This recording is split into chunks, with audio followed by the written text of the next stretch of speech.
sorry, I type very loud. I type. I'm like, bah, bah, bah, bah, bah. Oh god.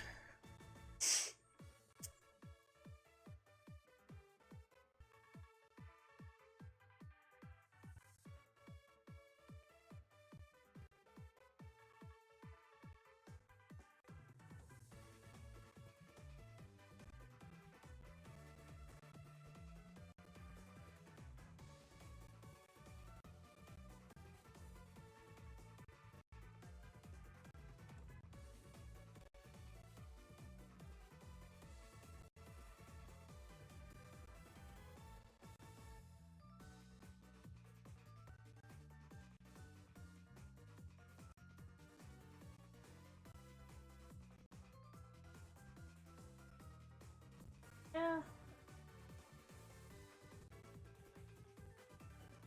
I know.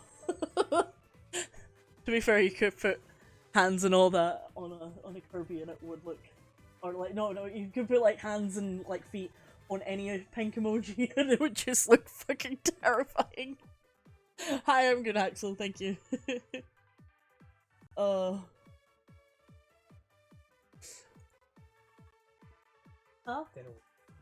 Oh, that's fine.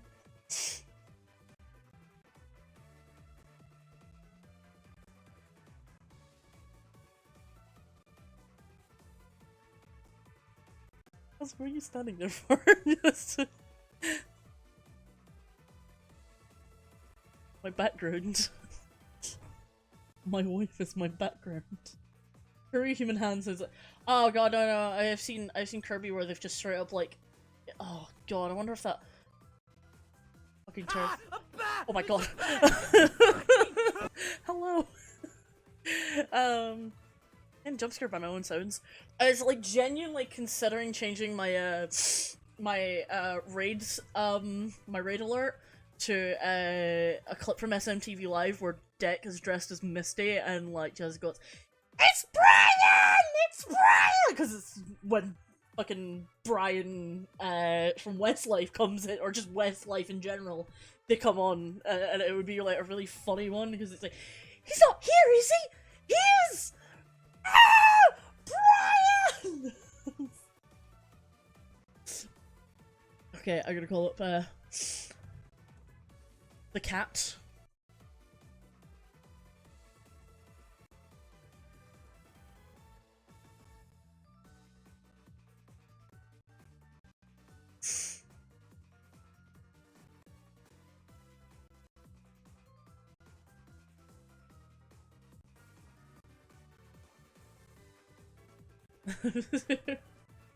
Get healthy, yes, I will get healthy, thank you.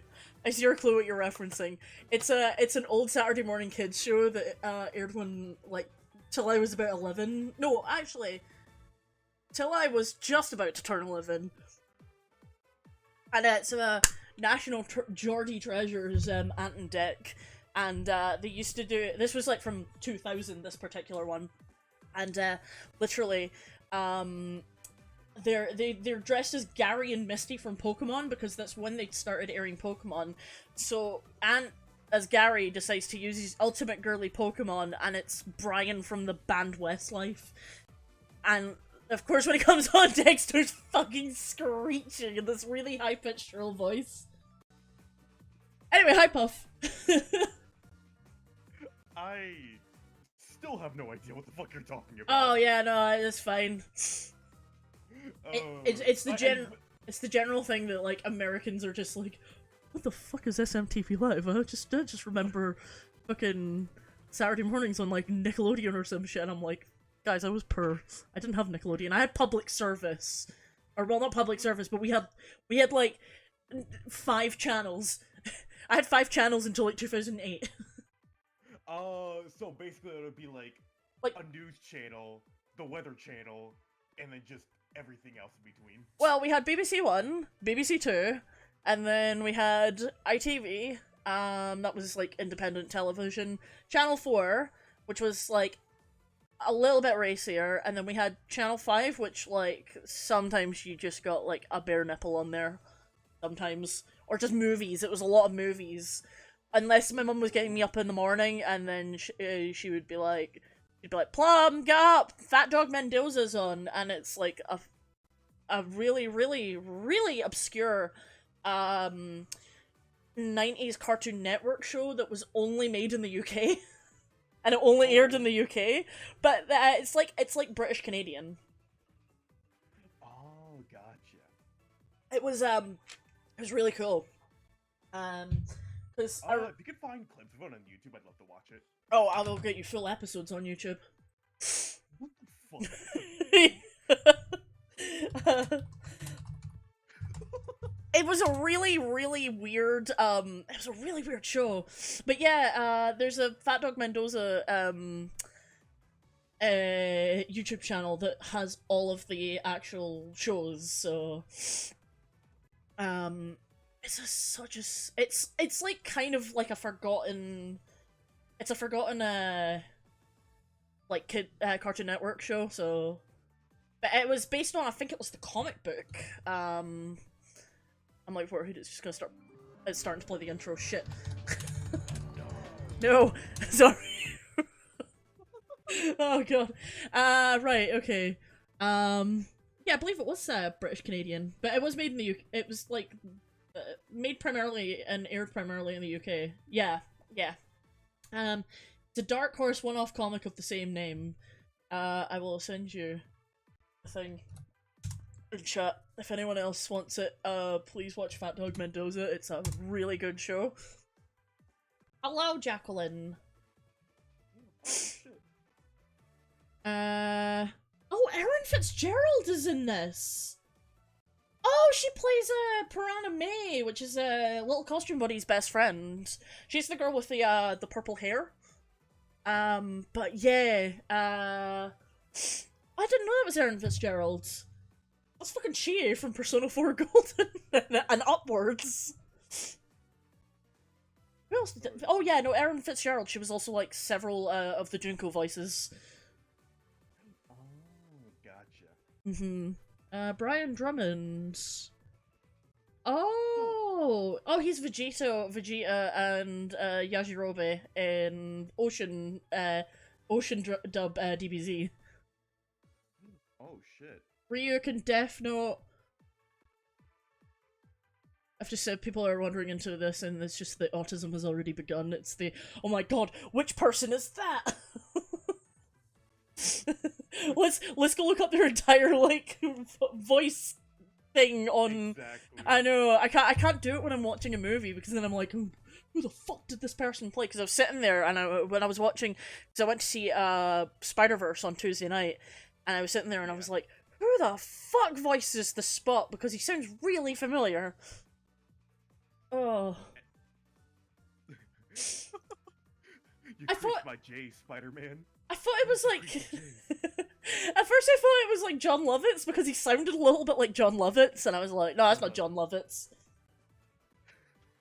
Oh, who's that guy? Oh, John Lovitz, okay, off the top of my head, he plays Artie Ziff in The Simpsons.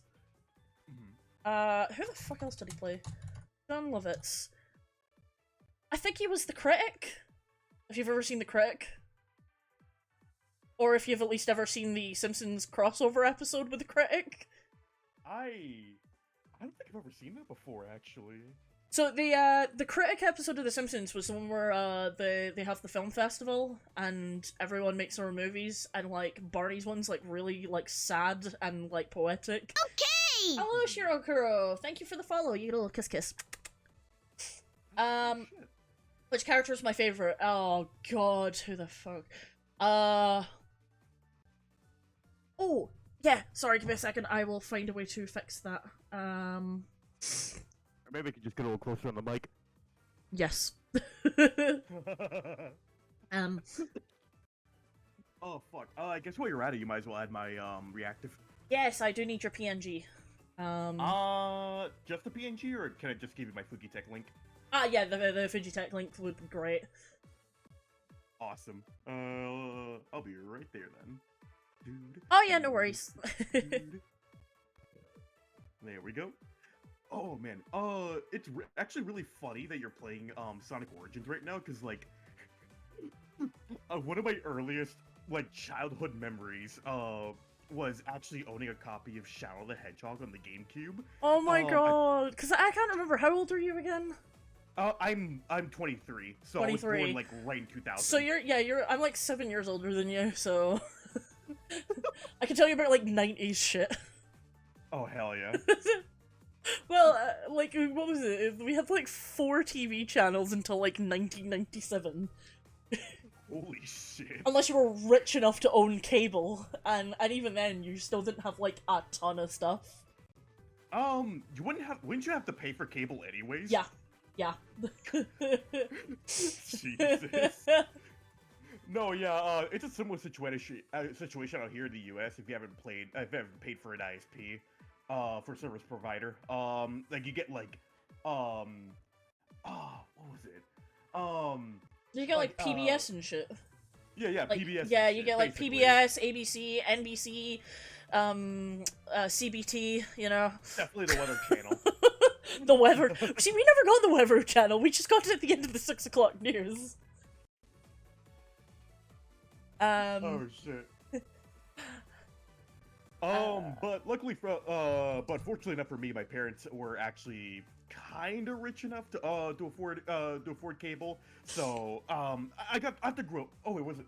No, it wasn't even cable. It was satellite. Oh wow. Yeah, so I grew up with all the good shit, like But Cartoon you're Network, lucky. Nickelodeon. I remember when you were able to like straight up like what was it? What was it when you were able to like secretly accidentally get the cable and it was like technically not legal, but I do remember them trying to tune in the TV to get like illegal cable and seeing a little bit of the Timon and Pumbaa cartoon. Oh, And you're like, shit, this isn't legal. Like, am I doing something wrong? I know. I was like, the TV licensing people. You know we have to pay for a TV license in the UK. And most people don't, because we pay it as a national thing to fund the BBC, because the BBC have like no commercials. They're like PBS, but like if PBS was run by Tories, basically Republicans. You know, it's like, yeah. Well, I mean, they have the BBC iPlayer.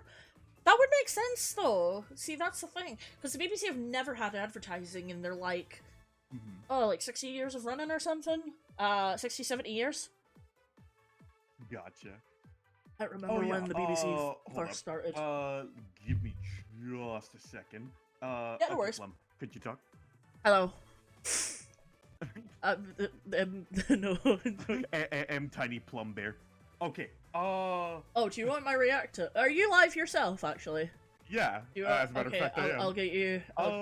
Let me catch up on chat first, then. I'll get you my tick. All right, there we go. You are ready. And as for what I'm drawing, it actually turned 100. Well, I know because it did like radio for years. Because they did radio. I mean, the heck, radio is like how Whose Line Is It Anyway got its start. Because Whose Line is originally from the UK. It used to be fuck, my fucking PNG went shite. There we go. Now it's loaded again. Yeah, because I know they did like radio for like the first several years before TV were a thing. I'll let you catch up on your chat. Go ahead. Sorry. No, you're good. You're good. Hey Jackie. Hey G. Hey Springy. Hey Ember Knight. As for what I'm drawing right now, I am not quite sure what I want to draw. I was like, oh yeah, I'm gonna draw. Yeah. I do that shit all the time. I'm like, what the fuck am I drawing? I have like several. God. I have several like works in progress in my tablet, and it's just like, right, what are we drawing today? And I was like, oh no, I don't know what to draw. Meanwhile, every work in progress, there's probably like 2 or 3 like unfinished Barbie sketches in there that are like staring back at me like, do I look like a joke to you?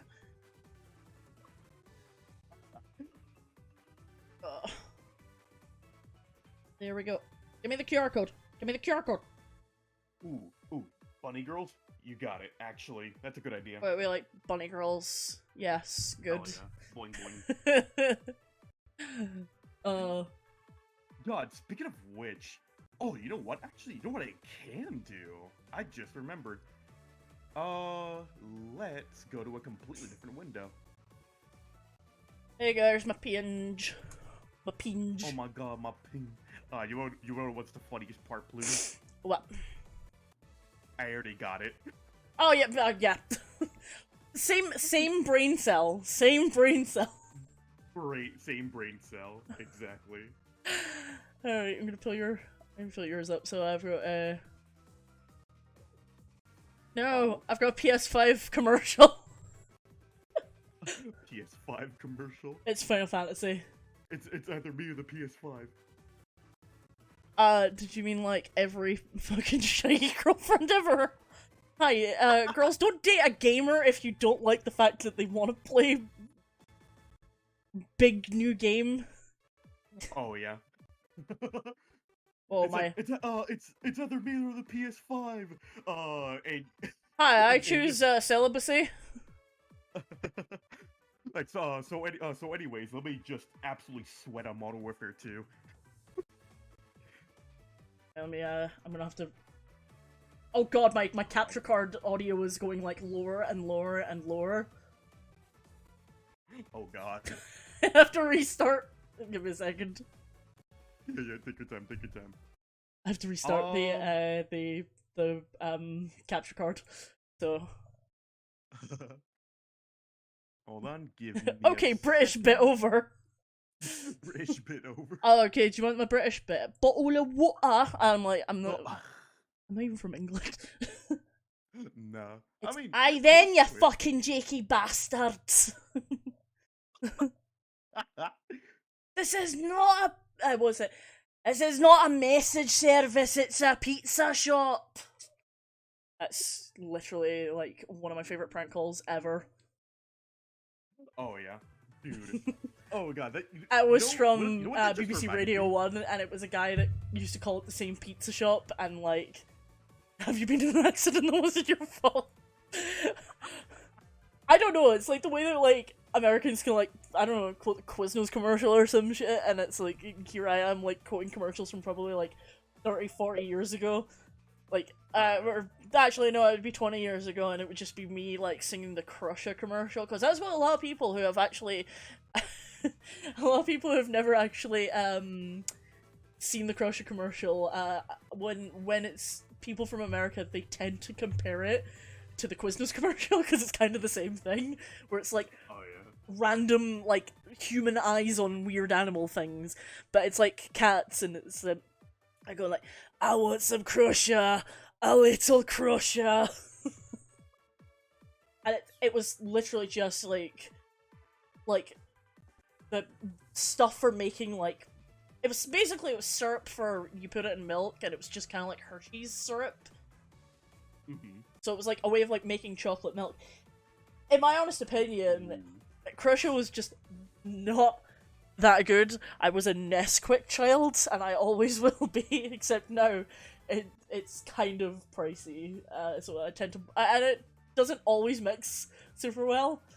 Oh my god, okay, right. Look up this exact commercial. Alright, really? I'm putting it in my chat. Here you go, your search terms for, your search terms for, good old YouTubes. Bet. Right, now I can actually play the game. Let's go. Yeah, we just decided, let's just vibe and do our own thing. I'm terrible at going, like, which game do we want to play, and then we never start it. We never started. It's usually Left 4 Dead or some shit. Oh, we should totally do that sometime. Just play some Left 4 Dead. I have, like, the curse mods. How cursed are we talking?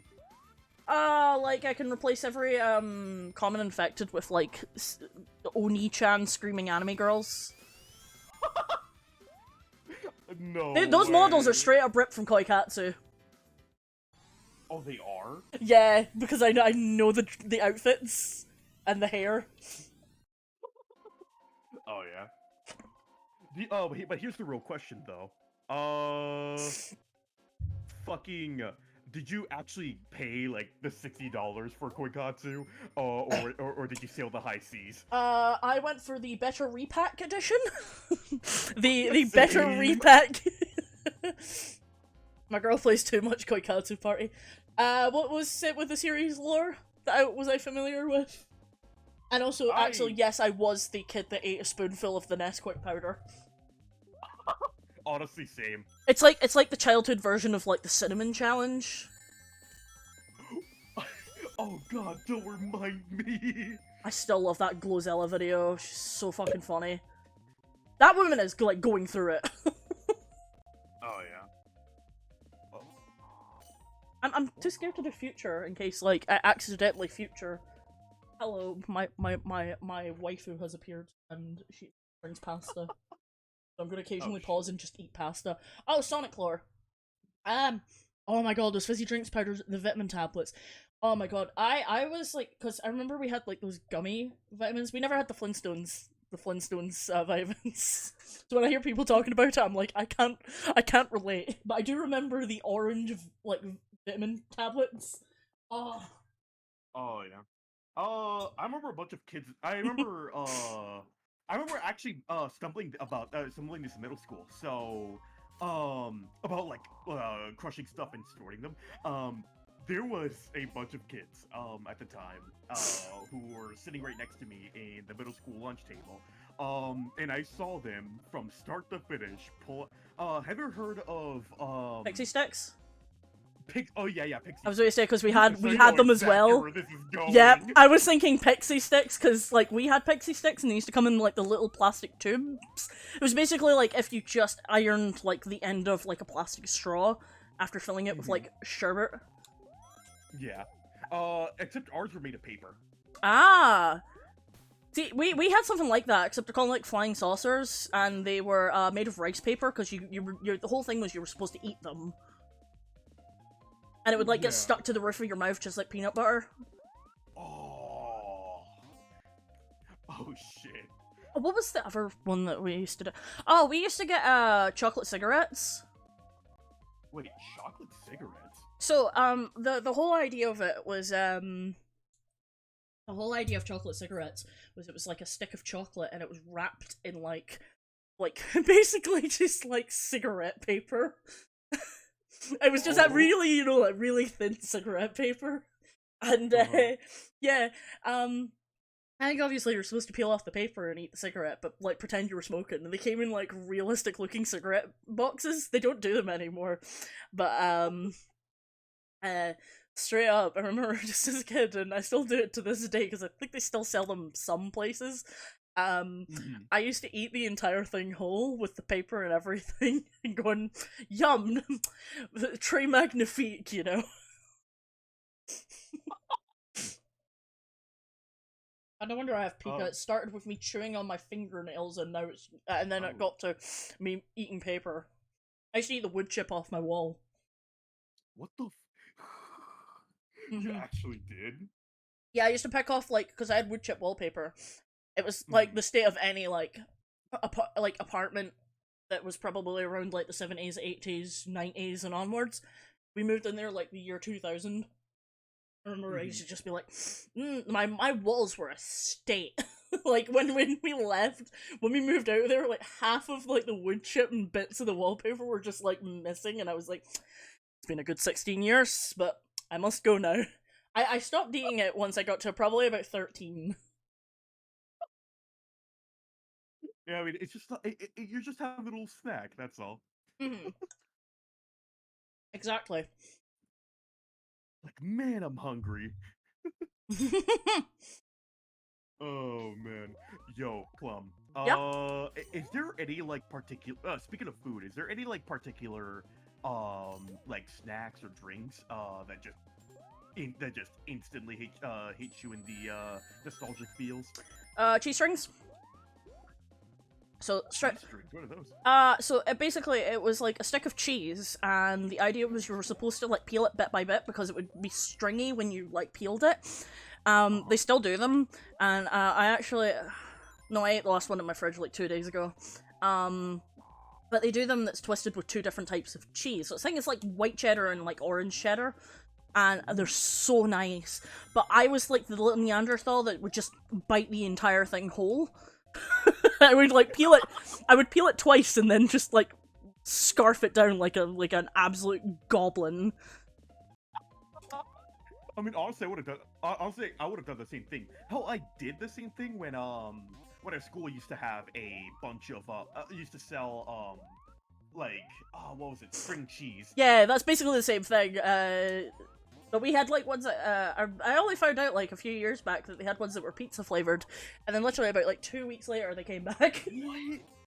No way! Yeah. I would have gone crazy. It was over like them. a slight tomato herby kind of flavor.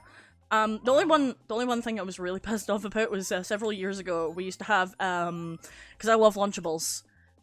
They've renamed them now because like they're now called they're no longer called Lunchables, they're called Lunchers, and I'm like, I will die before I call them Lunchers. They are Lunchables and they always have been. And honestly, luncher sounds like a slur. Good fucking luncher. God, Just luncher. things that you say to your lunch lady when she gives you like the green stuff and not the Exactly. Jello. God, what else like childhood snacks? Because I'm always talking about like snacks from my childhood I wish would come back. We used to have like several different flavors of Simpsons themed like chips and like puff snacks. What? Yeah.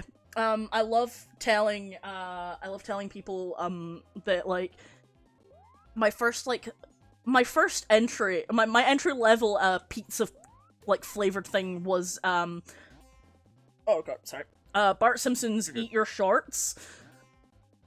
What? Yes. What is that? They were short flavored like puff snacks, like corn puff things, or like those maize snacks, you know. So basically, kind of like Like cheesy puffs, yeah. Cheetos. Yeah, like kind of puff, yeah, the puffy Cheetos. But the whole idea, like they were like pepperoni pizza flavored, and they were so good. Right, give me a second. Sorry, I need to I need to catch up on You're good. I need to catch up on chat. Well, Mum, I think we have termites during our walks. Plum literally still crunching down on a wood chip. Yeah, termites. Termites. Sonic visits little planet In celestial heavy body air that appears quotes. for 1 month for the year above Never Lake, only to find it was taken over by Eggman, chained to a mountain with Doctor's face carved into it. Sonic rushed up to the chain, got the time stones and stopped Dr. Eggman's scheme. Never Lake 2. Aw, you found out you were lactose intolerant. Oh no, Jacob, that sucks. See, Oh no. my body reacts like weird with milk, but I tend to make a lot of things that have milk in it, and I just go, fuck it, eat now, suffer later. Yeah, exactly. Condensed Bro, milk the in a toughest stuff in my tube. life is Oh, condensed flavored milk in a tube, or those like Coca-Cola flavored feet candy you dip in the pop rocks. oh, yeah, they were like I can't even remember what they call them now. Because they still sell them here. Used to get double dip. Double dip was where you could actually eat the stick that you double dip. Yeah, it was like you eat the stick as well. It was like, oh yeah. mm-hmm.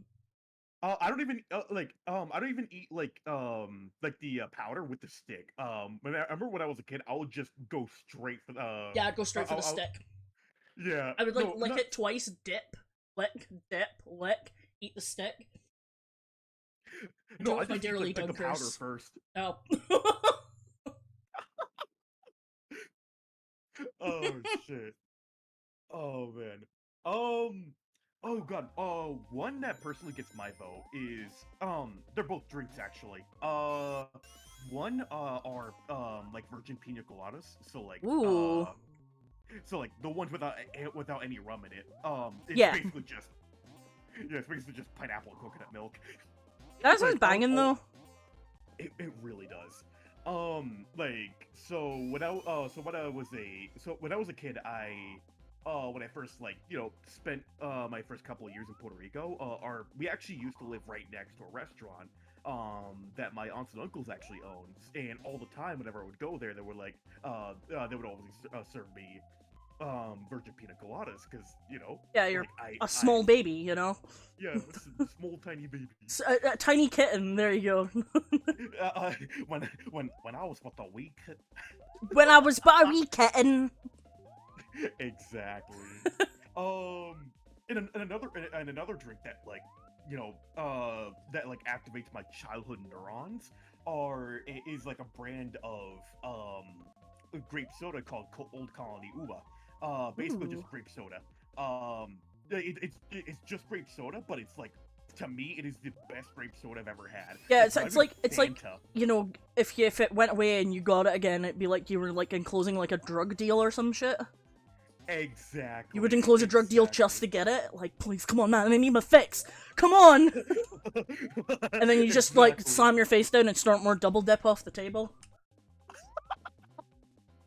I don't know if this is cereal straws. I don't think I remember cereal.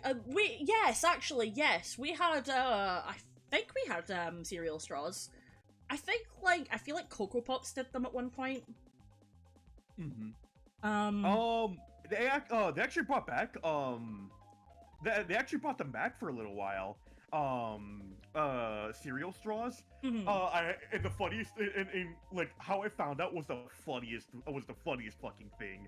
So I actually work at a grocery store, and when I was walking down the cereal aisle, to get to my department of the store, along the way I found like a random box just sitting in the just like tucked away in like some corner of the store of the cereal aisle, and there they just are, cereal straws, right there, right in front of me. And I was like, oh my god, they brought these back? No fucking way, dude. That was me the day I walked into a Tesco and then saw that they were bringing back Umbongo, which was just like this tropical fruit juice. That no way. Yeah, and like the last time I'd had it before it came back, like probably about 10 years ago, was like I think it was like 1995. Oh shit. And I just remember getting it like from a corner shop in the little juice box and stuff. But for me it was because you guys don't get diluting juice in America. So one of the things that they do is like, do you know what, I'm gonna just restart this level because I've already got like one part. Actually, do you have one? I need to go back to the start of the level anyway, so I can find my way. I'm trying to find this Metal Sonic hologram, so... Oh, yeah? But yeah, yeah, so it's funny when, like, you see people, doing, like American people drinking Ribena for the first time, and, yeah, no, they don't. I think the closest thing is Crystal Light, because I learned it a few years ago, because it's also known as, like, a cordial. You're supposed to put, like, I think, like, I think it's, like, 1 part to, like, 8 parts water. Like, one part juice to, like, 8 parts water. So you're supposed to really dilute it. Otherwise, it would be like mixing, like, Kool-Aid, like, a whole, like, pouch of, a pitcher of Kool-Aids. It would be like just pouring that straight into a glass, pouring water on it, and then trying to drink it. Like, it would be so tart and, like, heavy, and, like, you wouldn't be able to drink it. So I've seen people, like, just drink, like, the Ribena diluting juice, like, straight from the bottle, and then going, why is it so strong? It's like, you can just taste, like, the black currants in the field being picked. And then people were like, guys, you're supposed to drink it, you're supposed to, like, dilute it with water, that's why it's called diluting juice. They're also known as squash, you know. So yeah, you get like a big bottle, and it tends to be like double strength. So like, if you like mixed in like probably like a 330ml glass, you would have to put like a couple capfuls. Where the fuck is that Metal Sonic hologram? I will find it. I am so sorry to say, I only take measurements in freedom units. Oh gosh. Like, what the fuck is a milliliter? Well, 330 milliliters is like a soda can, just a basic like small soda can. Oh yeah, okay, Hmm. okay, that makes more sense. I don't know what your measurements are, because you guys go by, like, ounces and shit. Yeah, we go by ounces, fluid Yeah, ounces. I'm like, what the fuck is an what's an Oz? I just know that there's a wizard that lives in one. The Wonderful Wizard of Oz. Hmm. The wonderful wizard of Um, ounce. as a matter of fact, Gene, yes, I have heard of a grapefruit soda called Squirt. Oh, Ramune! Yes, Ramune. I have tried Ramune. It's great. They Oh sell yeah. them. They sell them in the Asian supermarket, like in like downtown. And I like to get the melon one. The melon one's like my favorite flavor. Oh Um, yeah. hmm. For me, my only experience with Ramune, was when I went to Vegas, because I don't think I think there isn't a whole lot of Asian supermarkets out here, but, out here, right, where I particularly live, in my neck of the woods, but, when I went to Vegas, they just had them, like, casually, like, right there, in some corner of a candy store. I yoinked that shit, and I don't even know what it tastes like. Like I will admit, like it was just soda to me. That was it. Yeah, because Ramune I think is meant to just be like a lemonade, because Hmm. that's when I also realized that like our version of lemonade and your version of lemonade is also very different things. Like your version is lemonade is like not carbonated. Our version of like lemonade is carbonated unless you're going cloudy lemonade. Yeah. And that's the one with like real lemon. There's like proper lemon juice. But like most lemonade, it's just like carbonated, and you get like cherry aid and like strawberry aid some places. Um, but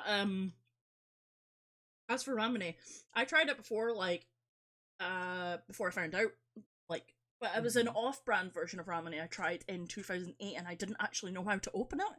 So I had my first stint of going, what the fuck do I do? And then I think I pushed my thumb on the marble and it went into the bottle, like, and I went, what the fuck?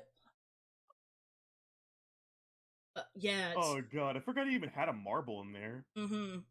So I get like excited when I play Pikmin and you come along, lemonade, strawberries, STD. No, no.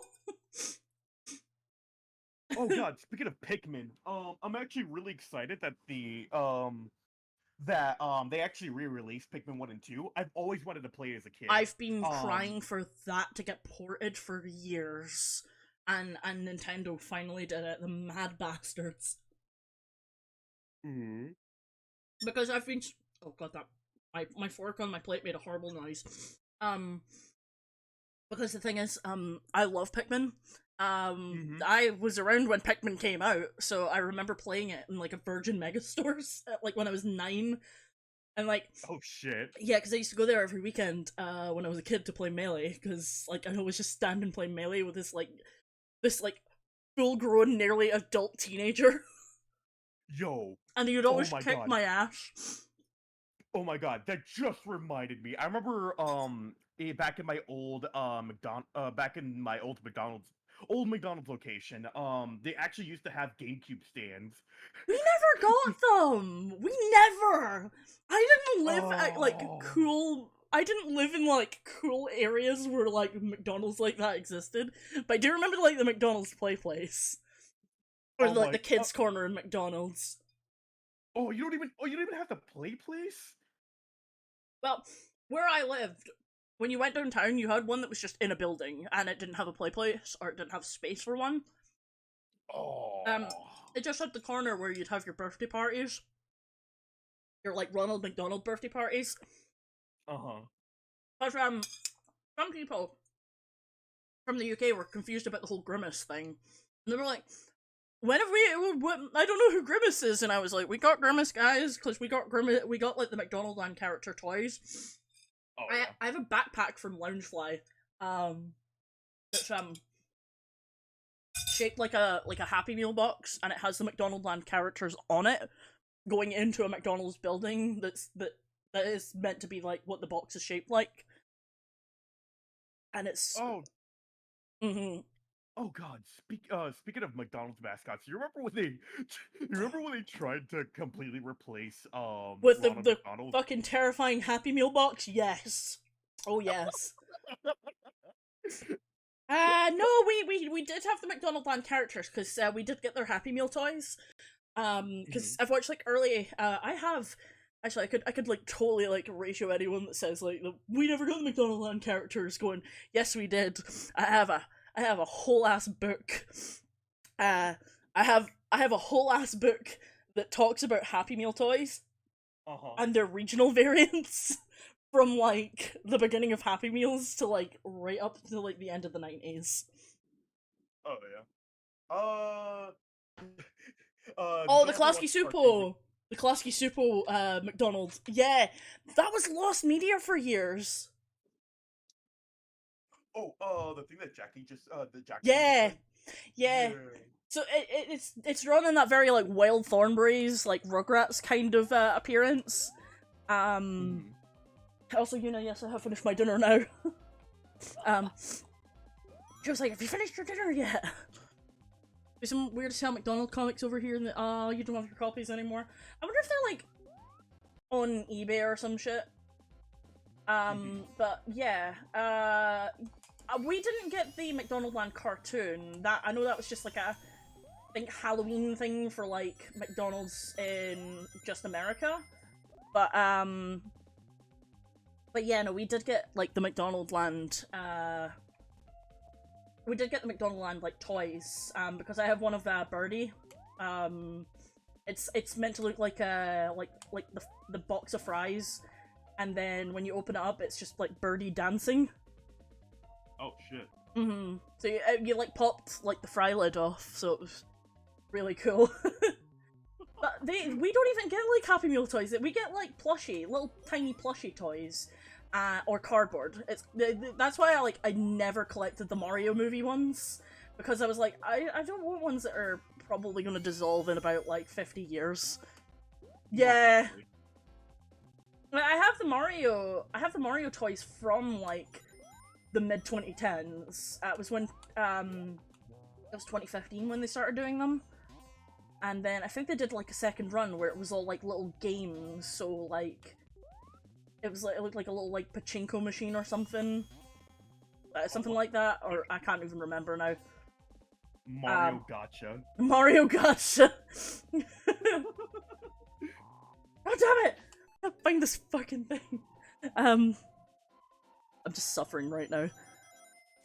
I would imagine, because all I'm hearing in the background is just rings. I'm very lost. Because I'm trying to find the Metal Sonic hologram. I think, no, I already destroyed, unless there's, like, not one here. Remember when McDonald's made small games for Sonic? The little baby ones with, like, 2 buttons? I have, like, 2 of them. I have a Sonic one and I have a Tails one. They're, like, Tiger Electronics games. And I still have them. I don't have the ones that were on that terrible Pakistan commercial. The one that was, like, Tails Sucker! Oh, here we go, I found him! Yeah, you're you little fucker. Right. Wait, Tails Soccer? Yeah, Tails Sucker! Shadow Basketball! Knuckles Baseball! No way. Have you not seen that commercial? Oh my god, it's... I feel like I have, but it was just recessed in my mind. Rog and Amy Tennis! And, like, Rouge looks like a straight up, like, small, like, white rat thing. Cream Puff Blubber Catch. Right, okay, after I get this time stone, I'll show you it. Oh. Because I have been requested to pull it up, by chat. Oh, hell yeah. If you think that's bad, you should see the Crash Bandicoot one. They did one for Crash Bandicoot, and, like, that is not Neocortex in that fucking commercial. That is just a man with a very, like, cylindrical head. A man with a cylindrical head. Or just, like, a very flat-topped head. Like, that's not Neocortex, that's Nigel Christie. Nigel. It's like, what fucking... Yeah. I was like, Nigel Christopher. There we go. It's like how I keep calling, what's it, oh god. Oh, It's like, yeah! it's like Robotnik and I keep calling him Robert Nicholas. Oh my god, I remember that fucking Burger King commercial. Where they, did that, like, that Mix-a-Lot parody for like, some SpongeBob toys. Oh! Actually, Okay, one of my favorite things is, like, recently, in my personal Discord server, I've been watching a bunch of, like, old stuff from my childhood, that I taped on, like, VHS. Hey, yo. So we have, like, a bunch of old episodes of, like, the Mr. Bean animated series. Oh, no way. Several episodes of Card Captors, several episodes of Sonic X and everything, and then, you know, I can't even remember what else you get, on there, but you get, like, loads of, like, British commercials, and you get this really cool one for, I can't remember which, like, breed of car it was. Just, like, I call them breeds, because I don't know. I'm like, which car type was it? But it was the one where, like, what was it? The car turns into, straight up just looks like, Michael Bay Transformers. But he just starts dancing in, like, the parking lot to this, like, really banging, like, remix. Or like, just this really banging song in general. Oh, shit. Oh, god, speaking of... Funnily enough, when you, it's funny that you mentioned commercials, because, like, honestly, out of everything that's ever happened in my childhood, the only things that really seem to stick with me are always like, commercials. Always commercials. Commercials. Mm-hmm. Well, they say, well, it's true. Capitalism works. For someone who doesn't like a lot of capitalism or just constantly says down with capitalism, I fucking love commercials, but it's like mostly ones from like older commercials. A lot of commercials nowadays I just feel are kind of bland. They haven't got the same charm that they used to about probably 20 years ago or something, or near 20 years ago. There are a couple of exceptions. Joe's barbecue and foot massage. Joe's barbecue and foot massage. Joe's gonna have barbecue and foot massage. Breed of cars implies makes me think about the Cars movies differently. Yes. Oh god. Oh yeah, I also have like several old episodes of The Simpsons on there as well. Oh shit. Yeah. It's always like really cool to see. Oh god, yeah, speaking of commercials, actually, the only, out of all the commercials that I've, watched as a kid, the only one that's always stuck to my mind, and only because it pissed me off so much when I was a kid, was the goddamn Shirley Temple, VHS commercial. Was it like the Shirley Temple collection or something? Yep! I know exactly what one you're talking about, because I think it got posted on Tumblr. I'm trying to remember what one I used to like. Oh god, have you ever seen a commercial for a toy called Baby Wee Wee? What? Okay, so it was like one of those like, you know, little baby dolls, right? And like they straight up like pull the like you've got to like pull down, like, because he would go, "Mommy, wee wee wee wee," and then like it'd be the bit where like she stands like the little baby doll pulls down like his like overalls, and it's just his baby penis suddenly. I would play it, but I would get like Twitch banned. Yes. Yeah. Straight fucking banned. But oh my god, it was like just the baby penis and it pees and stuff, and it was like, baby wee wee, baby wee wee. Oh god, I know someone at work who is just absolutely obsessed with taking care of plastic babies. Like, she would name them, she would give out stories and everything, and I'm just like, bro, what the fuck? I'm sorry. What did you remind me? Well, there was also the one where, like, you tickle the belly and the penis goes up and shoots water. What the fuck? Is it the Willy moves when you tickle him? No way, dude. They're so terrible. It's so, oh my god. But I was, oh shit. I was the kid who like always wanted the baby Born doll just because it came with food. Like, but it was clearly gonna be like some kind of like inedible powder that probably tasted like nothing. Just shavings of cardboard or something. But shavings of cardboard. Yeah. But like the whole thing is you would just like, it was like some powdery schlop that you just mixed in it. Guess it was supposed to just look like baby food, but for some reason my mind was just like, eat the food, eat the food, eat the food, eat the food. My intrusive thoughts, they are winning. My autistic brain's just like, eat the fucking food. Come on, Plum. I know you want to do it. Oh god. I still want to do it, and I'm 30, so... Baby born, baby born! I'm not baby born. Oh no, yeah, don't worry about it. I still, whenever I look at those, like, erasers that look like food, I just want to put them in my mouth. Oh my god, no. See, when I was a kid, right, the one thing that always made me happy is I had, like, those, like play grocery, like, supermarket food things, that you would get, and I had ones that were, like, based on actual foods, like, the actual packaging, and I remember finding it at a Toys R Us probably about a good 6 years ago, and I was like, oh my god, this is exactly what I had as a child! And I got, like, really happy about it.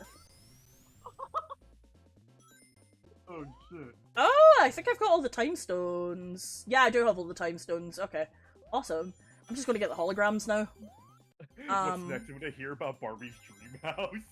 Oh, gosh. I always wanted my friend's one. well,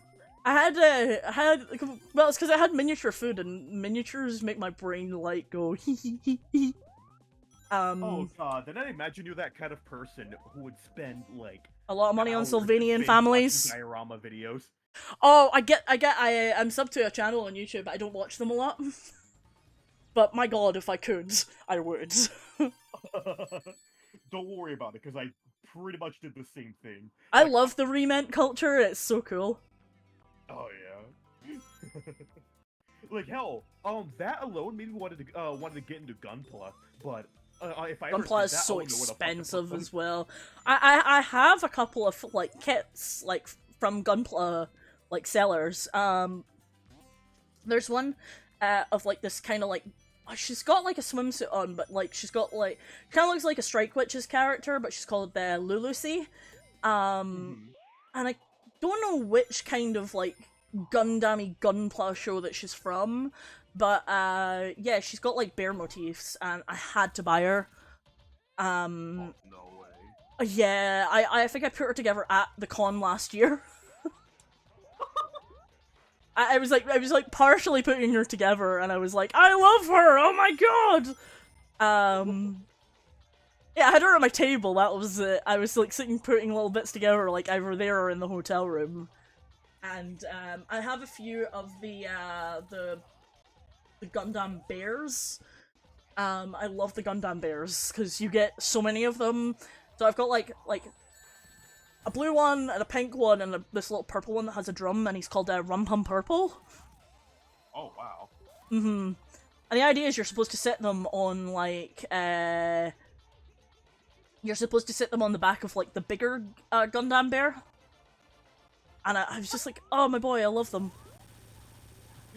My brain didn't hear that without thinking it was something having OC related to the added to it. Yeah, I'm over here with my 250 plus Lego minifigures. Oh yeah, Blast, I've seen your place. You have a lot of Legos. Oh hell yeah. Oh my god. For some reason my little sister school has chicken nuggets that are yellow. What? Oh my god. No, you were talking about like food that reminds you of your childhood. I'm trying to remember, okay, but first I'll go the commercials that remind me of my childhood. For me, the one childhood commercial I loved was, now, do you know what Iron Brew is? Iron Brew? Iron Brew. I do. Oh, Iron Brew. Yeah, so Iron Brew is like a soft drink that's made in Scotland. It's our national drink. There's a commercial for Iron Brew from like 2002, I think. and it's this old lady that goes to like it's this old lady. She's going down to the supermarket on her mobility scooter, wearing like her little woolly hat, and it plays this nice music, and she's like, "Hello," and like saying hello to like her neighbor. She goes down, and then it changes to like heavy guitar music as she pulls down her like hat over her face, and it's just a fucking balaclava.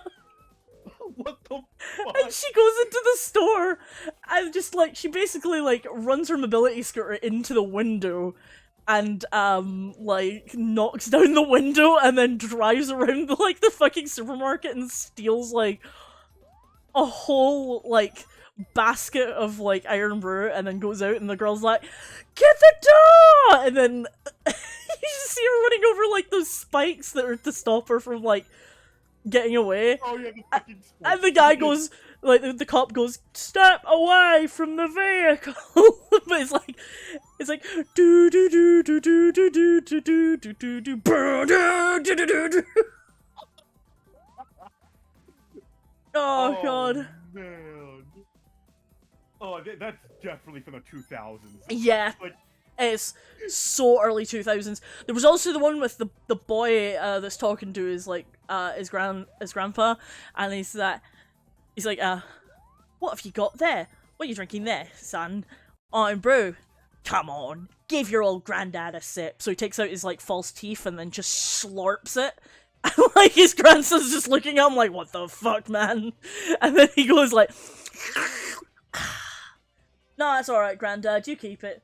"Oh, thank you." And he puts his teeth back and then just drinks it normally.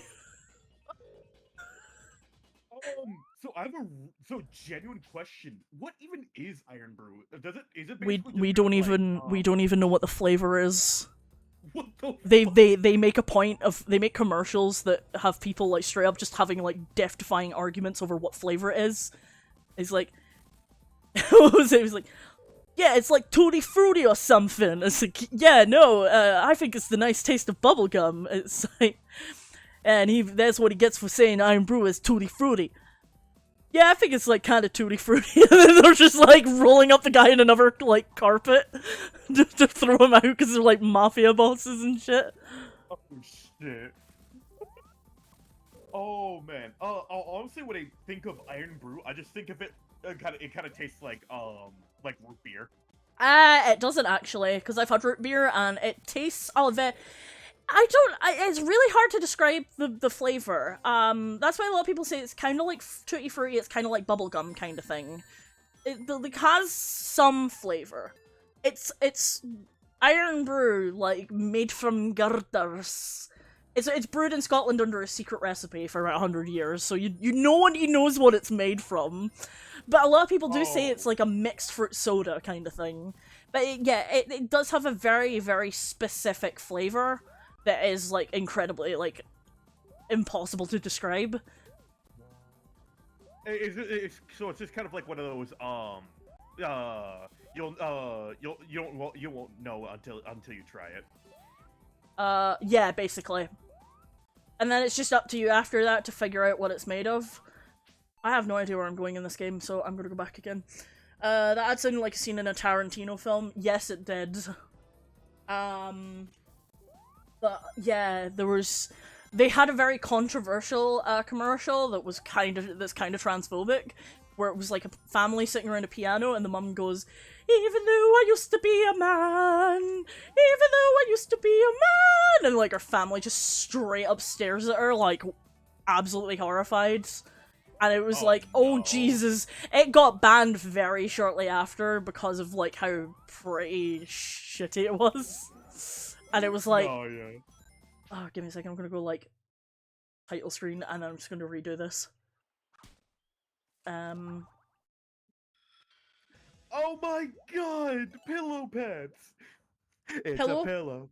Oh my god, I've seen that. It's a pillow pet. We had, do you know what they remind me of? They remind me of these things that we used to have called, pound puppies. Oh wait, actually, I think people do remember what pound puppies are, yeah. Because they were a thing in America as well, shit. For me, I wouldn't know. Or I think they were, I can't remember. Because I know pound puppies were a big thing in, like, the UK. It was like late 80s, yeah. early 90s. And then they had like pound kittens. Because obviously you couldn't call them pound pussies. But could you imagine if they did for a second? Pound pussies. Dude. That was funny. My favorite one was my favorite toy growing up was I can't even remember. I remember my mum buying me a mic. I was a gender non-conforming child, which definitely opened the door for me being non-binary later in my like adult life. My mum just let me be gender non-conforming. If I wanted like a Micro Machines, she got me a Micro Machines. But that's because, again, miniatures make my brain go hee hee hee. Absolutely. Yeah. Well, because I said, Mom, I want a Micro Machines, and she got me it, and it was like a truck Micro Machine. And you opened it up, and it was like a whole little city and everything, and it was so cool. I was like, man, they don't do toys this cool anymore. No. And now it's all literally, from what I've been seeing, it's now literally just like, if it shits, it's good. Basically. Get yourself a poopsie surprise. A poopsie surprise. No, a poopsie surprise is what like new mums call opening their baby's diaper. Oh shit. Yeah, you can definitely tell. It's just I don't know. Hold on, at birth they couldn't determine your gender. No. My mum let me she just let me like have what I asked for, essentially. Like, so if I wanted something that was like considered in the 90s like a boy's toy, I got to like have a boy's toy. So yeah, she was just like, well, as long as it makes you happy and it's not hurting anyone. Yeah, exactly. Although, I had a very like modern parent. Me and my dad was just like, stop eating, you're getting fat, and now I'm just fat and trying to unfat. Like what if I want to stay fat, huh? Sorry, Dad, I'm trying to make it harder for people to kidnap me, you know? That's just how it be! You just hear the fucking, it's like they try to kidnap you, and all they see on the top right is you are over encumbered.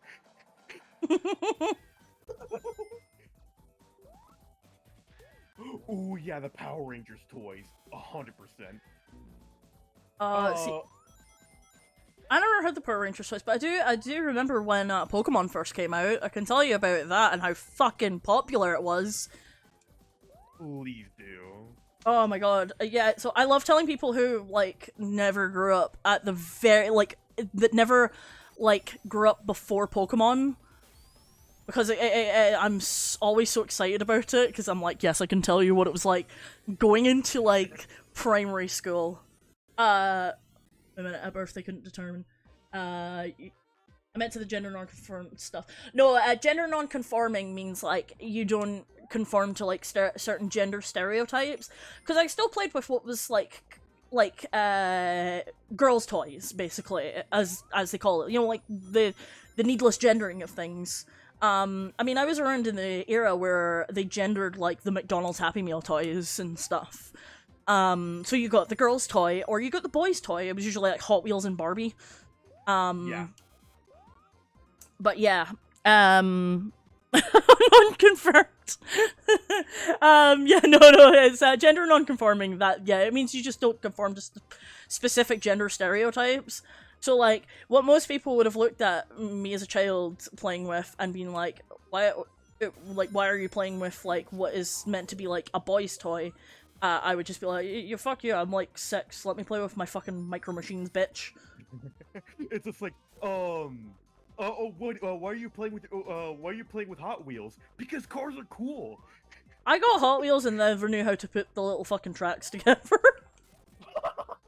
Oh god, I have a really funny anecdote that apparently happened to me when I was a kid. That's specifically tied to the Hot Wheels. So apparently, when I was a kid, I used to be obsessed with Hot Wheels. So much. God, you would love the fucking toy store I work across from. like kid you would have been like, fucking give me that shit, yeah! Because we have so many fucking Hot Wheels, like so many. Like literally, I will see my friend Bryce just straight up putting out Hot Wheels all the time. And sorting the Hot Wheels box when I go there. Because I go there to annoy him after my shift, so... I'm just like, hey, yo, Bryceland, what up, boy? But yeah, God. You were saying... oh, yeah. So, as a kid, I used to play a lot of Hot Wheels.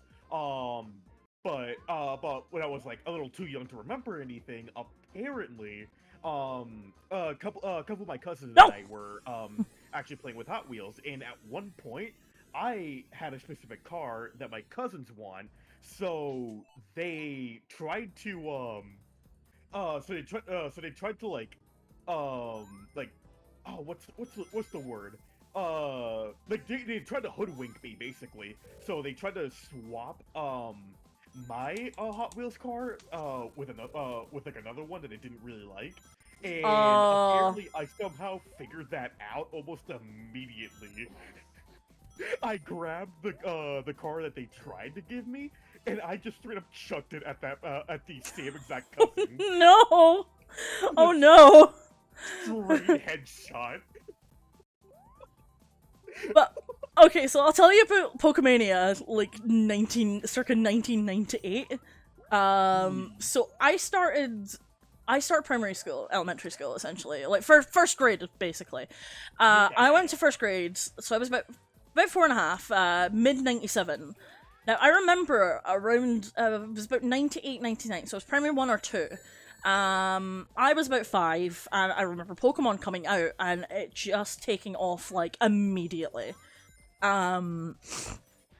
We used to get, I think the cards got banned in my school, because we were just straight up, like, getting into tiffs about it. I never collected the official, like, TCG, so I collected, the Topps Pokemon trading cards. These were the ones that had, like, info about the Pokemon on them, as well as, like screen caps from like the anime and shit. Yo, what the fuck? It's cool. That sounds so cool. Oh, I'll send you a picture. Give me a sec. The Topps trading cards were like the shit, man. Topps Pokemon cards. Funnily enough, I actually they were just for trading. Oh shit. For me, actually, I actually did grow up a lot with Pokemon. But didn't actually get into the games nor the TCG. I actually got into the RPGs. So I played a lot. You played like Mystery Dungeon. There's so many people I know that played Mystery Dungeon, and I never did. I read the Mystery Dungeon comic though, about the kid that turns into the Torchic. Oh shit. Yeah, it came free in an issue of the Nintendo like the official Nintendo magazine, like the UK Nintendo magazine, because we never had Nintendo Power. Hello. Oh. Oh, you got mousse, chocolate mousse. Thank you. But yeah. Oh, I think my chat thing that my stream vault is broken. Baby Puff is no chill. Violence. No, yeah. That pretty much describes my childhood. I was a little to say I was a little angry is a bit of an understatement. Oh, I used to like straight up fight people. Same. Oh yeah, it's like how we got Sonic the Comic and not Sonic the Hedgehog. Yeah, we never had Archie Sonic. Archie Sonic? We never had the Archie Sonic comics. Oh, shit. Yeah, we had our own version where Super Sonic was straight up evil. Yeah. So like, it was like literal chaos that like warped his brain. Okay, that sounds pretty cool. Yeah, it was very, very like akin to Archie, but I think they like straight up killed off characters and shit in it. Two people in my chat will be able to confirm that, because they turned like the small animals that you rescue, they turned a few of them into the characters. So there was like a rabbit guy called like Johnny Lightfoot, and like a pig guy called Parker Lewis and stuff. Honestly, Johnny Lightfoot sounds like a fucking amazing name. I know, right? Like, he straight up sounds like a goddamn fighter pilot. I urge people to check out the Fleetway Sonic comics. So it's really good. Fleetway Sonic? Yeah, Fleetway Sonic. He's a bit of a cocky asshole. Oh, so basically just Maverick from Top Gun. Essentially. I think I sent you the top Pokemon cards. Yes, I did. Yo, How what cool the are they? Oh, those are amazing. No You had like way. shiny, like holographic ones and everything as well. Hmm. I don't know how considerably rare they are nowadays, but yeah. I still I would have a few of imagine. them. I still do have a few of them. I would imagine they're a bit of a relic to the past, a relic of the past. Mm-hmm. Mm-hmm. Oh yeah, Uh, forgot. Yeah, because they had Eggman, and then so they had Dr. Ivor Robotnik, and then they had Dr. Ovi Kintober. It was Obi Kintober? it was Robotnik spelled Ivor Robotnik spelled backwards. Oh. Mm-hmm. What was a cool, obscure cartoon you watched growing up? Mine was Extreme Dinosaurs. It was an offshoot of Street Sharks. So, I mentioned this at the start of chat, which was the show Fat Dog Mendoza, because not many people remember it. And it was only aired in the UK. It's a very short-lived. It's based on like a one-off Dark Horse comic. But they live in like a strange neighborhood, and it's this like 10-year-old boy called he's a superhero wannabe called like Little Costume Buddy, and his mentor is this gigantic like spherical dog. And it's spherical. I'm trying to remember what else I watched growing up that nobody seems to remember. Probably Flint the Time Detective. Nobody remembers Flint the Time Detective. Oh shit. It was an anime, and it was really good. I think it has a few same voice actors from Pokemon, but I don't know if it was actually. I think it was 4Kids. I can't remember, but either way, it's a very obscure. Okay, imagine Doctor Who meets Pokemon. Oh. Or yeah, Doctor Who meets Pokemon and or Monster Rancher. Actually, I'd say more Pokemon. No, it's actually Digimon. It's more Digimon because I don't remember Bounty Hamster actually. But yeah,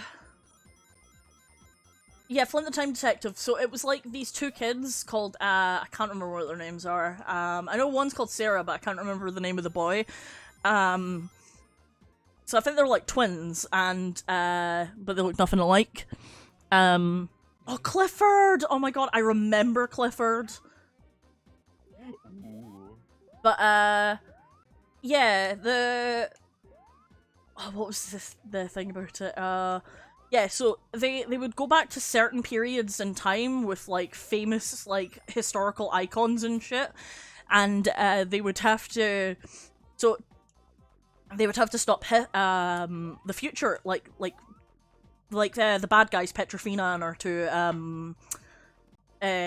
two guys from like essentially like changing history and fucking up the future and everything.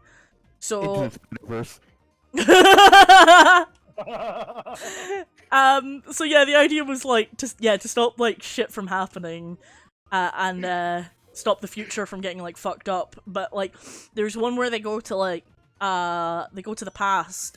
Like I can't remember when it is, but I know there's an episode where they go to they see like Leonardo da Vinci, and there's a squirrel, and I can't remember what the little squirrel's name is, but she paints with her tail, and anything that she paints comes to life. And and they had to stop Petrofina because Petrofina puts a Petrofina stamp on their forehead, and they immediately kind of turn into like a bigger, like more kind of like a Digichampion, like a Digimon champion kind of thing. They would turn into like a super version of themselves, and they were like evil to begin with. So yeah, there was one where like they met like what was it, like Hans Christian Andersen, and like all of his storybook characters were coming to life and stuff, and he was like, "Help, wake me up from this nightmare," or something. Actually, you know what? I think this might be around here.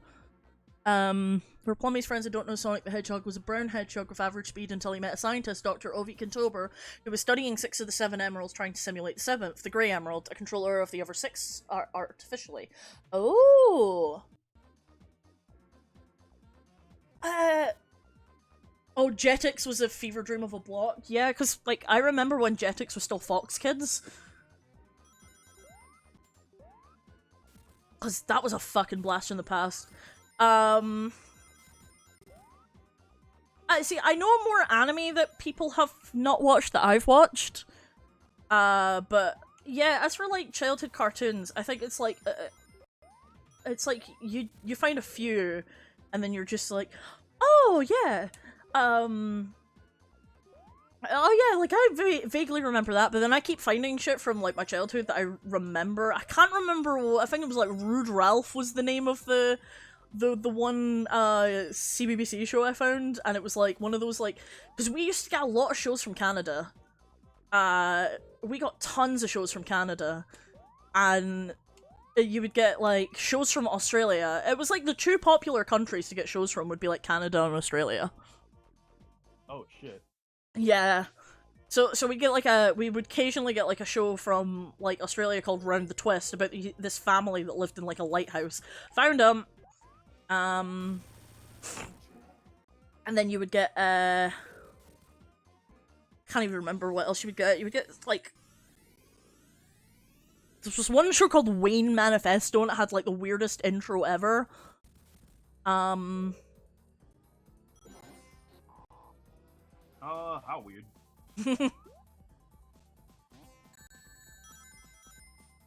You alright? Yeah, I'm good. Oh god, no, I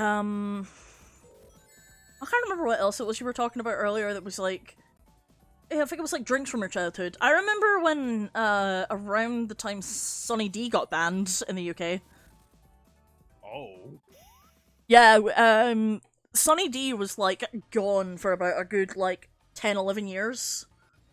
Oh, don't worry, Jacob. It's fine. I like a good info. This is Infodump Date Night, so. Yeah, exactly. Oh shit. We appreciate info dumping in this chat. Oh, you know what? Actually, hey, Plum. Yeah. So we're talking about our childhood stuff. What are some video games that you particularly remember that you feel like nobody remembers anymore? Puchikara on PS1. It was a Taito puzzle game, and a lot of the characters like are just very 90s anime. Oh shit. It's goated as fuck. But nobody remembers it. And I've played it on stream many times going, why don't people play this game and remember it?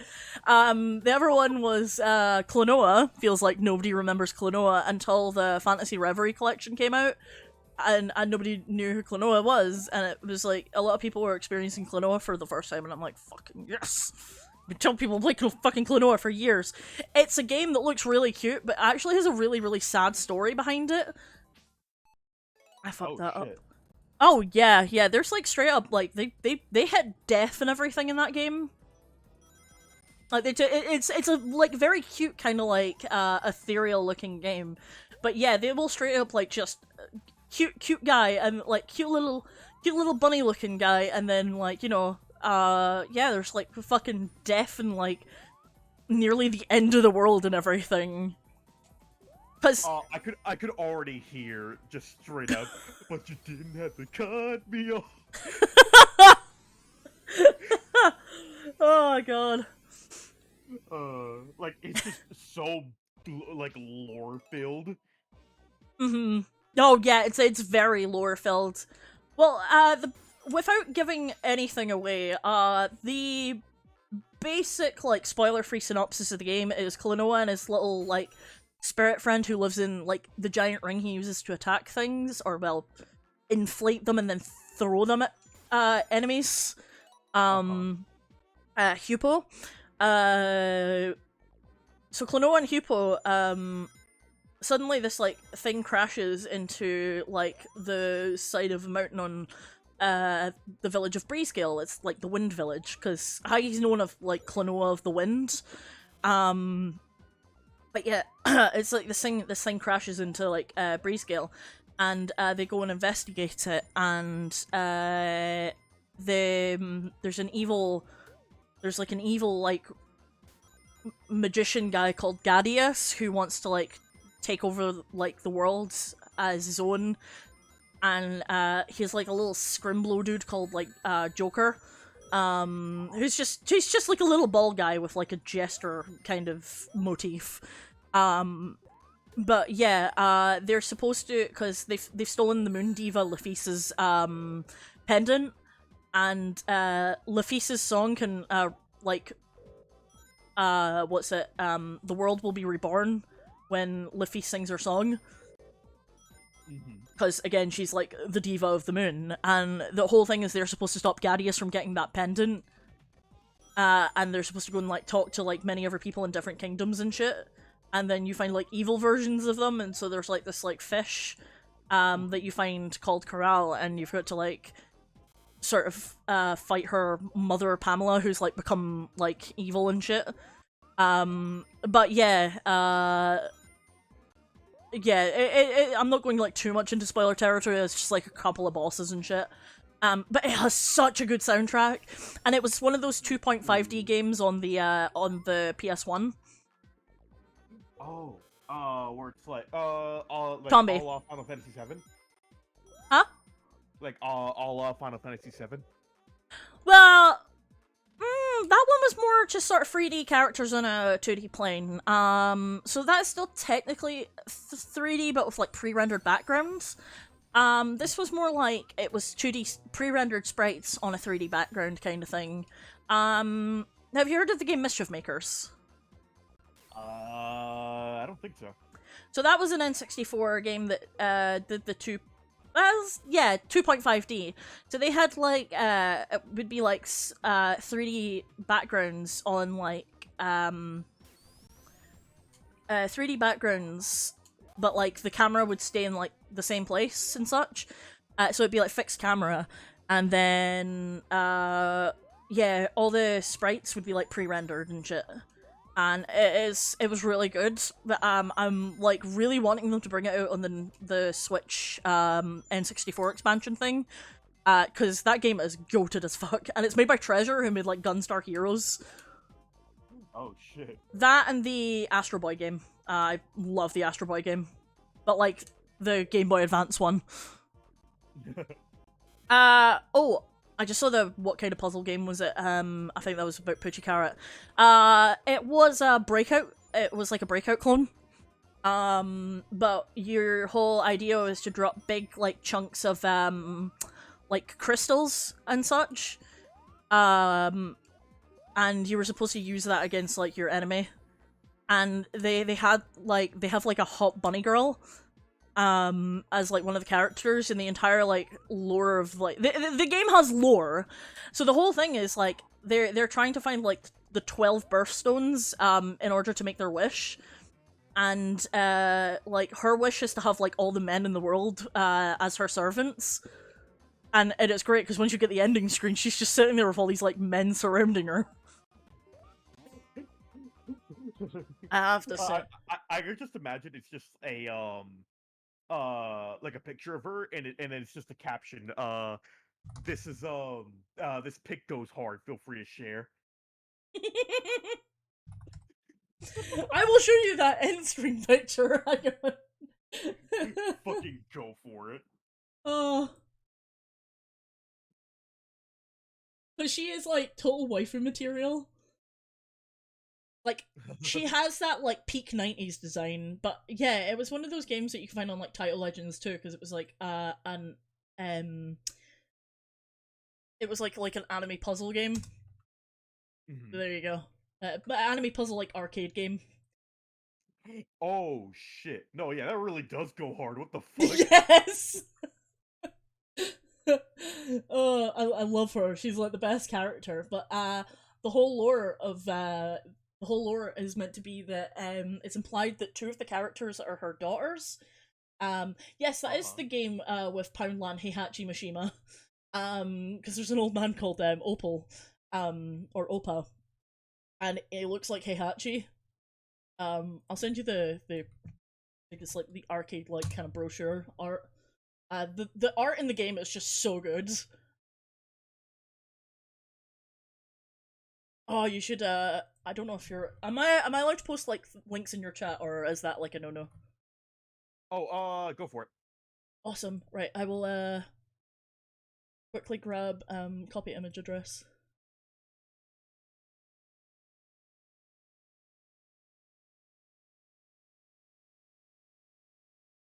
There you go. It got a PS1 port, and it actually has story mode. It has like a proper story mode. So in the story mode, I think it's in like the arcade version as well. The story mode. I think it.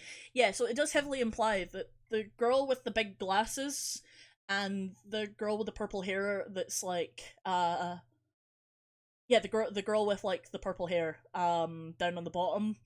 Uh, it's implied that those two are her daughters, and that the little like Pokemon looking thing. I can't remember where. Yeah, the little like Pokemon thing next to the girl with the glasses is meant to be like her husband and the girl's father. Because when you play as her and go against him in story mode, he goes he goes like the booby booby booby, and then it gets translated to like Reben, you've got to remember. There's like, Reben, you're not yourself, you have to remember. It's just like, there's lore. There's like full-on lore there. Oh shit! I fucking love that game. Yeah. Oh yes, here's the lid as well. God, okay, something that Poundland that ticks me off is when you go in and you see something like $2.30 or some shit. Oh, there's stuff in Poundland that's like £5. I think it does make sense depending on what you're getting, because of course things do cost a lot to manufacture, but it depends really on just what you're getting from Poundland.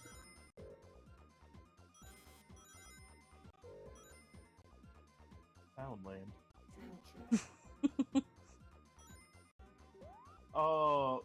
The only thing It's basically Dollar Tree. No, yeah, I know. Like whenever I hear Poundland, I just think of fucking Ashen. Oh god, I fucking love Ashens! So Ashens is the reason for my current special interest being as big as it is.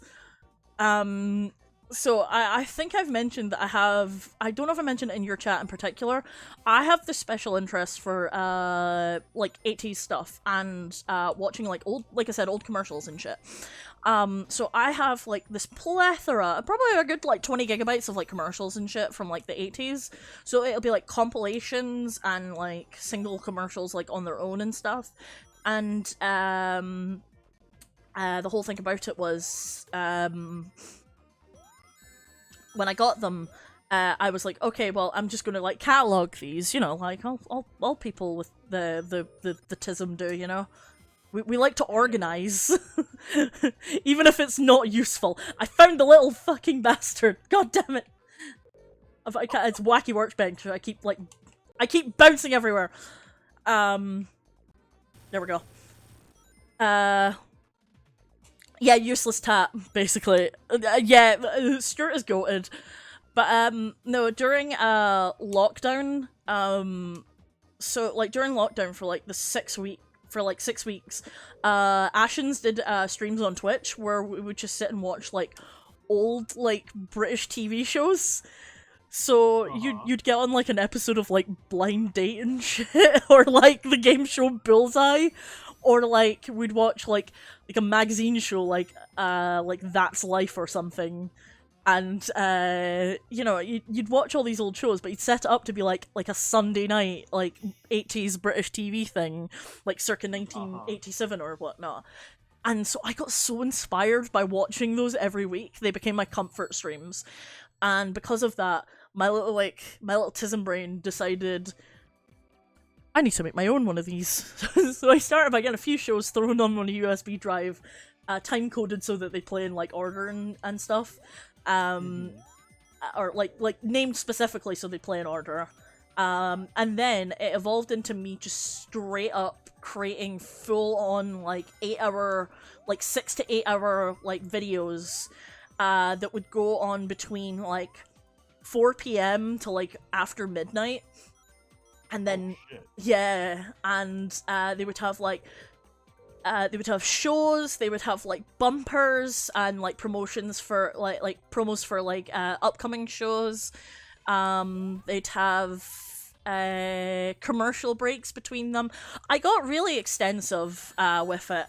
I think my longest one at the moment is like 10 hours, and it's one from like the 90s. Oh shit. So it's really good.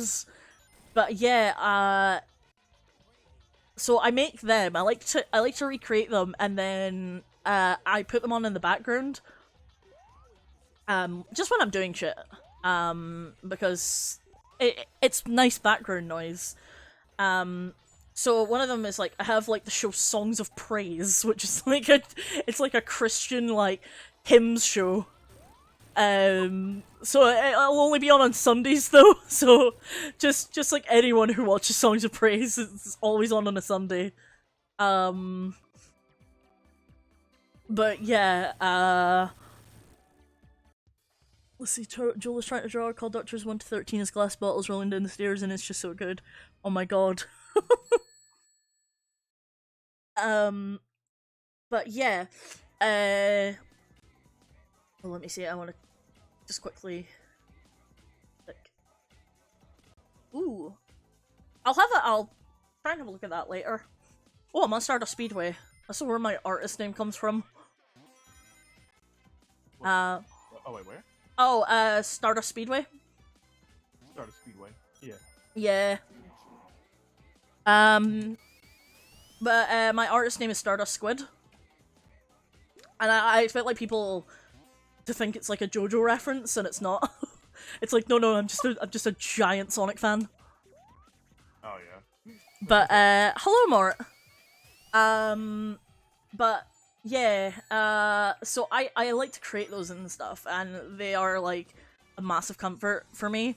So like you'll get like that, and then you'll get like Family Fortunes, which was British Family Feuds, and then you'll get like an episode of like the Adventures of Sherlock Holmes, and then it would go into like an episode of like Tales of the Unexpected, which was like an anthology series, so about like things with plot twists essentially. I think it's basically like a precursor to Black Mirror. Oh. It's very Black Mirror like, but like very different in the sense that Black Mirror is more like sort of about. Well, I mean, Black Mirror is basically just, it means, like, when you look at your phone. That Christian Network, oh, God is an awesome God!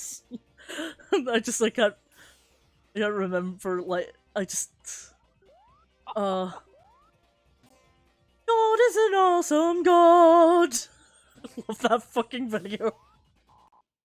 But yeah. No way.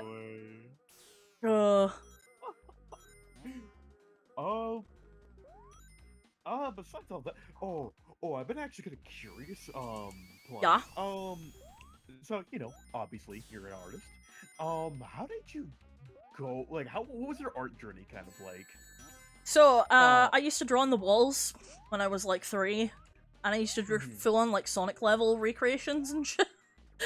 Oh shit. I was just like just doodling like half the Sonic 2 levels, like, or being like, oh yeah, let's put like the end post here, yeah.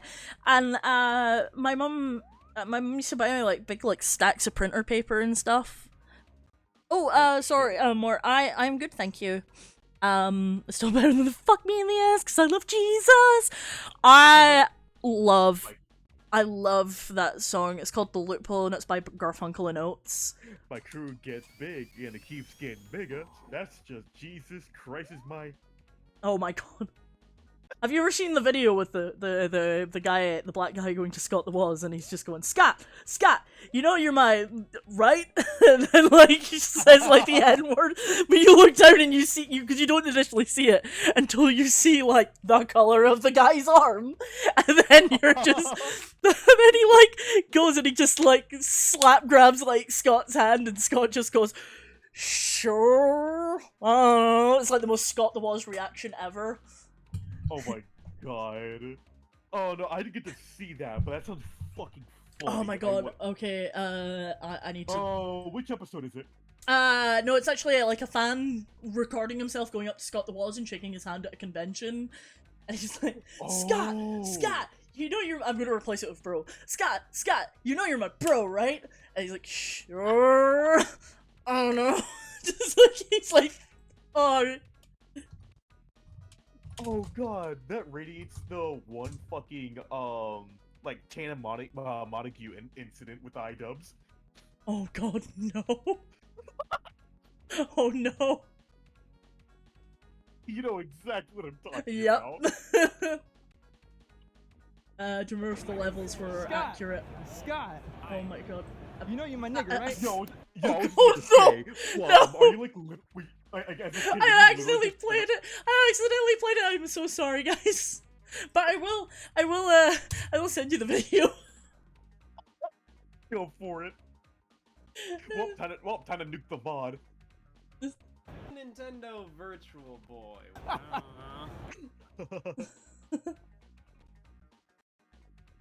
Oh, I think someone actually like, yeah. Right. Nintendo Virtual Boy.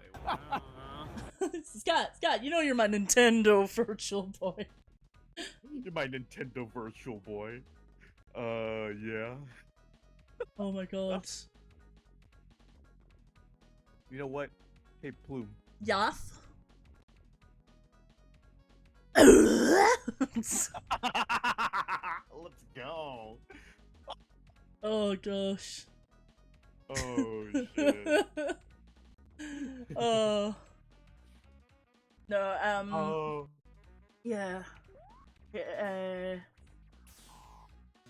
Yeah, so my art journey, yeah, my mom, I used to draw like a lot in school. I've told this story many times on my stream that my teacher in primary 1 had to intervene because I wouldn't, like, we used to get these like little jotters that we'd write that'd be like half a blank page and then the other half was like lines. So the idea was to draw a picture and then write something below it. So it was like a thing you had to like do a story, write a little story about something that had actually happened, and I kept writing stories about being like Sonic's friend and shit and hanging out and going on adventures with him, and my teacher had to intervene. She had to be like, Mom, you need to like write actual stories. No one's a Sonic the Hedgehog. And I was like, please let the little autism kid thrive, please. Just let them stim. Exactly. Yeah, let me stim.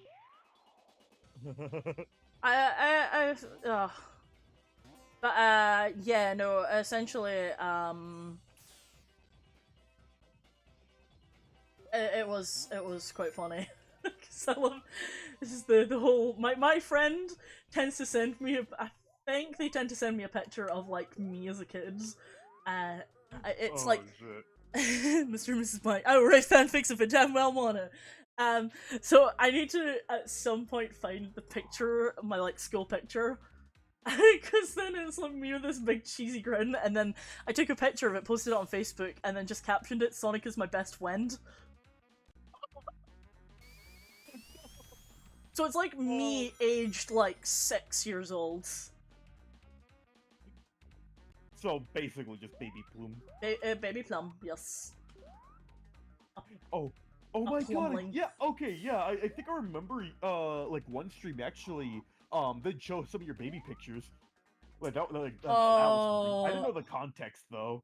I think it was in my Discord server, and I found like actual pictures of me from like years ago and shit. I need to see if I can find that quickly, because it's so funny. It's just like, Sonic is my best friend! Guys! Sonic is my best friend!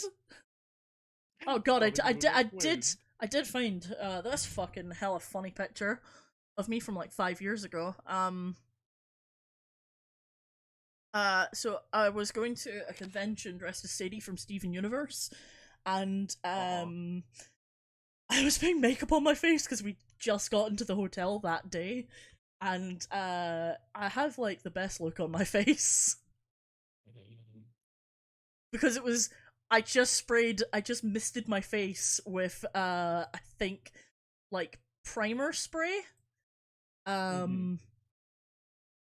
Sonic Breaks character. I'll have to check that out later. It looks like this, and it's so funny. Oh wait, I think I know what they just sent. Yeah.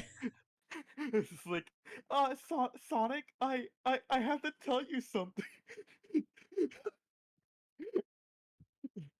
I And wonder. Sonic just straight up tells Amy to shut the fuck up.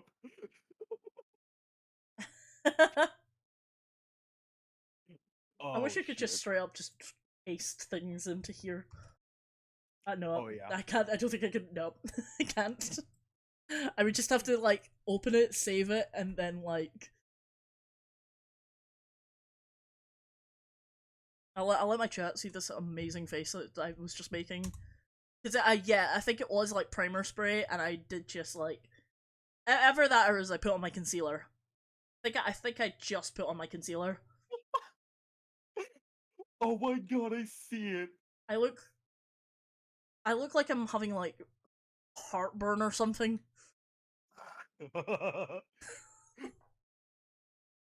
It's like, what's going on I'm here? not super like hide your face kind of thing because some people in chat do know what I look like. Um but yeah. That's like one of the many wonders. But yeah, typically typically it was like pictures of my like old like it was pictures of me as like a little child though, and it would just go into like, so he's my best friend. Want to hear what you think of on stream or watch it in your own time? Feel free. By the way. Oh, let me have a look at it. If you bear with me a little second, I'm searching my Facebook because I'm trying to find the. Oh yeah. Where is it? I just want to find the picture. It's just that if you listen closely to this picture, you can hear Sonic is my best friend. Sonic X is an isekai. Change my mind. Oh That's gosh. funny. Oh god. Okay, yeah. My life summed up in different stages: 1 to 3 regular growing stage, 4 to 9 drawing, Pokemon, Sonic the Hedgehog, Squee, 9 to 12. I'm serious about this drawing crap now. It must be a comic book artist when I grow up. Oh, pay attention to me. Sonic is not dead. Shut up. Cries. 13 to 18. Anime and manga is awesome. Wish I was Japanese because they're so kawaii. So I was that weeb. I was a cringe weeb. That was when it was like, yeah. When it was actually cool to be that. Uh-huh. Now it is cringe. It's autistic cringe culture. Look, I'm saying this is a neurodivergent bitch, so.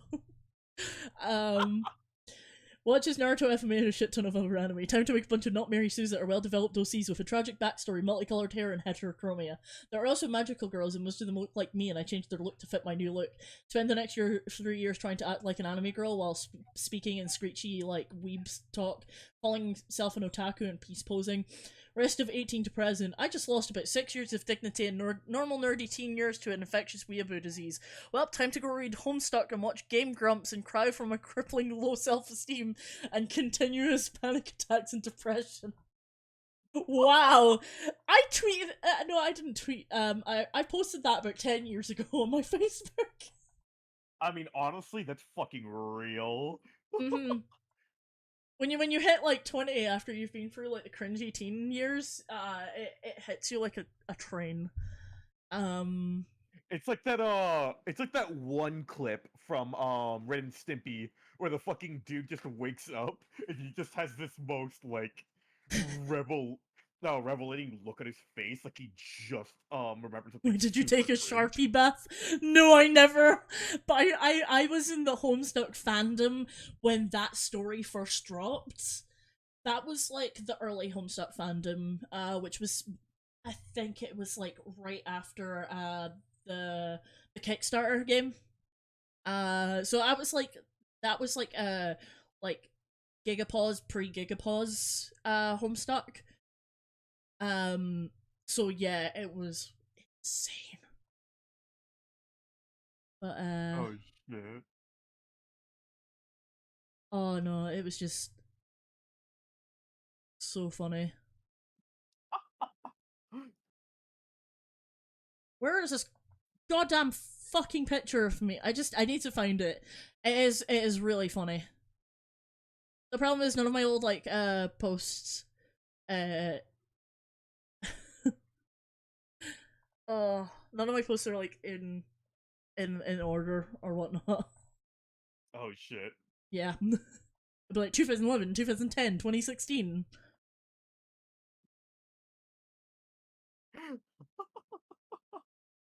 Also, what even is the Sharpie bath story? So, the Sharpie Bath story is this legendary story that goes around the Homestuck fandom, and what it's about is there was a Terezi cosplayer who she came into she like joined them in their hotel room, but she took about 3 hours in the bathroom, and a lot of people had like a lot of like extensive makeup that they had to put on and all that. Give me a second. Yeah, it was she took fucking forever in the bathroom, and they smelt this weird smell coming from the bathroom. They bust open. She was in a bath, trying to dye her skin grey with grey Sharpies and alcohol. I think vodka.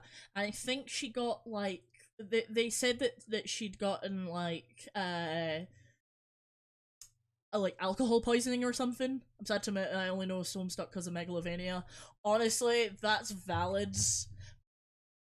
Because, like, I heard Megalovania from Homestuck, and then of course it got put in Undertale, and I'd never known it come from like the Halloween hack. Mm-hmm. Mm-hmm.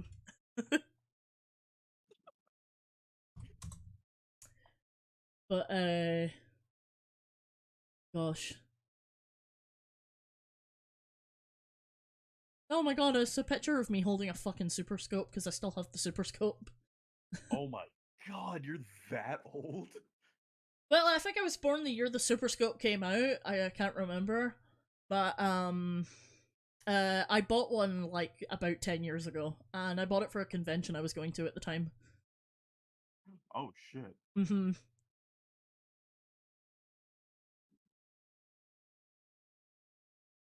God, speaking of conventions, actually, what ones have you attended in particular? So I do SunnyCon, which is one in Newcastle every year. I've never been to MCM London, but that's because like tickets are like I think like $100 for the day now. Not $100, like £100 for the day. Homestuck version is my favorite because of that guitar at the start. Seriously. Oh yeah, it's a mood. Um, but I tend to do a lot of local ones or in Scotland because yeah. I mean, yeah. Oh, do they still have Sega World London? I don't think they do. I know that they did Sonic the Comic Con this year, and Blast in chat actually went to it, and he said it was quite good. I should get hold of a bunch of like back issues of the Fleetway Sonic. Um, but yeah, uh, oh god, they used to do one called Summer Sonic, and I always wanted to go to that.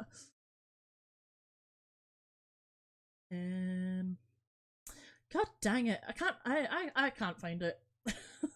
Oh. It's meant to be that if you listen closely, you can hear Sonic is my best friend. Oh god. It's nothing on my Facebook that I would Oh, fucking found it. I fucking found it. Oh, you fucking found found it! I literally typed best friend. Always, if you listen carefully to this picture, you can hear Sonic is my best friend. Oh shit. Are people in my chat ready to see like me as a little baby? Me. This is my school picture.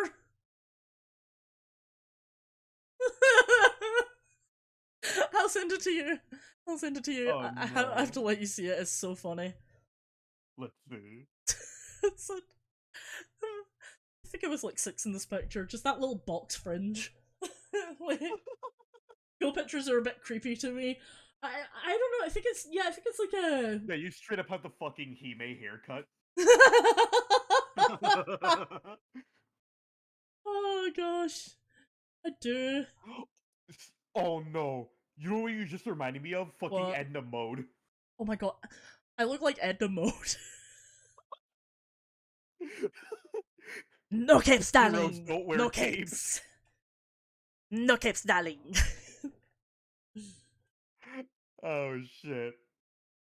Oh gosh. Oh no, I love that. God, I really need to get that picture off the screen. I think people have had enough of my face circa like 1998, 1999. I think it was actually. I think it might have been 2000 that I got that picture taken. But Oh shit. yeah.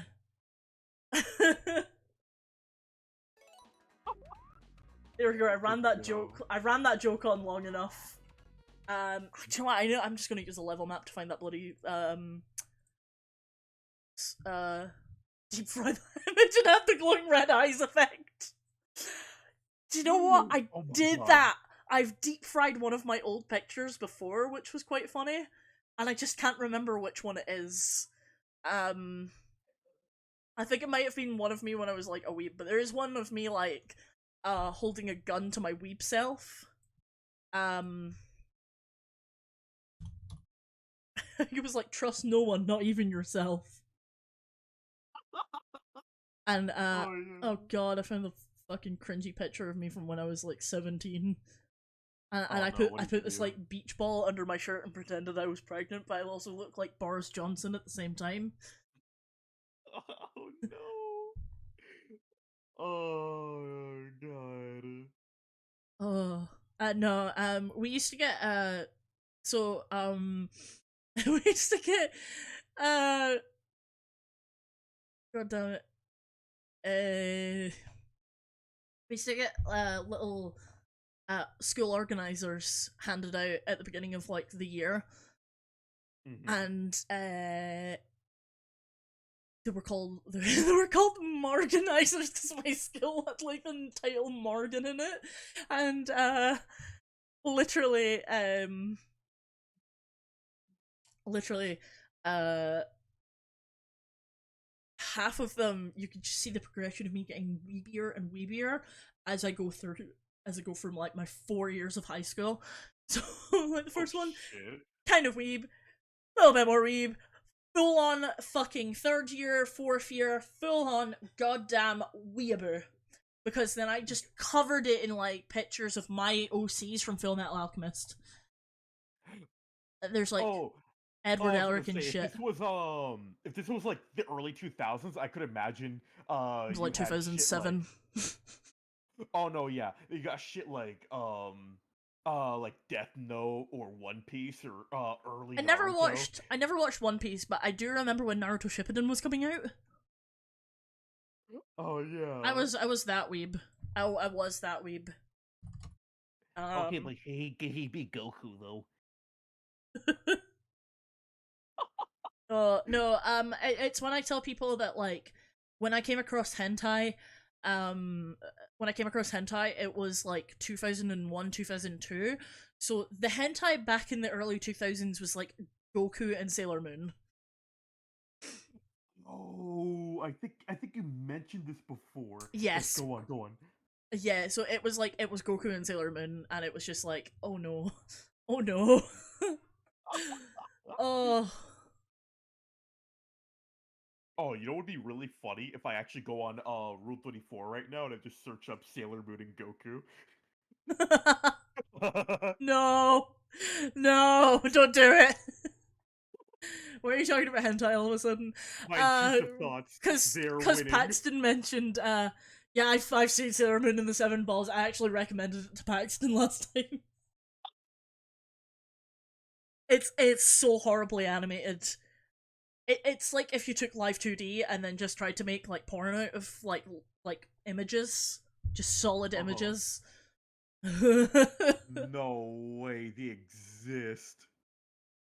Oh, it's the worst. It is the worst. The worst. Oh man. I'll find the picture eventually. I think it's on my phone somewhere. But it was it was great. I loved it. It just straight up cracks me up. But no. As for Sailor Moon and the Seven Balls, that it wasn't that. It was straight up in the early 2000s. A lot of popular ship art, like hentai ship art at the time, was Sailor Moon and Goku. Pretty fucking crazy to me, Yeah. honestly. Yep. uh, and then there was like PAL Comics, which was like all the like it was like the hentai it was like the hentai of like proper like IP, so it'd be like Simpsons porn comics and shit, and then you get like Sonic XXX. Sonic Triple X. Let's Yep. go. Right, hear me out on this, right? Let me hear this. Funny Disney was suing them because of the Star Wars bit. Holy fuck.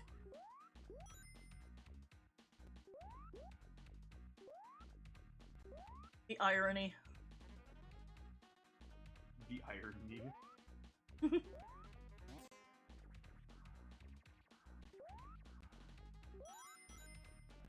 Monster Girl Quest. It's a genuine good game.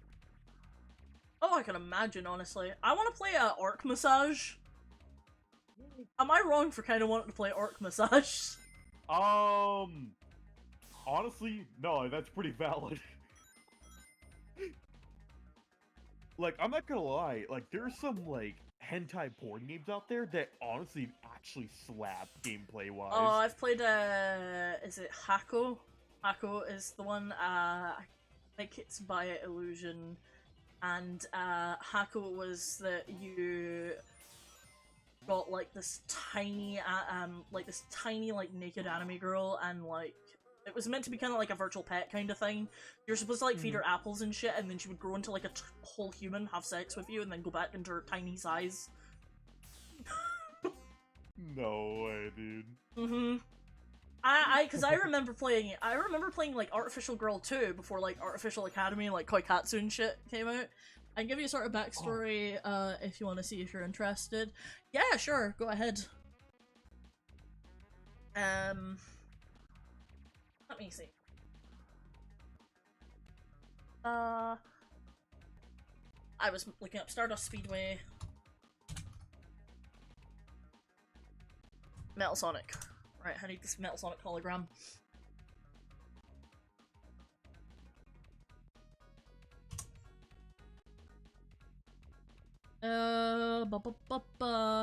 Metal Sonic hologram.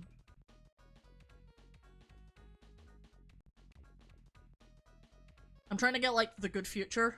I mean, I've already got the time stones, but I'm trying to find, like, all the appearances.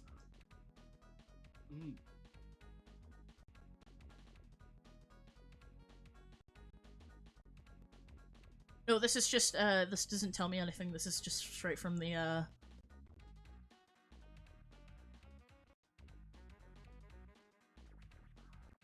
Gosh. Oh, shit.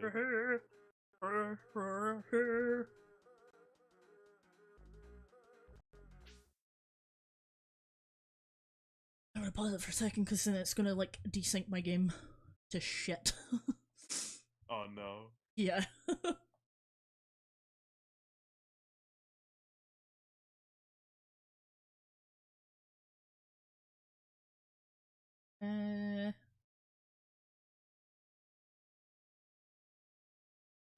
Right. I think I found it.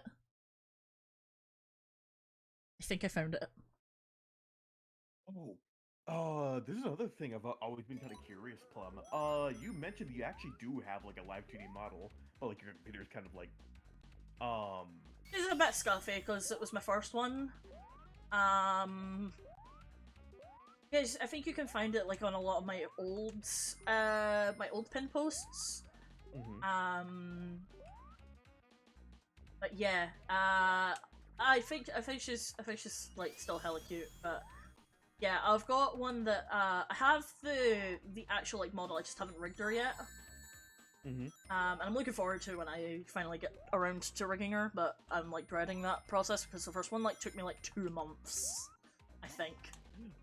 Roughly about 2 months. Cause I drew, cut, and rigged her, but I never cut, but I didn't realize like how much I was supposed to cut until like much later down the line. Because the original like Plum model is a half body. Whereas my new one is a full body, so that one I'm actually really excited about because I've always wanted to do the full body one so I can do like more shit. Oh yeah, you can give chat steppies and shit. Hell yeah. Well, maybe not steppies, but I could definitely just like it would look a lot fancier per se. Oh yeah, 100%, 100%. I mean, I could probably easily give chat steppies. Hell yeah. Get crushed under, Plum, lick my boots! Lick my boot. Here's your boots, bootlicker. I found that whole shit. Can't. Each pant. I want that to be my like birthday cake. Do you know what? I wanted like a nice special cake for my 30th birthday. You know what I bought for my 30th birthday? A goddamn fucking Sonic the Hedgehog cake. Oh yeah. It had stickers. It had like a thing of stickers around it. Hell yeah. How do you feel? How do you feel? Old. Just old. Like when I was born, I'm gonna guess it. when I was born, the only game that was out was Sonic 1 and Sonic 2, and then Sonic 1 and Sonic 2. As in, like, Game Gear and Master System Sonic 1 and 2. Oh shit. So when I was born, there was 2 variants of the same Sonic games. It's just like, would you like how do you like your Sonic games? In one system or the other? Which system? Because I remember playing Sonic 2 for the first time on like Master System Game Gear. It's a fucking difficult game, and if you don't get all of the emeralds, then it's implied that Tails is dead at the end. What the fuck? Yeah, because Sonic will stop and he'll look up into the sky, and Tails will be in the sky. Like, Tails' image is in the sky. Oh, that's dark. It is dark, yeah. So in the beginning, there were 2 gods, Goddess, Ilias and Goddess, Alphys, Fateburn, when Ilias, humanity, while Alice created, monsters. They both lived in harmony for years until one day when Ilias' angels attacked and massacred a city known as Romina. The monster lord's content held Gondo. They severed ties and sparked the first angel monster war of history. Are you good there? Oh no, I'm good.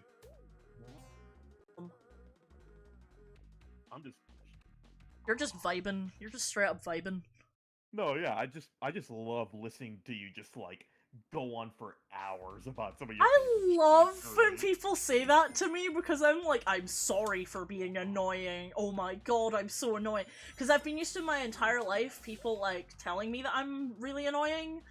And so like when people tell me like I want to hear you like infodump for hours. Oh, that's true. Oh god, I forgot that they were both in the sky.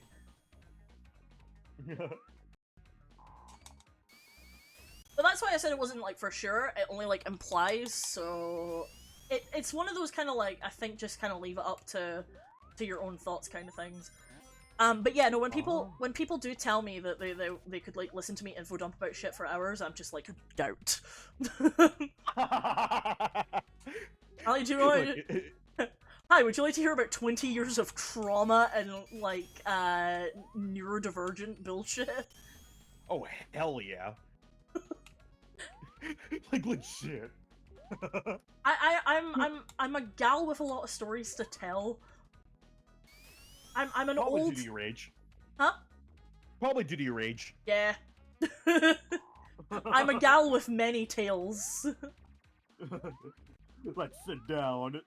Sit down, son. Right, you got about 5 days. Of shit to go through. Right, okay, you got 5 days with breaks and a lot of like getting mixed up and going back and forth on shit. Okay. Alright, here we fucking go!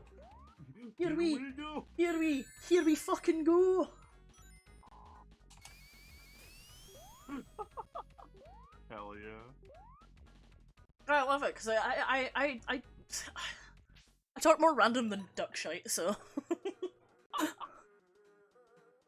Hell yeah. I like got that from my favourite show, My Mad Fat Diaries. That, you talk more random than duck shite sometimes? Fucking hate it when you say that! I can't do her Lincolnshire accent. Ooh. So, I guess in that case, what are some of your favorite, like, British programs? Like, UK programs? So, gosh, oh, gosh, which ones have we been watching? So I like Tales of the Unexpected, which is, like I said, it's an anthology series. It's done by Roald Dahl, who wrote, well, Charlie and the Chocolate Factory and all that shit. Oh shit.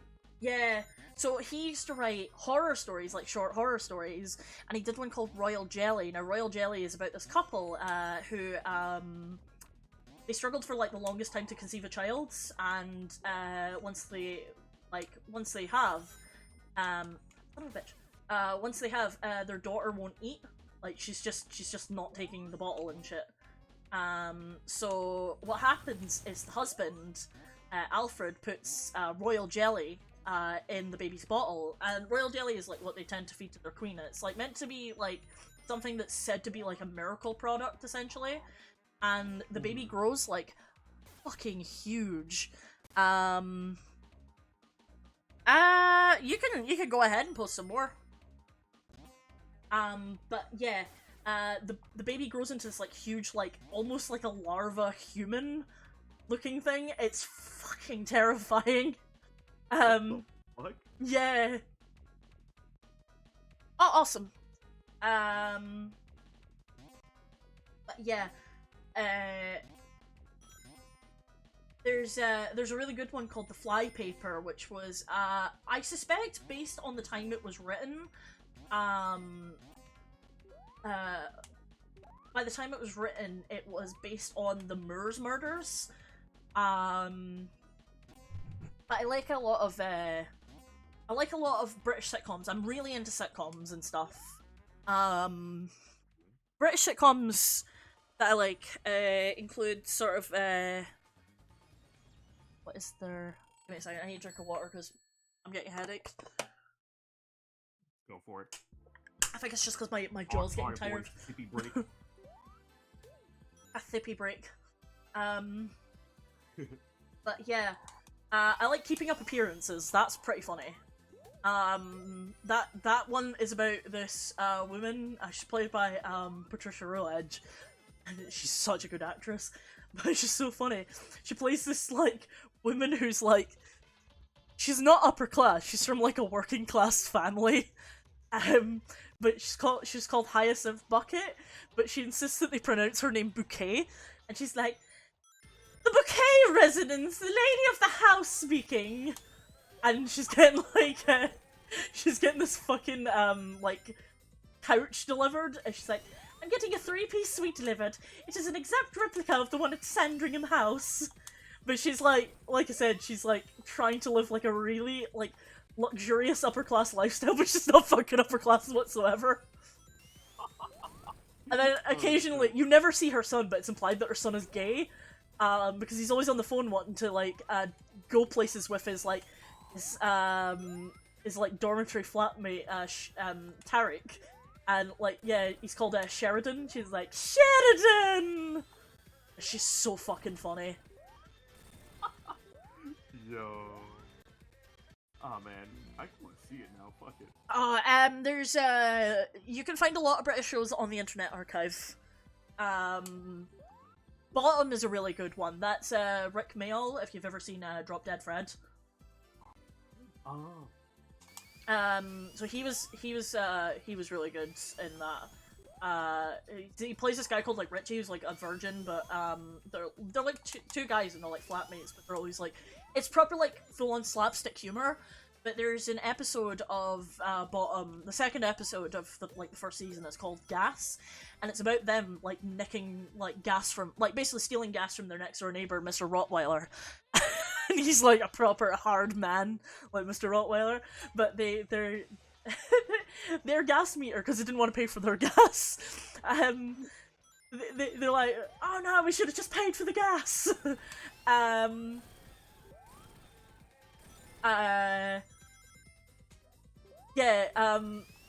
So his like Mr. Rottweiler's like paying way too much for his gas, so like they've sent the gas man around to check all the meters in the area, and what happens is so they've got like I said, they've got like a little tube connected to like his gas so they can warm their flat. So the gas man comes around and sorry, give me a second, I'm racing Supersonic at the moment. No, not Supersonic, Metal Sonic at the moment. Supersonic racing.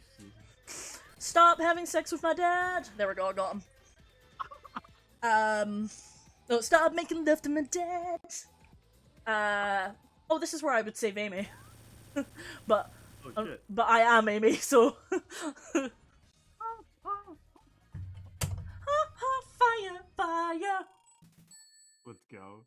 I've been listening to that and Flying to Freedom nonstop for the past several days. Honestly. What did you do to me, Plum? Sonic music's really good, though. I agree.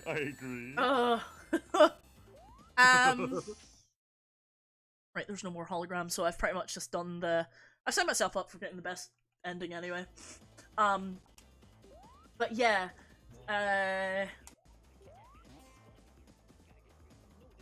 oh no, it's so funny though, because they have the gas man come around, right? Now it's like really warm. And he's like, they're like, wait, Duggo! Would you like a cup of tea? And then they're like, oh, I'll just put the kettle on then. Put the kettle on the floor because we won't be needing that because we don't use gas. So they're trying to convince them that they don't use gas because they don't know what it is. And then, there's above continuation so you don't get confused, damn 500 word count. Oh no. No, it's fine, don't worry. But yeah. They give him like, they're like, alright, here it is, 3 mugs of steaming cold tea. And so like the gas man sits and drinks his, and you just see like the pained look on his face as he's drinking like a cup of tea that's like made with cold water. It's so funny. And then like he's like, right, I have to go now, and then he's like, no, you can't go because I love you. And then it's like, I love you, and I can't live without you, at least not for the next 12 minutes, because like he's saying that like he needs to like finish work at 6, and it's going to take him like about 15 minutes to see the neighbor next door, because that's the neighbor they're stealing the gas from. And oh my fucking god. So they straight up like one of them just hits him in the head with a frying pan, and the other just punches him in the face, and they just go absolutely ham on him, continuously like punching him and hitting him with the frying pan. Like they're straight up going like absolutely apeshit on this guy, and it's so funny. And then they like stop, and then they're like, "You're not going anywhere, mate." And it's like, right? Oh my god, Eddie, we killed him! Oh shit. But they didn't, they actually just straight up, like, cause they, like, kept, like, beating him for, like, a solid, like, 20 seconds, over the head. They just knocked him out for a good 15 minutes. Oh, So- fuck. So there's a bit where, like, they're trying to figure out what to do with the body. And they're like, oh, which bit should we eat? Like, maybe we can eat them. And then they go, and they call, like, the kebab guy's shop, like, across the street. And they're like, oh, good, he's still open. He's like, hello, Hassan! How's the kebab business? Alright, it was just an English peasantry. And so, he's like, alright, well, bugger you then. No good, his Alsatian got run over this morning, so he's good for meat for the rest of the week. But yeah, oh, it's really funny. But, Oh shit. there's another one, there's another few of them I've watched. I like, Inside Number 9. If you like dark anthology things like Black Mirror, Inside Number 9 is a really good one. That's another one with, like, a twist at the ending, and the whole thing is, like, that, all the episodes are typically, they take place in, like, one location, and there's always something to do with, like, the number 9, relating to it. Oh. So it'll take place at, like, a number 9, or like, 9 whatever street or something, or apartment 9, things like that. So there's, like, really good ones where, like, the episode is shot, like, entirely on, like, old, like, film from, like, the 70s, or it's shot entirely on, like, security cameras and stuff. Ooh, that's interesting, actually. Yeah. And then there's, oh, the little Amy sprite is so cute! Oh, baby. Little baby. Baby. Baby. I'm trying to remember what else there is. God damn it. God damn it. There we go. So I watch a lot of sitcoms. There's a really funny one called That's My Boy. It's from, like, 1981, I think, or 1980, and it's about this, woman, I can't remember her name, but, she goes and she works, as a housekeeper for this couple, and the husband turns out to be her son that she gave up for adoption. Oh shit. And he fucking hates her in the beginning, before he finds out that, like, she's his mum, and then he starts fucking freaking out. Because even she thinks that he's, like, even she thinks he's, like, totally up his own arse and everything. There's, for British shows, there's Max Headroom. Because, well, everyone knows Max Headroom, because of the hijacking incident. Wait, with a... hijacking incident? Have you never heard of the Max Headroom hijacking incident? No. So, this is this legendary, technically, oh god, I've glitched. Technically, true crime, considering they still haven't ever caught the person. So this was in Chicago, and they hijacked a TV station, that was running, like, a news channel. And then they got another, I think, Chicago local station or something, later that night that was showing an episode of, I think it was like the 60s Doctor Who or something, or the 70s I think it was the 70s Doctor Who, and it cuts to this guy wearing, like, he has, like, a big sheet metal on the back of his wall, like the rigid sheet metal that's meant to look like the Max Headroom, like, background that was, like, always warping around. And so he's, like, talking some, like, random shit or whatever, and, that comes up, and it's, like, he's talking with, like, a warbled voice and everything, but yeah, they hijacked it for, like, a solid 2 minutes, and yeah, once they got, like, the channel back on, or whatnot, once they got the stuff back on, they were just like, yo, what the fuck just happened? So, eventually, yeah, they still have never found the guy, to this day, and that took place in 1987, like, November 1987, but it is, like, one of my favorite true crime cases. Because it's just some guy being unhinged on camera for, like, a couple minutes, you know? Fuck. But Max Headroom was, it's a cyberpunk, made-for-TV movie. It's really good, and, ABC, in 1988, adapted it into a full-fledged, TV series. So what it's about, it's a cyberpunk show. It's made by the same people who went on to make the Mario Brothers movie, as in the 1993 live-action one. Oh, that one. Yeah, that one. So it's that's why it's like very cyberpunky. But yeah, so it's about this, he's a TV, like, he's a news anchor called Edison Carter, and, he is investigating, this case, where someone completely combusted in their apartment, and they're trying to find out what actually happened, because some people were trying to say, oh, it's just someone's microwave going off or whatnot. Yeah. Oh, no, it's not based on that guy. That guy, has a mask of the actual character. So, yeah, the original made-for-TV movie, what happened was, Edison Carter is... Yeah, so he's trying to find out, like, this case of, like, people, randomly exploding, and it's because this, like, corporate TV station called Network 23, what they're doing is, they're testing this thing called blipverts. Now, blipverts are commercials that run 30 seconds of advertising, or like 1 minute of advertising, in the space of, like a few seconds. And it stimulates the mind and the body so much that people start to, like, explode, essentially. Oh, shit. And Edison's trying to find out, like, what the fuck's happening with these, because, of course, blipverts are literally deadly advertising. And, he finds this, he goes into the building, he sneaks into the Network 23 building and finds, a rebus tape. And this is, like, an experimental subject, watching the blipverts. And they watch all the, like, advertising, like, just whip by, like, in a few seconds. It's just, like, proper flashing images.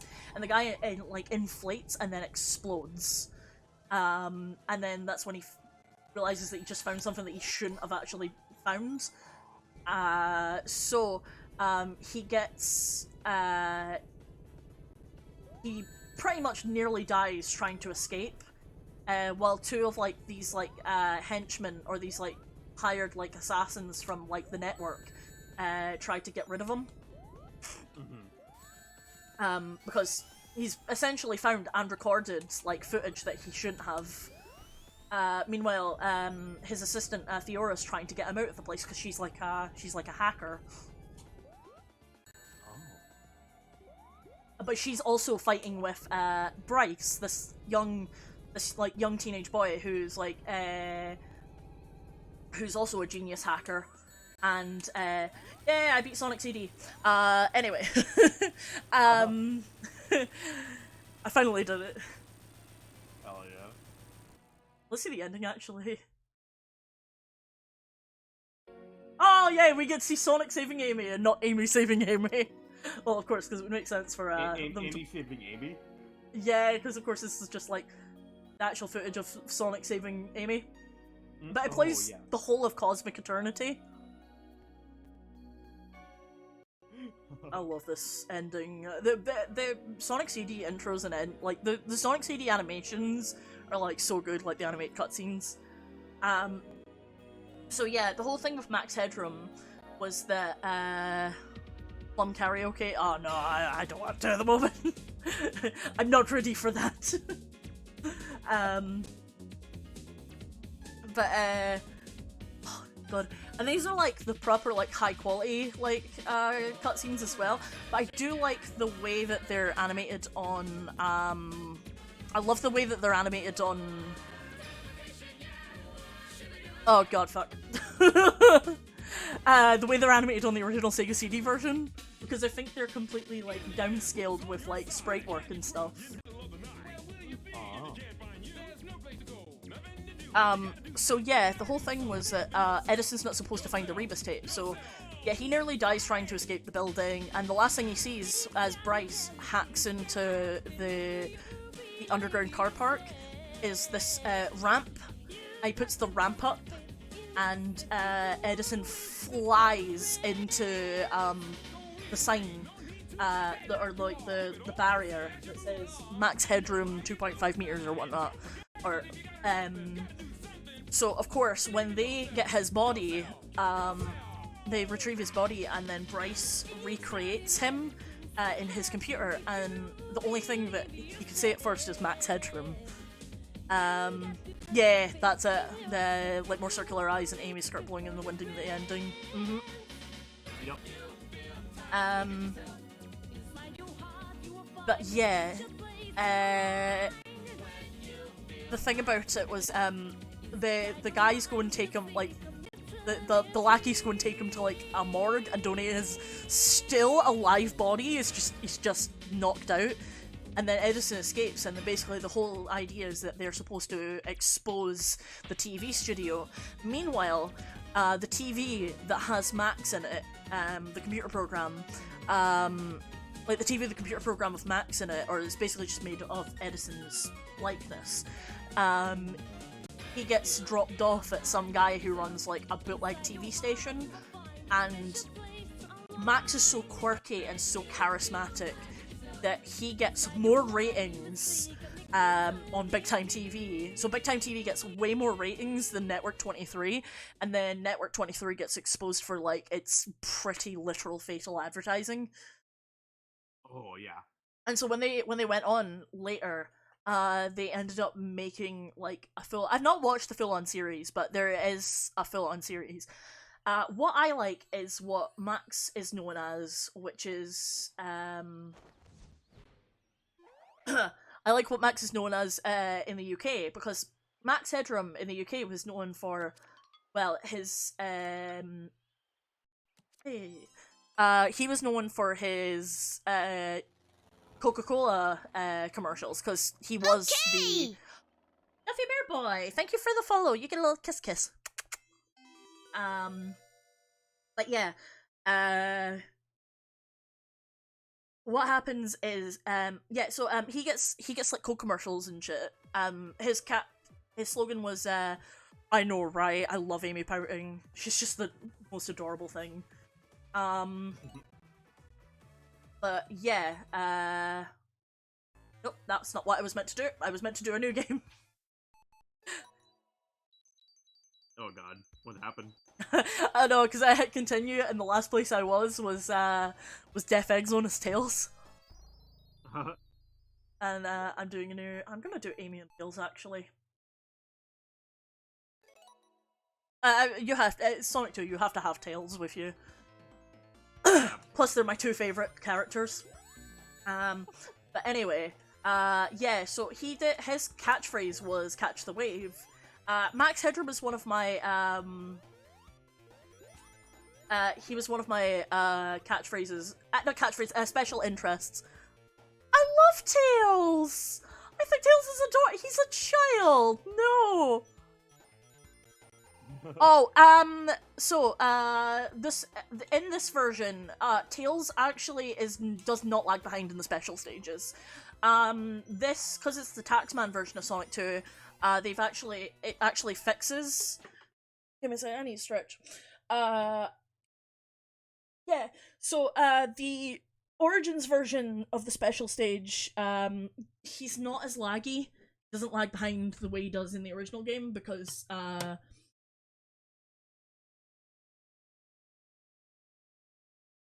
yeah. So I found that compared to the original game, you lose less rings. Yeah, it is. The lag is noticeably different, because like this was the game I grew up on, so like I noticed it. In fact, you'll see it now. So they move a lot smoother. There is like about like a half-second lag, but it's not as bad because everything moves a lot smoother in the Origins version. Because the special stage is like completely like rebuilt from like the ground up on like a different engine. So you'll notice that Tails moves a lot smoother. Okay, that's really cool. Well, it makes the special stages run way easier in this game, and it uses the Knuckles and Sonic 2 logic, is that once you leave a special stage, all the rings respawn. Oh god, yeah, no. Tails was like, the Tails lag was really annoying in the original. Because I've been playing this game since I was, I'm 30, so I've been playing this game for about a good 27 years. Tails is fine, leave him alone, I never had issues with him. Oh, gosh. You okay? Okay, that's fine.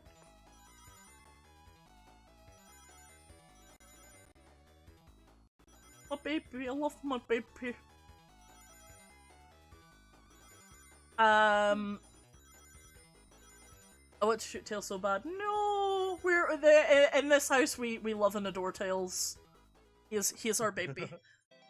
This is a Tails stan club. A Tails stan club. I agree. Well, he was always my favorite growing up because he is. I'm gonna let it slide this once. Good. In this house we love Tails. Adore young Miles Prower of the nameless zone hero of Mobius. You keep Morbius? your rings. Mobius. Mobius was the worlds that they like the planet they live on. Oh. But I do see where you think. So where was I? It was Max Headroom, that was it. Yeah, Max Headroom. So yeah, the whole thing with Max Headroom is, when in America, he is known for the Coca-Cola commercials. So his slogan was "Catch the wave," or "Catch the wave," because you know he stutters, being a barely functioning computer program, or a still in development computer program technically. And the whole thing about it was, oh yeah, this is West Side Island. So it's South Island, West Side Island, Angel Island, Little Planet for Sonic CD.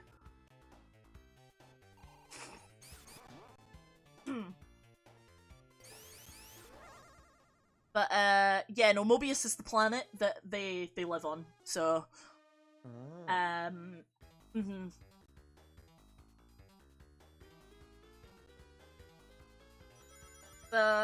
yes, the thing, so he did like the Catch the Wave slogans and stuff, and then obviously you had the ABC TV series that further adapted the story of the TV movie, and then in the UK, Max Headroom was a music video show host, so he would like do music videos, and then he would comment over them. He would interview like celebrities like Sting and such. So yeah. But I love him. I just love his entire aesthetic. I bet.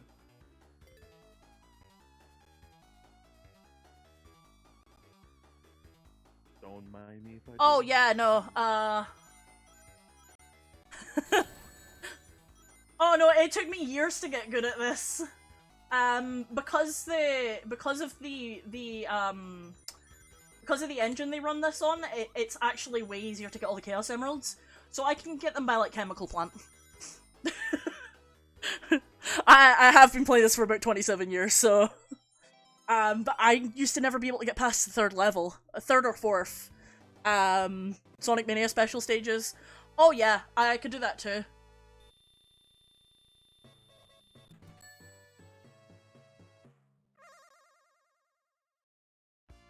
Oh yeah, the 3D special stages are great.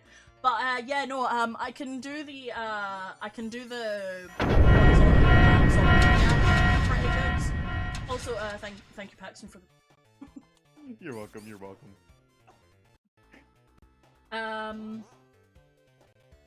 Yeah, so I could do the ones from Sonic 3, I could do the ones from, it was always Sonic 1 and 2 that I had trouble with growing up. Whereas special stages, or I meant that more as in the special stages in this 2013 13 port or 3D. Yeah, because of course, like that, they've massively, like, because the engine is built from, this is like the retro engine, so they've like built the entire game from the ground up. So this isn't like the original game, this was like rebuilt completely to run on like split screen. Not split screen, widescreen. So that's why like the game is like way easier. When it's way more forgiving when it comes to the special stages. Oh, fuck Eggman, honestly. I mean, Eggman's a good boy, but he's a funny boy. But God, I could straight up, if I wanted to, I could run Sonic Mania right now. I could put Sonic Mania on right now and then just show you the special stages, because those ones took me so fucking hell. No, I fucked that up. That's fine. Realized I got hit like right after I hit the thing, but it's fine. Yeah. Special stage, 5th special stage was bullshit. I spent so long replaying those special stages to get good at them, but it took a long time for me to get there. Oh shit. Oh yeah. It's like 2 weeks of Mario Kart, and then I kind of was able to pick it up. But this is what happens when Sonic is your special interest for about 30 years, is that you just eventually pick up the game. You pick up, like, how the game, how the way the game's played, you know? Oh yeah. Well, this game's like muscle memory for me, because this was my first ever video game. And I only more recently learned the strategy to beat Metal Sonic without having to use debug mode. It's just you've got to be very patient. I was never patient. I would Supersonic cheat debug mode and then go to Death Egg and essentially try and like, or just use Supersonic. I've known the level select cheat since I was like 2. Because my parents were huge gamers when I was like growing up. So they played this game like right around the time I was born. Well, I mean, considering the fact that I was born like 3 weeks after this game initially came out. Oh shit. Yeah. I was born end of 92. Dang it, I jumped like too late there. The problem is, this does tend to go too fast as well, and because it's so smooth that you can fuck up with, like, the timing.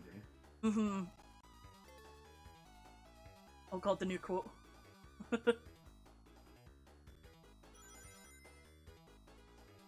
The only male hedgehogs go hyper.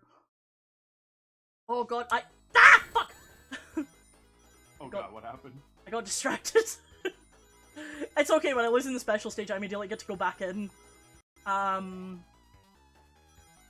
you can essentially watch me redo this again, like, a million times over.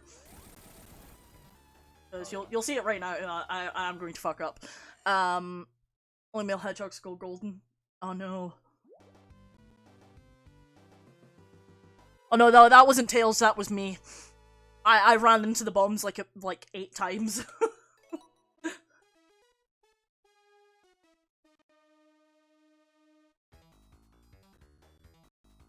See, that's what I was saying, like, the problem is that I tend to get very, I tend to get kind of distracted sometimes, so then, like, I will forget. Because, like I said, because it's, like, so smooth, that's also, the frame rate is so smooth on these stages, with them being completely, like, recreated, that, yeah, it does get a bit, like, oof. But, no, I fully got, like, remember the OG? Oh, yeah, no, I do remember the OG. Oh,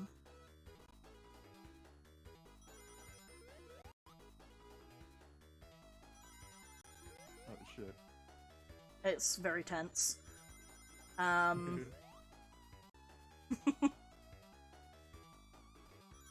It's when the big ring one hits you. But eventually, if you do it long enough, you pick up like the pattern of the special stage. It's handy for, I think, stages 4, 6, and 7, or well, 4 and 6, because 7 is like the rings are just everywhere, and you fuck shit. You gotta pick up like a million of them. I jumped too late. Ah! Okay, that time you can blame Tails. That time you can blame Tails. There we go. And we're dragging Tails' name through the mud.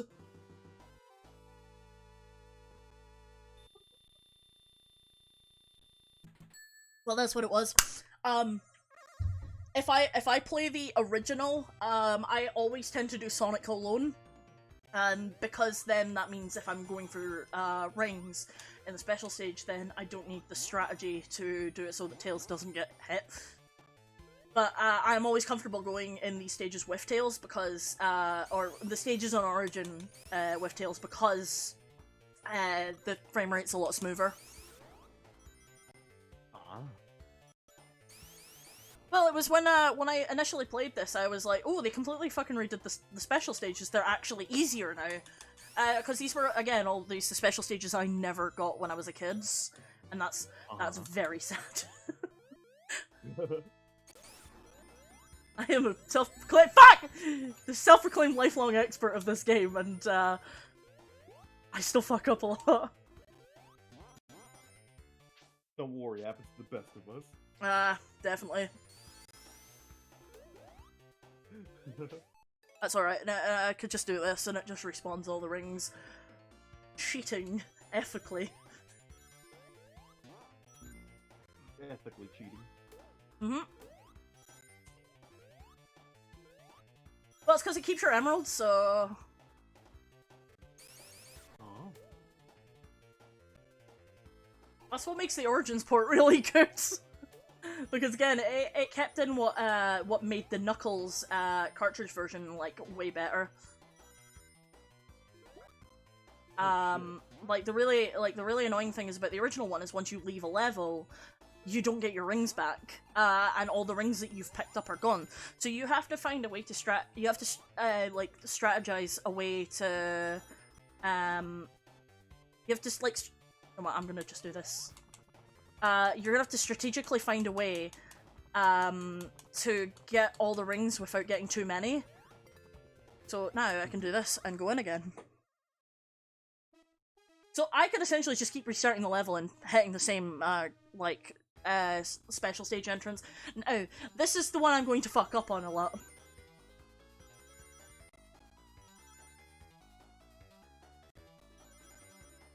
Yeah, the 2013 is, yeah, because it was the mobile port. Because this is, like, the mobile port version.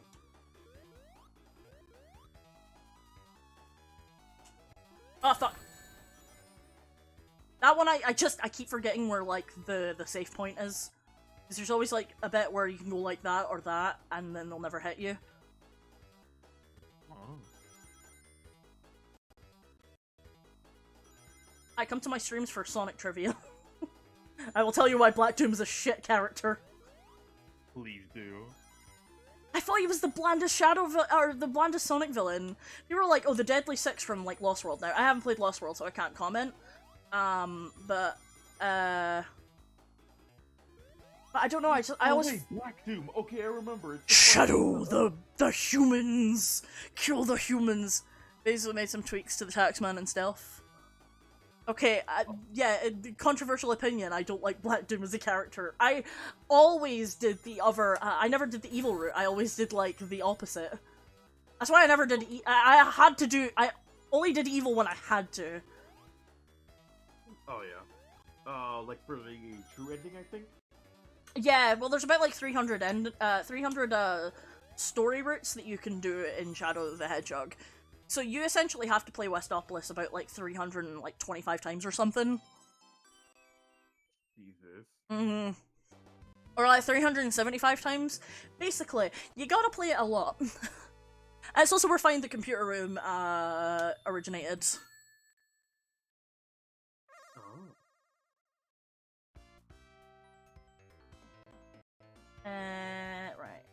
next one. Yep, next one's here. Let's go. Yeah, no, I tend to have trouble on this one, but again, like that, I have 500, like, special rings. I can just start again if I want. See, the simple solution, though, the simple solution to Tails being an issue in, like, the original version of Sonic 2, just get someone to plug in the controller and play with you. Oh, yeah. Little brother mode. Little brother mode. I have a little brother, I could do that. So I have a little brother, he's like a whole ass teenager now. He's 13, I'm like, fucking remember when I was like holding you and then I put you down on the floor and you banged your head on the ground. I can't wait to tell him that. I'm like, yo, Jimothy, his name's not Jimothy. I just like to call him Jimothy James. But I'll be like, hey, yo, Jimothy, when you were a baby, I held you and I put you down on the floor and then you banged your head and I just went, no, shh, shh, shh, shh, shh. I fucking panicked because I thought my dad was going to kill me. I was like, how dare you bang your brother's head on the floor? Look, the kid probably walked into chairs. Hurt my brother because I, like, regret his existence. No, I don't. My brother's cool. See, the fucking day, like, the Christmas, I got him Spider-Man on, like, PS4, and, the fucking, on the phone, he was like, oh my god, thank you! I think it was about 3 years ago, it was when he was, like, 9 or 10, and yeah, so the amount of fucking, like, thank yous I got over the phone, he was like, thank you, because he'd wanted it for, like, so long. Because he loves Marvel. He loves Marvel, he loves Deadpool, he loves Mad Max. He's like been into Mad Max since I think he was about 6. Oh shit. Yeah.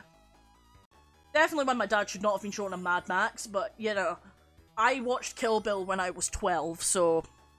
I used to be absolutely I feel that. I used to be absolutely obsessed with, first-person shooters when I grew up, especially Call of Duty. Oh, yeah. I watched The Evil Dead when I was 13, and it scared the shit out of me. And it was, like, the first one. I only watched, the second Evil Dead and Army of Darkness, a few months ago. Oh, shit. That's some hard facts there. I've only recently watched, the other Evil Dead movies. I've not watched the remake, it's just because it's not Evil Dead without Bruce Campbell. Oh, yeah. That man makes that movie, like, what it is. For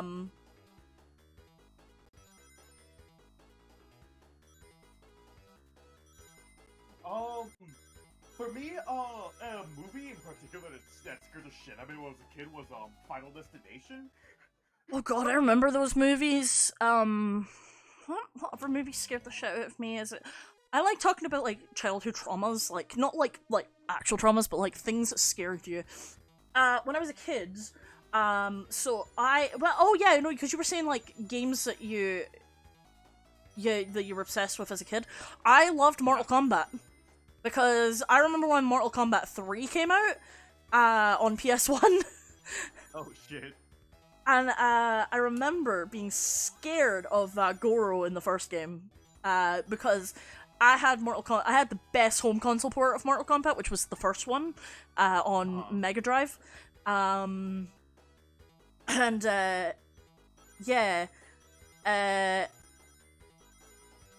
Yeah, Mortal Kombat 1 was just, like, it was fucking goated, and then you get to the end where you've got to, like, suddenly fight Goro, and it's just this, not, like, superimposed, like, photographs of real people, it's just a claymation model, and it was just so off. Just so off. But my mum taught me how to do the blood cheat, which was, the legendary, cheat on the, story, like, the lore screen. You put in Abacab, or, it was ABACABB. Mm-hmm. So basically just the Konami code. Yeah. So I knew the blood code for Mortal Kombat. Oh shit.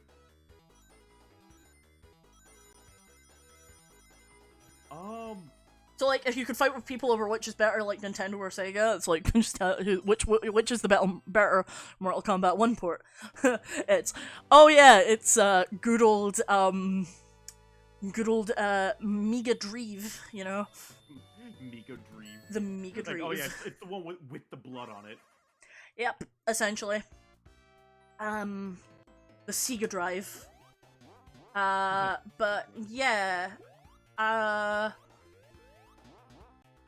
I'm trying to remember what else. A lot of the things that I became conscious of was like when I was in my teens, though. I remember being 15 and playing Mortal Kombat 3, like finally getting a copy of Mortal Kombat 3 for the first time, and getting to Motaro on Mortal Kombat 3. That's another claymation bastards. It was fucking terrifying.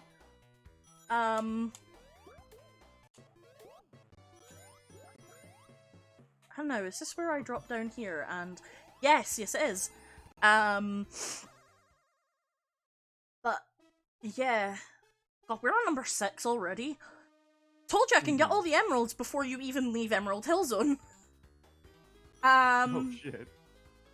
But yeah, I remember coming across Gygus for the first time when I was like 17, and it actually like encouraged me to go and continue playing Earthbound because I wanted to know, I wanted answers essentially. How'd that go? Because I was like, what the fuck is that thing in the background? Ah no! Why did I have to itch my nose? Oh no. I thought I was safe. I should do it between chunks.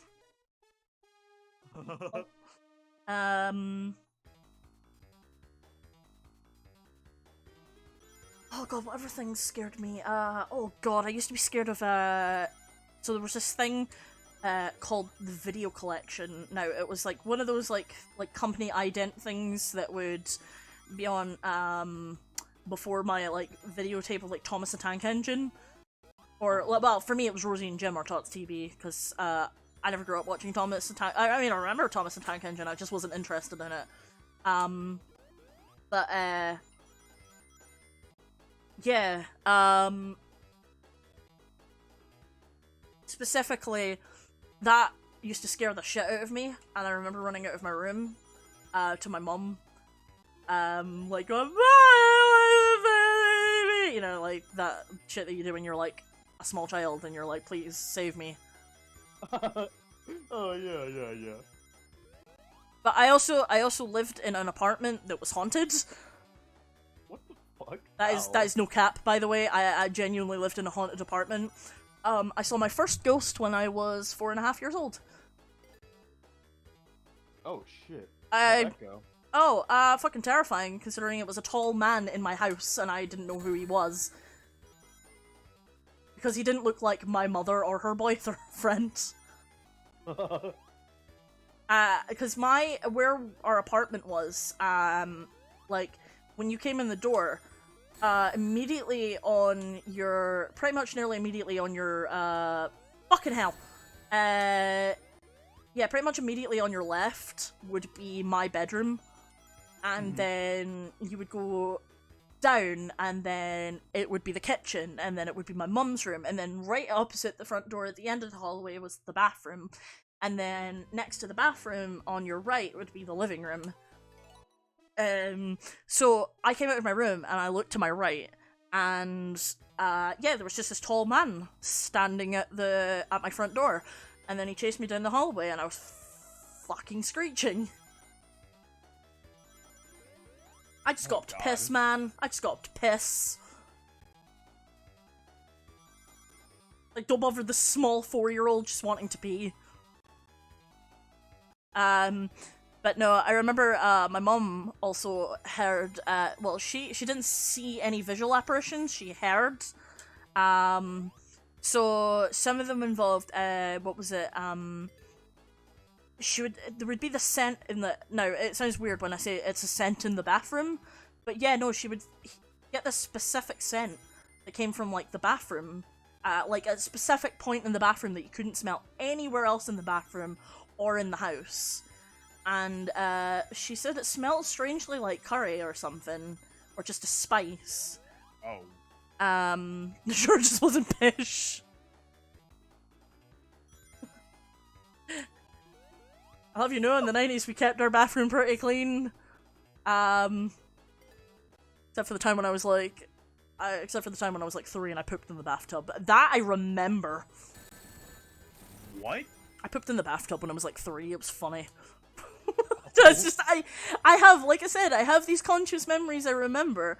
I mean, I'll tell you the piss story when I get to Hilltop Zone because it has something to do with Hilltop Zone.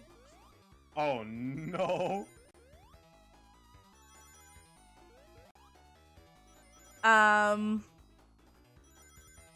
It's hilarious. I tell the piss story all the time. I promise you there is context. You remember the piss story, yes. But yeah, it was my mum heard footsteps that sounded exactly like mine running into the bathroom, and then she went and checked the bathroom, and there was fucking no one in the bathroom. I'd been in my bed the entire time.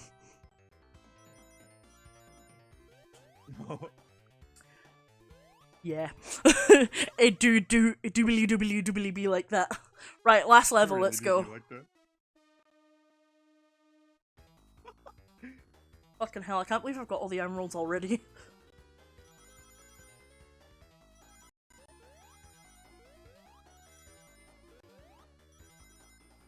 But you gotta get about like 200, 300 of them nearly, so it's like, oh god, man. I'm missing some already, so I might need to like redo this.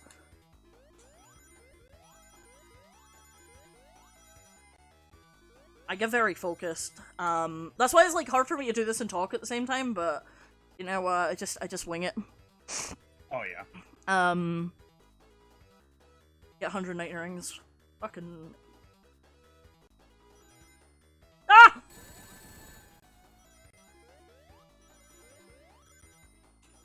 Ah! So yeah,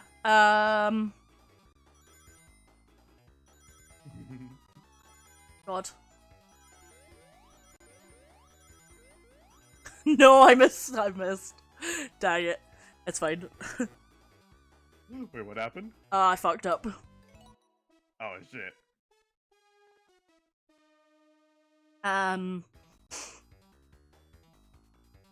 But yeah,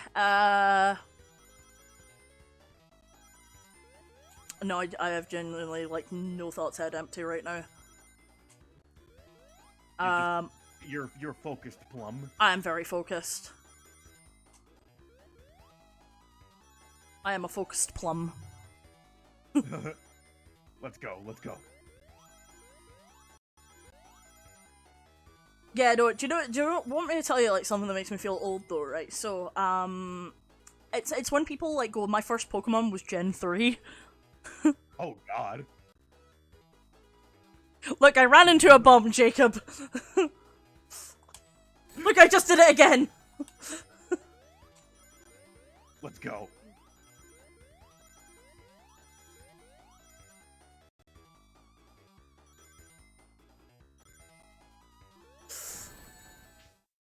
I panicked. I've got 50 rings. I'm not getting this.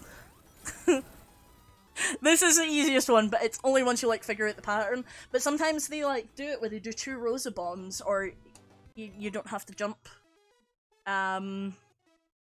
Sophisticated molding. Malden. What's the... Oh, God. Yeah, no, so, like I said, yeah, when the Pokemon craze, like, started, I remember, like, we would trade stickers for, like, the Panini brand sticker book and everything, Yeah. at school and all that. Oh, good times, good times. And then... I'm trying to remember if there's anything else. But I do remember all the toys that came out. I still own some of them. I own the Talking Pikachu doll and everything. Oh shit. Not the one that's supposed to talk back to you, but it is the one that, like, its cheeks lit up and it would just go, Pika, Pikachu. Oh my god, I love that. wait, you love the Pikachu doll or just my impression of it? Yes. Yes. I'm fucking this up like so bad right now. I bet. Can't improv for shit. I think it's just because I'm also really, really conscious that my butt hurts in this chair. I remember all the stuff I got Gen 1 games when I was 9. Yeah, because, like, what was it? So the one thing I posted recently was, so a lot of, like, just, like, the Tomy brand, like, Sonic stuff, I think it was the Tiger Electronics did the Pokédex, like, the official Pokédex that you could get. Oh yeah, the physical one. Yeah, and I still want it, and I'm like, you know what, I'm 30, and I have a job, I can buy it. I earn a pretty good wage, I could buy it right now if I wanted. Straight up. I'm a very responsible woman. It's like, I am not responsible at all. I get myself, honestly. I get myself, like, close to 0 every month. Yeah, that's been me. But to be also fair, my job hasn't really been giving me a whole lot of hours, so it's just kind of like, fuck, am I right? Dude, I'm on overtime and I will still do that shit. So... People tell me, Plum, you can't complain about being broke at the end of the month, it was your own damn fault. And I was like, sorry. Yeah, I know. But watch me do it again. And I'll do it again! And then I just put on, like, whatever by Godsmack. And spray myself with, like, Bath and Body Works warm... I wish I could find that TikTok.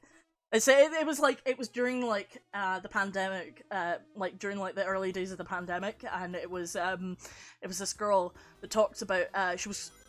I can't remember where it was, I think she was at, like, Whole Foods or, like, Walgreens or something, and there was this, like, fucking Karen, like, refusing to wear her mask. And that's when the mask mandate was, like, a big thing, or, like, you have to wear masks in stores. And then she was talking about, like, something, America's free, and then she's like... she's like... So, yeah, there was this, like, Karen in the store, and she was going, like... Oh, I won't wear a mask, it's free, or some shit. And then I watched someone walk up to her and, like... and then someone walked up to her and sprayed the Bath and Body Works scent warm vanilla sugar in her face. And she starts screaming, and you know what? I'll do it again. She just sprays herself, puts on fucking Godsmack, and, like, starts fucking jamming in the car. And the thing is, right, she's this, like, cute-ass, like, girl wearing, like, a pink, like, all pink and shit, but then she's, like, just listening to, like, fucking, like, metal. And I'm like, oh, God, I need a girl like that. Hell yeah, easy. Oh, here we go. Rings everywhere. I also gotta do it while, like, not getting myself, like, in the shitter. Yeah, see, there you go.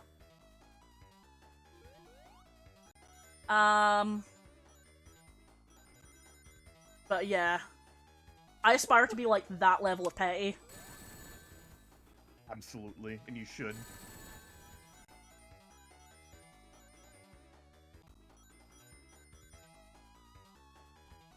There we go. I got them. I got all the emeralds. There we go. Haha. My type should have been bloody obvious considering I had a heavy crush on Rouge since I played SE2. Oh, I had a crush on Shadow when I was a kid. I remember coming. Wow, pretty. I remember coming across. Pretty. No, I remember coming across all the Sonic smut when I was like 12. I wonder what this is about. Well, there's goes on Wattpad. I remember coming. I remember wait, actually, good night.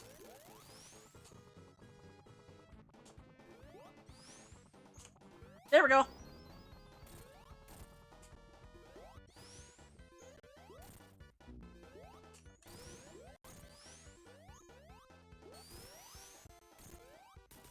Fucking Hyper Amy.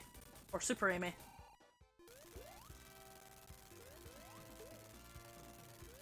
But yeah, there's a lot. There is a lot. There's a lot I remember from my childhood. But Tommy did like some really good like Pokemon stuff. I remember the I remember so this one I talk about a lot is the Pokemon roller stamps. Pokemon What? roller. So there's these things called Pokemon roll and play stamps that were made by Tomy. Now what it was is it would be like a Pikachu on like a little Pokeball. Now when you took the bottom part of the Pokeball off, it was like a little cap, and it was like a self-inking stamp, and you rolled it on your paper, and you just got this like little like almost washi tape looking spread of like Pikachu. Yeah. Like in several different poses. Mhm. And it was the coolest shit ever. I loved it. And then there was, oh, what the fuck? I can't even remember now. Yeah, there was like loads. There was like Dratini, I think. Slowpoke had one. I really want the Slowpoke one. But I think I still have the Pikachu one. I'm going to see at some point if I can find it, because I think I know exactly where it is. And it is purely dependent on if I still have that little handbag. It was a handbag I used to take to school. Because I used to take like all my miniature like little figure-y things to my grand's house, like when I was a kid. And I age 12, just sitting on a Friday night in my grand's kitchen, just playing where her plates would where she would put plates if she did, you know, but she never did, so I used them as like this little like, it would be like an apartment for all my like miniature toys. I had a very, very good imagination. But yeah, the little TV would be made out of like one of the little Sonic like Tiger Electronics looking games. It was the McDonald's toy one. Oh yeah. Yeah. The like Sonic like LCD one. I miss those. They just don't make them like Tiger Electronics anymore. You know, games that were just slightly shite. I've got a Sonic Underground Tiger Electronics game though, and it's I think semi-rare. I ain't ever given it away though. Time for Amy to outrun the screen 8 times. I'm so glad the stages in here are like only like 2 acts long.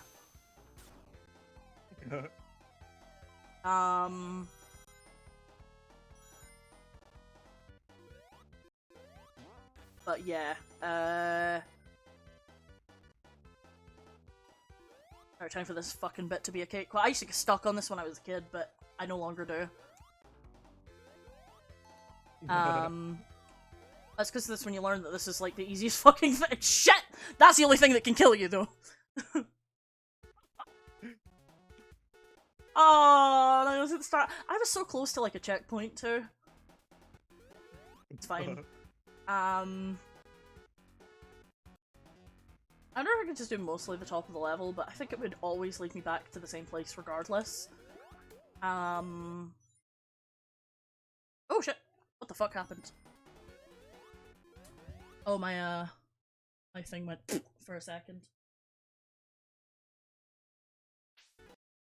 Oh no, it's just my capture card lagging a little. You felt that? Yeah. It was like, oh no, why did it go silent? Let me just refresh it. In the meantime, I'll check my Twitter notifications. When you realize this is the easiest that dies. In my defense, I did not die. Your Honor, my client has pleaded oopsie daisy.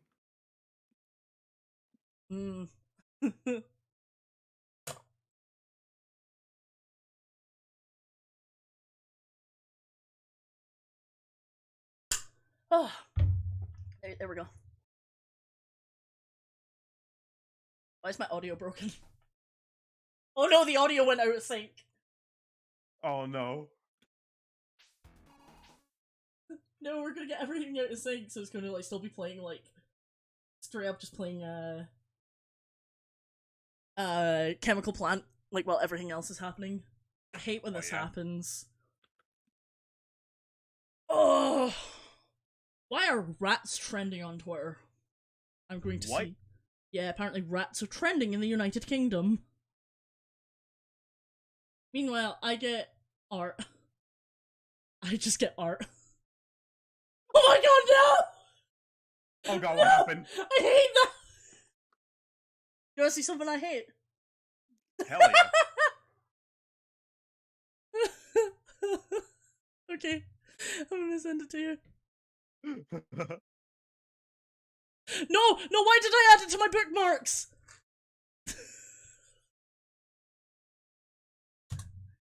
It's Max clapping his cheeks from Sam and Max.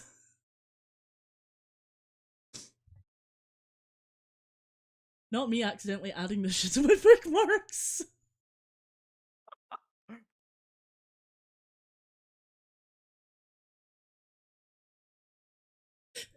I'm not even on my saucy account. Come on, man. Plum Goro, what the fuck? Go back.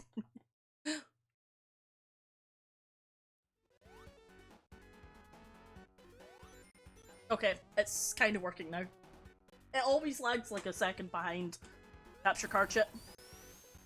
But yeah. Yeah, so the Pokemon ruler stamps were like the coolest shit. But I'm gonna see if I can actually find it at some point. They still sell them on eBay, like, freshly, like, wrapped. Someone would, like, freak if they just saw me, like, unpeeling them, going, I want to use them, they're stamps. Give me the stamps, come on, man.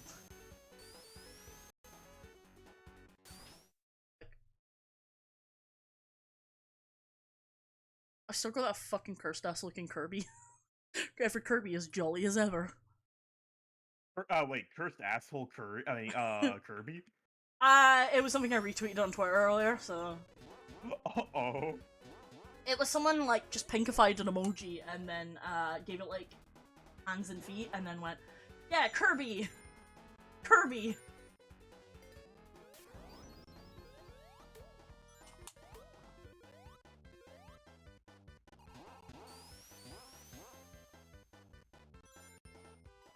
So what did you end up drawing? Because I know you were drawing like bunny girls and shit. Literally nothing. So instead I actually rigged up a model. Ooh, nice. Yeah.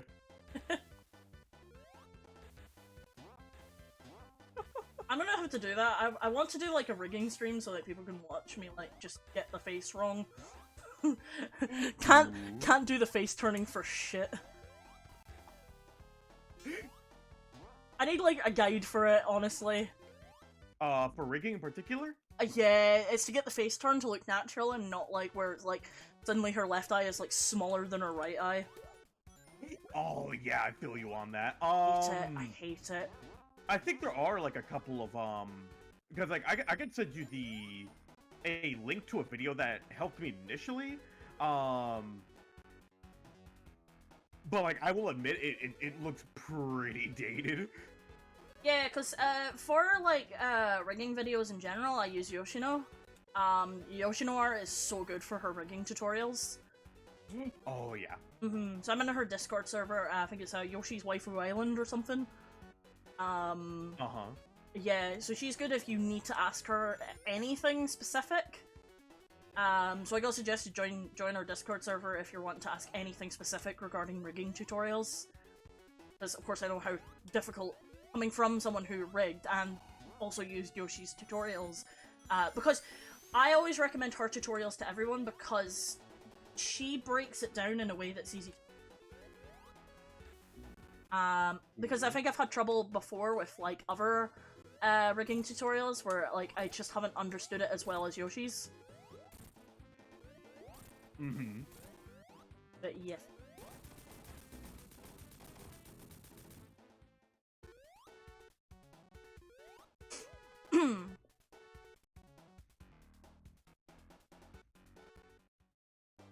I want to do a thing where I can, like, take color palettes from, like, Sonic stages and then just, like... Make something with it? Yeah. Like, Go for it. That sounds like a lot of fun. Oh, I know, I love, like, that whole, like, idea of, like, limited color palettes, but taking, like, major colors from things. So, like, for, like, Chemical Plant, it would be, like, the warm orange-red tones of, like, the reactors in the back. And then, like, for Aquatic Mine, it would be, like, mostly, like, the water underwater and stuff. So it'd be cool shit like that. And then, of course, like, you know, Green Hill's mostly, like, Green Hill shit.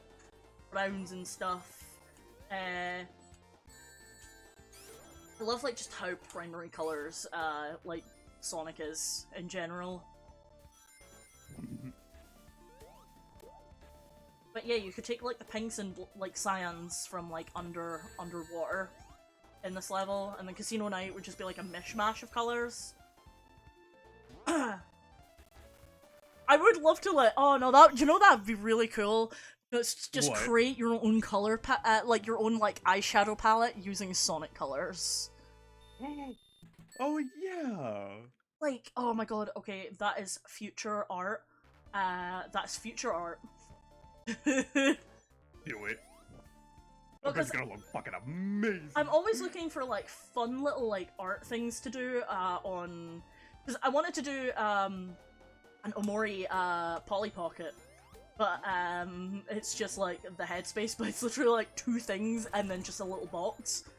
So like instead of like the compact, the little compact, it's just like it's essentially just like a case with nothing else. But it would be like a pretty cool like concept design. It was the way I did the Junko Barbie one recently. The Junko Barbie was really cool. I never sold any of them at the convention I was at recently though, so I was really sad. I thought, oh well, where's all the like the 14-year-old Danganronpa fans that think my art's cool and go, oh my god, look, it's Junko, and then never buy it.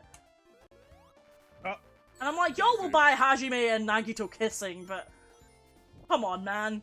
Don't you lie to me. I'm like, do not disrespect the queen like this. She's the reason y'all even have Despair in the first place, come on, man. Yep. Fake Danganronpa fans.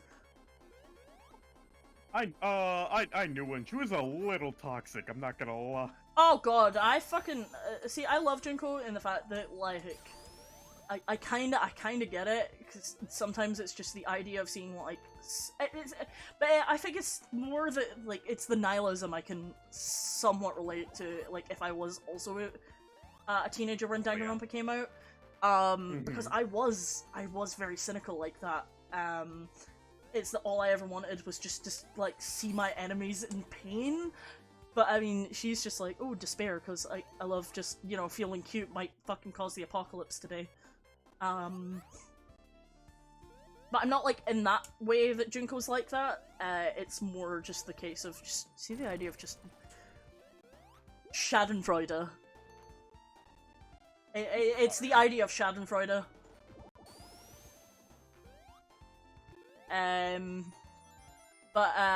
No, it'll always be like it's always like every convention I go to, you always see a Hot Topic Mikan. Oh yeah. Well, there's always like a Hot Topic Mikan, and it'll always be like a 14-year-old alt girl who's like meant to be Mikan, but she's like wearing like black and white stripy socks and like a pair of fucking demonias and like over accessorized with like alt shit, and I'm like, come on, man. I feel like Mikan would wear more soft things, in my honest opinion. Mm-hmm.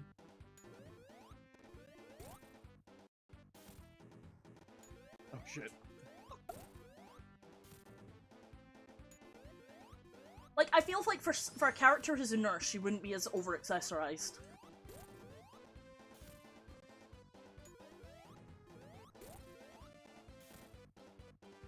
But I feel like she would be covered in a lot of band-aids. You know, like, colorful band-aids. Ooh, definitely.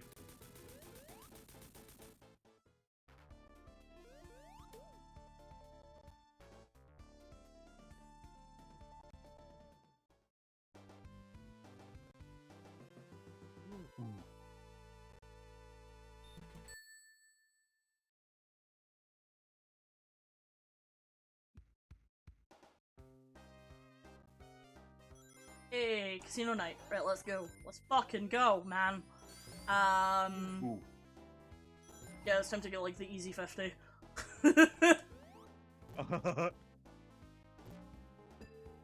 Also, I love how, like, smooth the slot machine mechanics are. Just, oh, so good. Absolutely. Mm-hmm. But yeah, yeah, no, I was really sad though, because it was like, yeah, no one bought the Junko Barbie thing, but yeah, no, I would love the idea of just like conceptualize like one based on like every level or something from Sonic, but using like their major colors. So I think like Casino Night would be like a really good one to do, because it would be a lot of red, blues, and golds, and then greens. So that's really fun. I love like experimenting like artist ideas like that. And I like the idea of like putting something nostalgic in, you know, like the idea of the Junko Barbie and whatnot. Or gosh, the one doll I remember growing up with that it's great when you see people who remember it was a doll called Betty Spaghetti. She had spaghetti hair. It was plastic strands of hair that was like spaghetti, and you could take off all of her body parts because her limbs were noodles, and you took off like her top, her skirt, her shoes, her hands. Son of a bitch, I got Eggman's. Yeah, you would do all that. It was so cool, and I loved the Betty Spaghetti toys. I miss them so much. Because it's like Furbies. I had a Furby. I had like one of the super like OG Furbies though. Not like the adult one. I had a baby Furby, and I've lost it. Well, no, actually, no, not that I lost it. It had like a little baby carrier it came in and everything, but I left it. Once it died, it went into my cupboard. And that same cupboard ended up with a shit ton of like mold growing in it.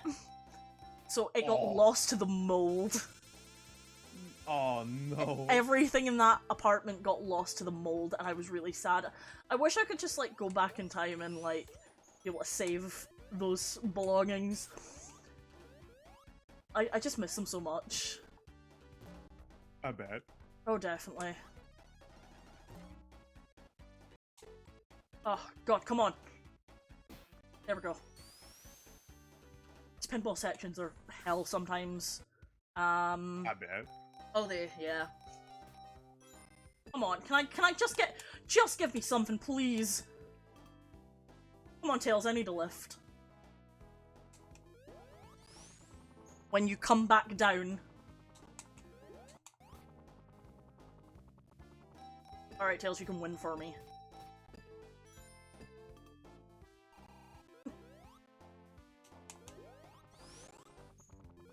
Oh, God. Right. What toys did you have, like, growing up, though? Oh, what was that? What toys did you have growing up? Ties? Toys. Oh, toys. God. Honestly, at this point, I don't even remember. Really?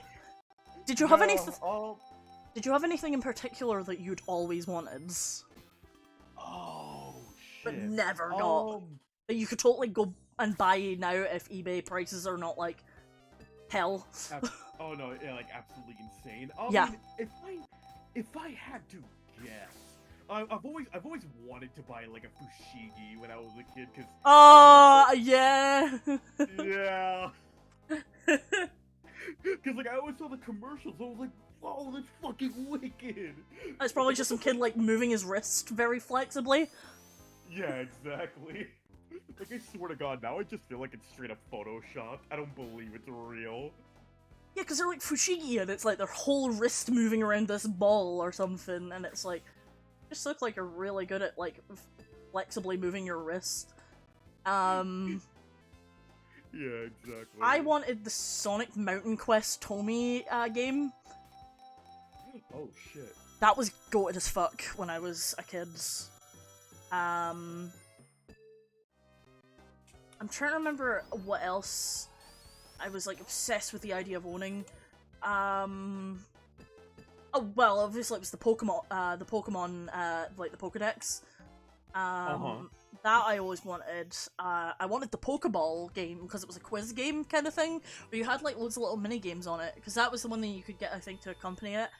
I always wanted the other Card Captor Sakura toys. because I got the Cardcaptor Sakura doll when I was a kid. I still have it, but her green fairy dress is ripped because it's the time card episode Sakura. Yeah.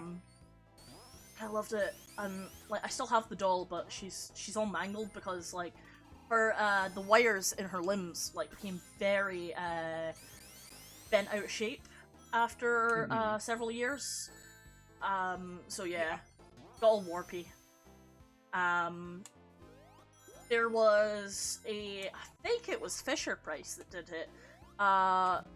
When I was a kid, my mum's ex-boyfriend, at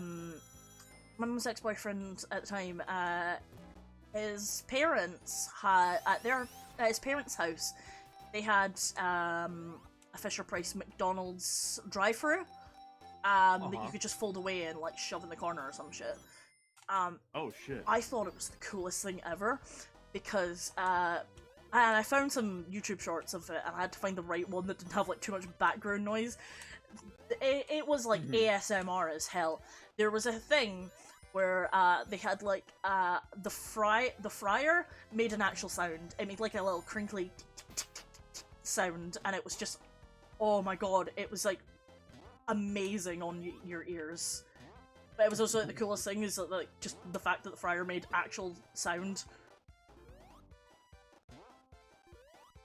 But yeah, you had like trays that you like trays that you could put stuff on and all that. It was so cool. I miss it. I want to get one, but like I have no room for McDonald's play place, like a fake McDonald's play place. Oh, damn. Sweet, I got two more I got like 2 1-ups, like in a row. Oh shit.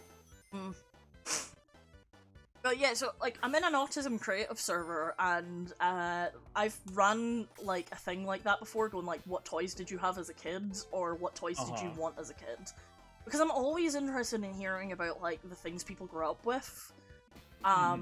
Because as someone who's still occasionally is constantly hyperfixed on their childhood,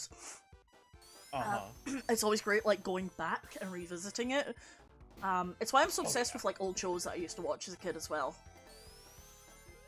I can't remember if there was any other British sitcoms that I used to watch. Oh, League of Gentlemen, that was one.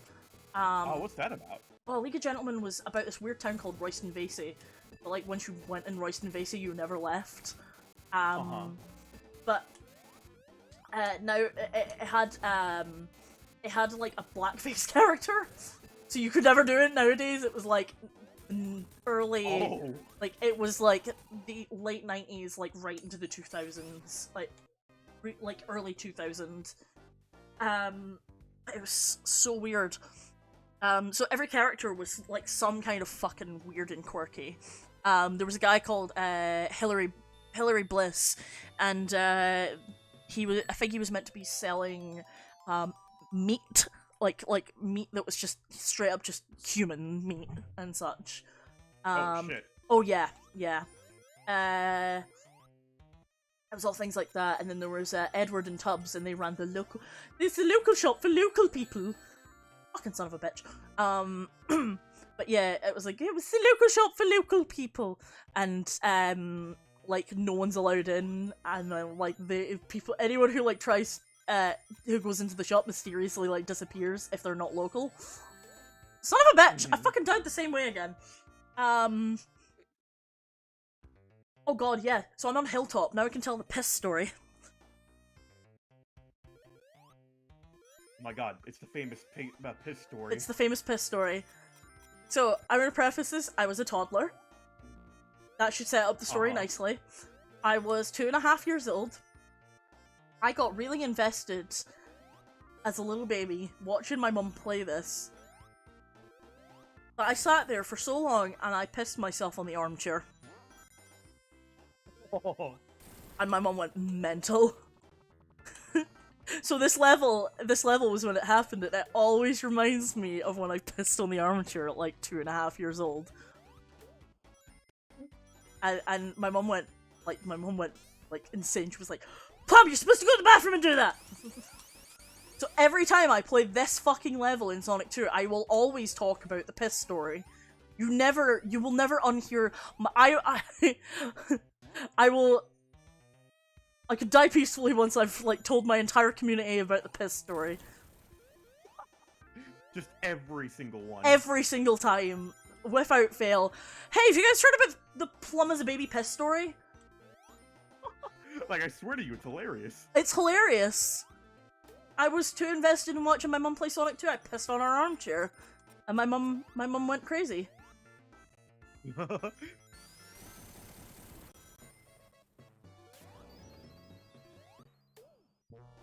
God. I love this so much. It's just great being, like, super Amy. Like, I feel like a girl boss, you know?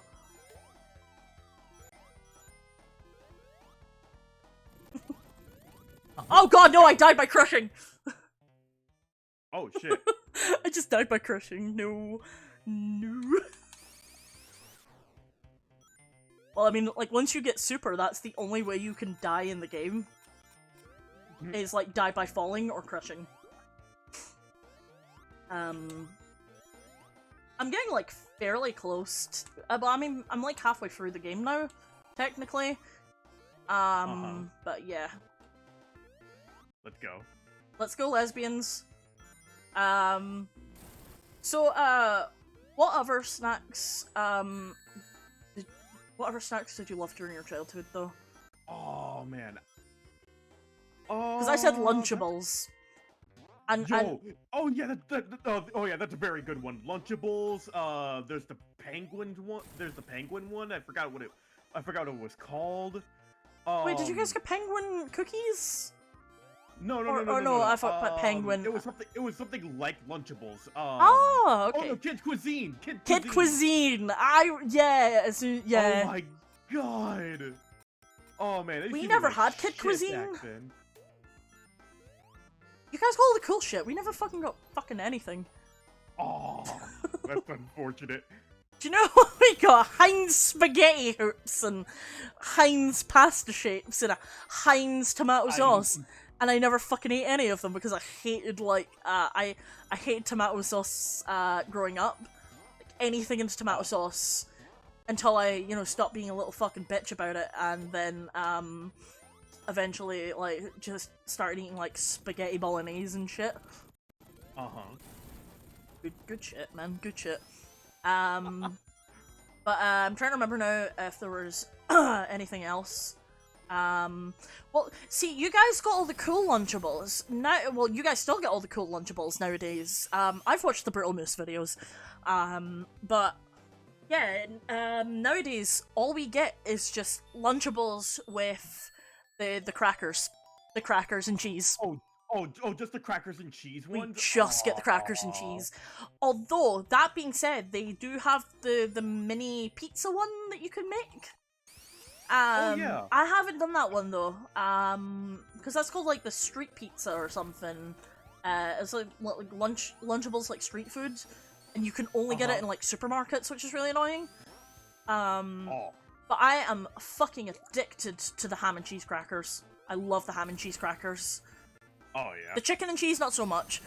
I miss the pepperoni ones. They used to do ones with pepperoni slices, and they don't anymore. Oh, that's unfortunate. Yep. I'm very sad. But in the I know in the early 2000s, like 2002 or whatnot, they used to do ones that had what the fuck was it? They used to do ones that had like, you would get like little mini dime bars in them, and then you would get like little mini dime bars in them. You would get like a Capri Sun, and then you'd get I think it was like a hot dog, like a hot dog or whatnot. And I was like, oh god, it's just sad that they don't do them anymore. But like the Lunchables used to have the same font as the old Oscar Mayer Lunchables, because I know that you guys, like, in America it's Oscar Mayer that does it. For us it's Dairy Lee. But yeah, oh my god. I miss pizza rolls, best microwave pizzas the UK ever had. Oh yeah, no, I remember we used to get Hot Pockets, but they used to only do ham and cheese and bolognese flavor. And Bolognese. yeah, so you get like you know like the kind of ground beef in a tomato sauce kind of thing. Well, you guys get like spaghetti and a meat sauce. We do bolognese where it's like ground beef bolognese or ground beef like spaghetti typically. So yeah, it was good shit. But they had it was like that but with cheese like running through it, and it was so nice. But they stopped doing them. I like the microwave mini pizzas, known as Chicago Town. I need to look up like council estate food, just like food that you grew up with, like if you lived on a council estate. Because I swear it's like people who grew up in a council estate like ate very specific types of food. So you would always eat like potato waffles. They were basically like just like if French fries got waffle-fied, and they weren't like waffle fries, it was just a full-on like waffle made out of like potato. Or you had alpha bites, which were like alphabet shapes, like fries in the shapes of the alphabet. Or you had potato smileys, and there were potatoes in in like a smiley face shape. Or you had, of course, over here, we call fries chips. So, yeah, it would just be, like, chips and, like, I don't know, like, maybe, like, cheesy pasta. Like, boxed mac and cheese, essentially. Because, I mean, I grew up with Kraft, but I never liked it. When I was a kid, I had, like, an aversion to cheese sauces. I never liked cheese sauces. And then, because I used to always insist that my mac and cheese be made with grated cheese on top of just plain macaroni. Nowadays, that is an experience to go back to, when you've learned the joys of making mac and cheese from scratch. Oh my god, yeah, going back to, like, how you used to eat mac and cheese as a kid is, like, what the fuck was what the fuck safe foods was this shit? What in the autism was this shit? Exactly. No, but yeah, no, it was considered like my safe way of eating pasta. I used to eat like lasagna sheets with cheese like just grated on them. It's a big why moment now, but yeah. And then you had like yeah, you would have like the mini like microwavable Chicago Town pizzas, and they still have them. They're still really good. Oh yeah. You get like 2 in a box, and you just bung it in the microwave for like 3 minutes, and boom, you've got yourself something that's going to burn the roof of your mouth for the first 5 minutes of its life. Exactly. And what else? What else do we get now? I think for me that's about it. Yeah. I used to love because you guys get Go-Gurt. Oh, Go-Gurt, yeah. We used to get well, I mean, we still do get them Frubs. That's what they called them. If you ever get Go-Gurt, put it in the freezer. Like just straight up, put Go-Gurt in the freezer, and then oh my god, the way that got me through my wisdom tooth removal. I got my wisdom, my 3 remaining wisdom teeth taken out like a few years back, and so I used to put Frubs in the freezer because I was like, I need like something cold that I can like just shook out of a tube that hopefully won't dislodge my blood clots. Fucking son of a bitch. Anyway, but yeah, I did that. I used to put like Snickers bars in the freezer because something about them is just really nice. I think it's just like it goes a little bit like it gets a little bit of like a chew to it. Oh yeah. But oh my god, no! When I learned that so what you guys call a Milky Way is what we call a Mars bar. And what we call a Milky Way is a Milky Way without the caramel. Just the nougat. just the nougat. Yeah. Yeah. Just straight up just the nougat. But oh my god, it was insane. I love learning like little food facts like that though. Because yeah, that's what you guys call Milky Way. You don't get our Milky Ways. So our Milky Ways are technically considered a lighter version of a Milky Way, compared to American Milky Ways. But yeah. Oh yeah. Because like our Milky Ways, we literally just have like the nougat and the caramel, and it's just so good. Mm-hmm. Like I used to be obsessed with those for a while. But then Oh, I was yeah. like, you know, this could probably negatively affect my dental health in the future. So Yeah. I might not. I sometimes develop a safe food. Oh, also, yeah, this is the, Sonic, this version of Sonic 2. This is a stage only exclusive to this port of Sonic 2, or the recreated port. This was the stage that they removed, and, when they were doing the Taxman port of this game, they completely, like, finished the entire stage, and made it a new secret stage that you could only get into, through, and Bottomless Pit and Mystic Cave. So it finally actually gave meaning to the Mystic Cave, like Bottomless Pit. Just hella cool Sonic facts for you. Plus it uses the Mystic Cave Act 2 as opposed to like the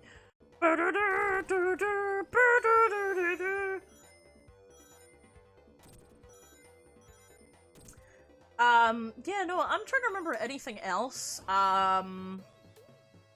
What's typically called honeycomb is actually puff candy. That's what it's called over here. Usually you get puff candy, it would just be the straight up, like, well, what it's called honeycomb. You would get that, or you would get, like, the puff candy, like, just covered in chocolate. Oh shit. Mm-hmm.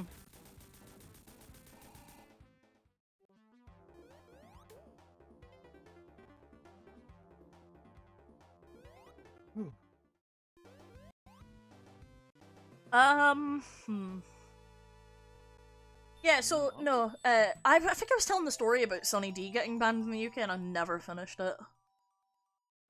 Oh yeah, that's right. So, yeah, what was that all about? So, Sunny D got banned in the UK because of the amount of sugar it contains. We used to get different types of Sunny D. You used to get Sunny D in green, and you used to get Sunny D in purple, or, like, kind of reddish purple. Sunny D, or, milk, purple stuff, Sunny D. We got purple stuff, Sunny D. But yeah, in the early 2000s, it got banned, because of, yeah, like, the amount of, like, sugar and stuff it contained.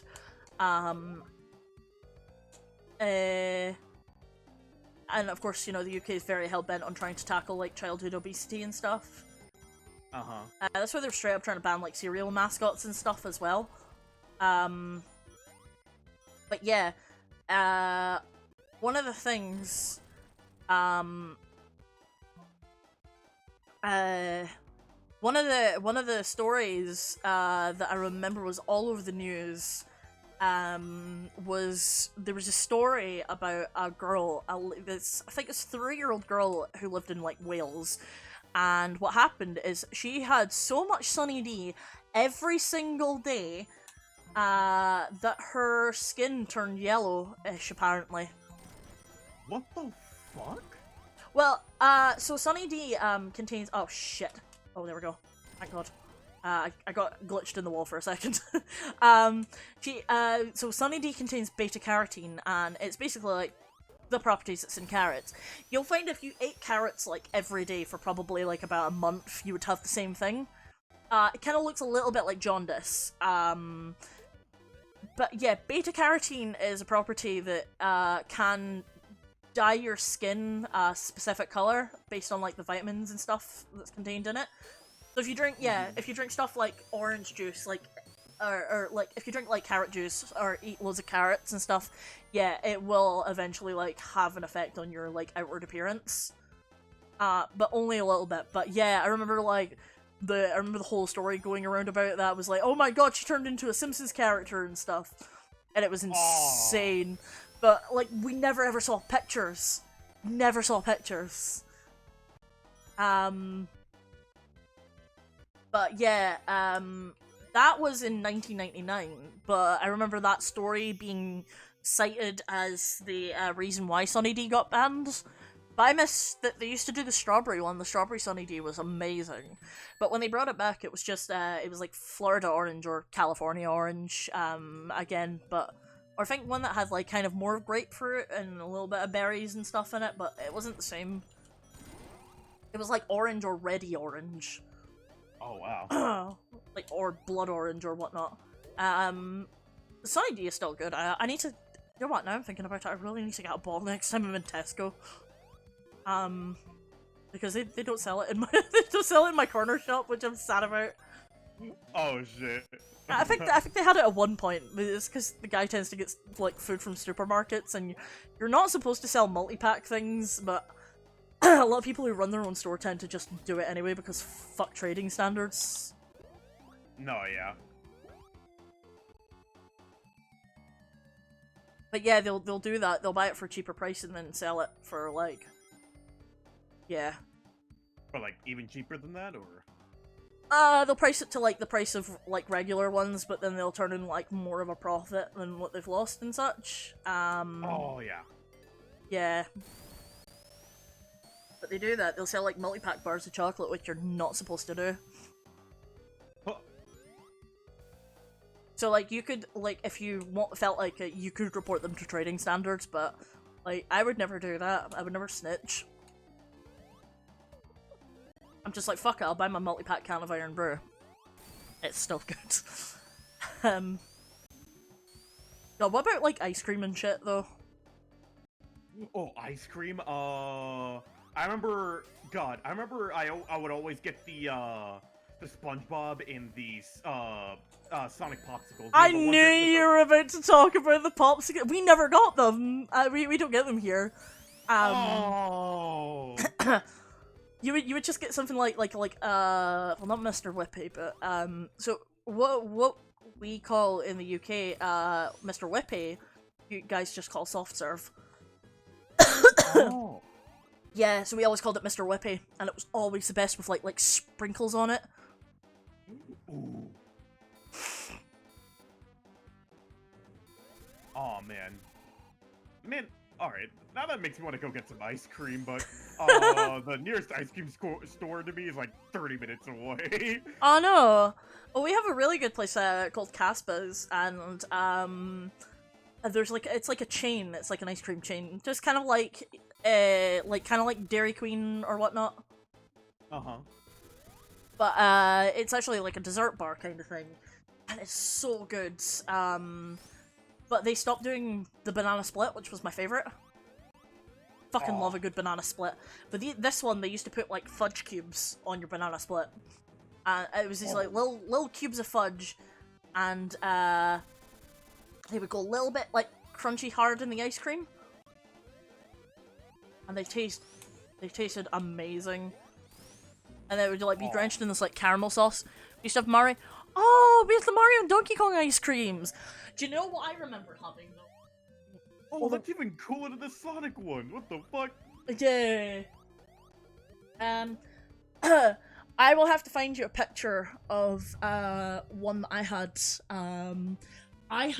I remember the Tom and Jerry popsicles that were in the shape of Tom and Jerry. Oh. Yo, Tom and Jerry also used to be in my childhood. I completely forgot about that show. Oh, same. I love that. I had the VHS tapes. I've like bumper collections of the VHS tapes, but Oh, I watched like everything on Boomerang. Oh, yeah, no, because I used to watch on Boomerang too. But I had the tapes growing up, so I used to always get my mum to get me the tapes. Oh shit. But loads of different episodes of it.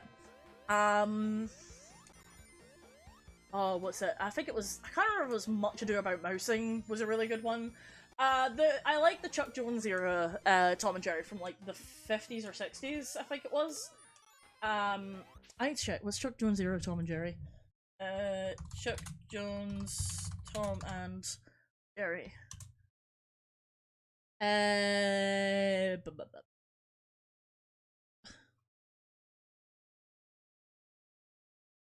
Chuck Jones era was 1963 to 1967, so yeah, it was like most of the 60s was like the Chuck Jones era Tom and Jerry, and those ones were really funny. Oh, I found it! Oh, I found it! I found it! I found the Tom and Jerry ones. Send. Oh my god, right, okay, I'm just gonna post these in chat. I won't bother getting like the picture up, but... No wait, I need to copy image address. I think I do remember these. I think it was these ones exactly. That'll send them to you. Go for it. This. Because I remember having the Tom one.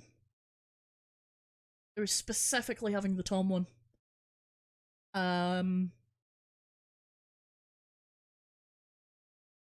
Oh, cool. They did Mickey Mouse ones as well.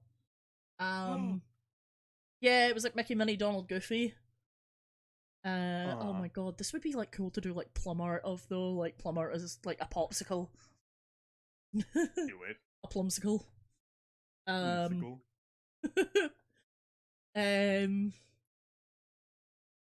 Vaguely remember the Tom and Jerry ones, yes! Another thing that they used to do, weirdly, was like, they used to do these like little trays of flavoured ice cubes.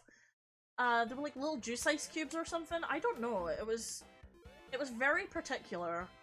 And it's like a memory that's so unbelievably fuzzy to me that I just can't remember it nowadays.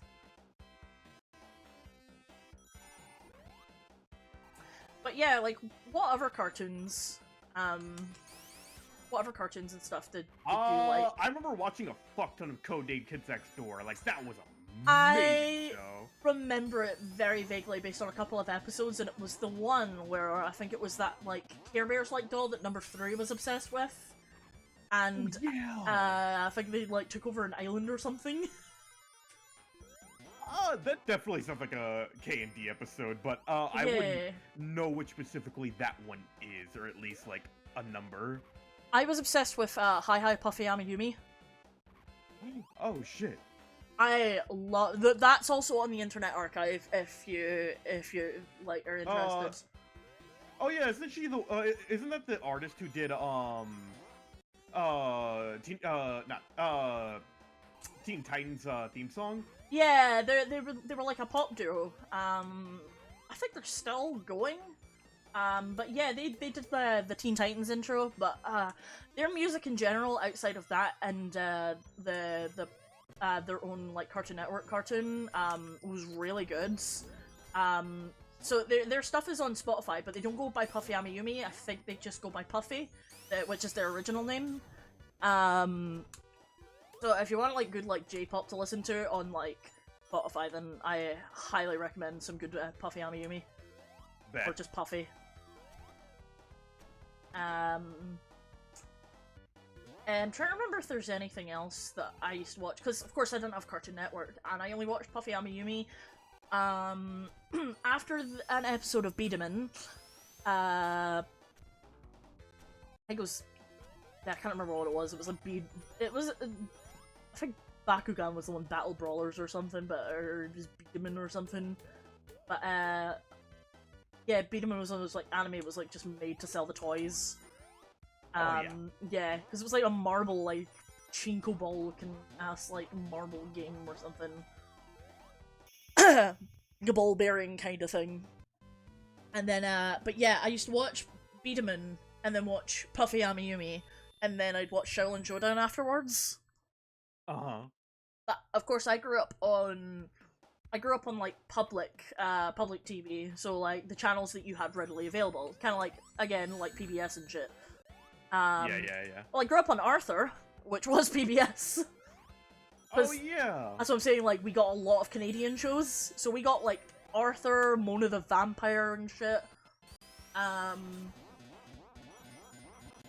Yeah, Oh, speaking of Canadian shows, So one thing I did not expect from my childhood that was actually Canadian in nature was Johnny Test. Oh! I did not know that was a Canadian show until recently. Oh, wow. Well, yeah, that was me with, that was me recently with, learning, well, I think it was me learning Mona the Vampire and Arthur were both Canadian, but Mona the Vampire, I think, was a bit of a giveaway because, some of the kid actors in that show were in Arthur. I believe the bully's played by the kid that plays, DW.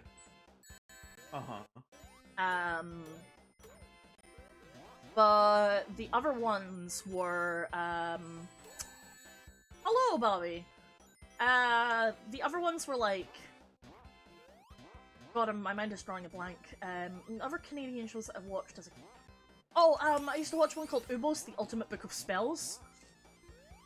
It was about a human boy that went to a school, for, like, technically non-human children.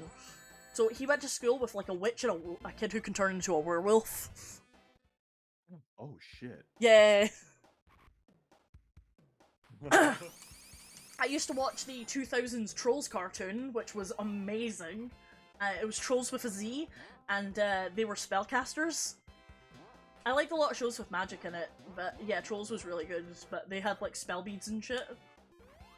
And they were constantly fighting this, like, little, like, fucking rotten-ass Victorian child called Simon. And his, like, little dog companion called Schnarf, who was just, like, the comic relief. Because he always, like, got in Simon's way. Oh, yeah? Oh, shit. You alright? Yeah, I'm good.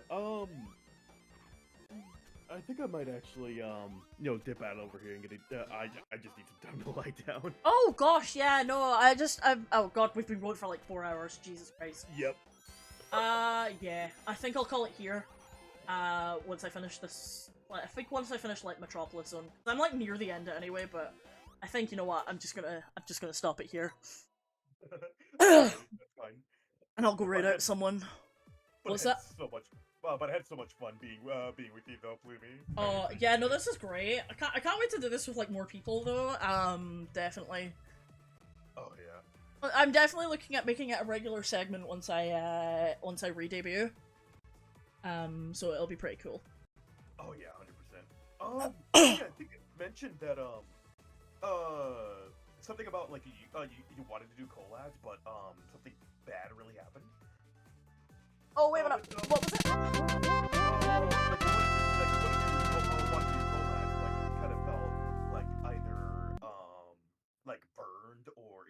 Sorry that I missed a good chunk of this, but you have a good one. The first collab I ever did with the guy who got me into VTubing, I'll keep name out of my mouth, but the guy turned out to be a bit of an asshole anyway, but he said, oh, well, during our collab you spoke all over me, you made it your stream and stuff. And I had no idea because he never said anything about it at the time. He just kept, when I said, oh, we need to collab again, he just kept going, yeah, no, it's okay, I'm busy now. And then, yeah, no, I was like, but how am I supposed to know I was doing it when you weren't telling me, kind of thing. So yeah, I said I want to collab more.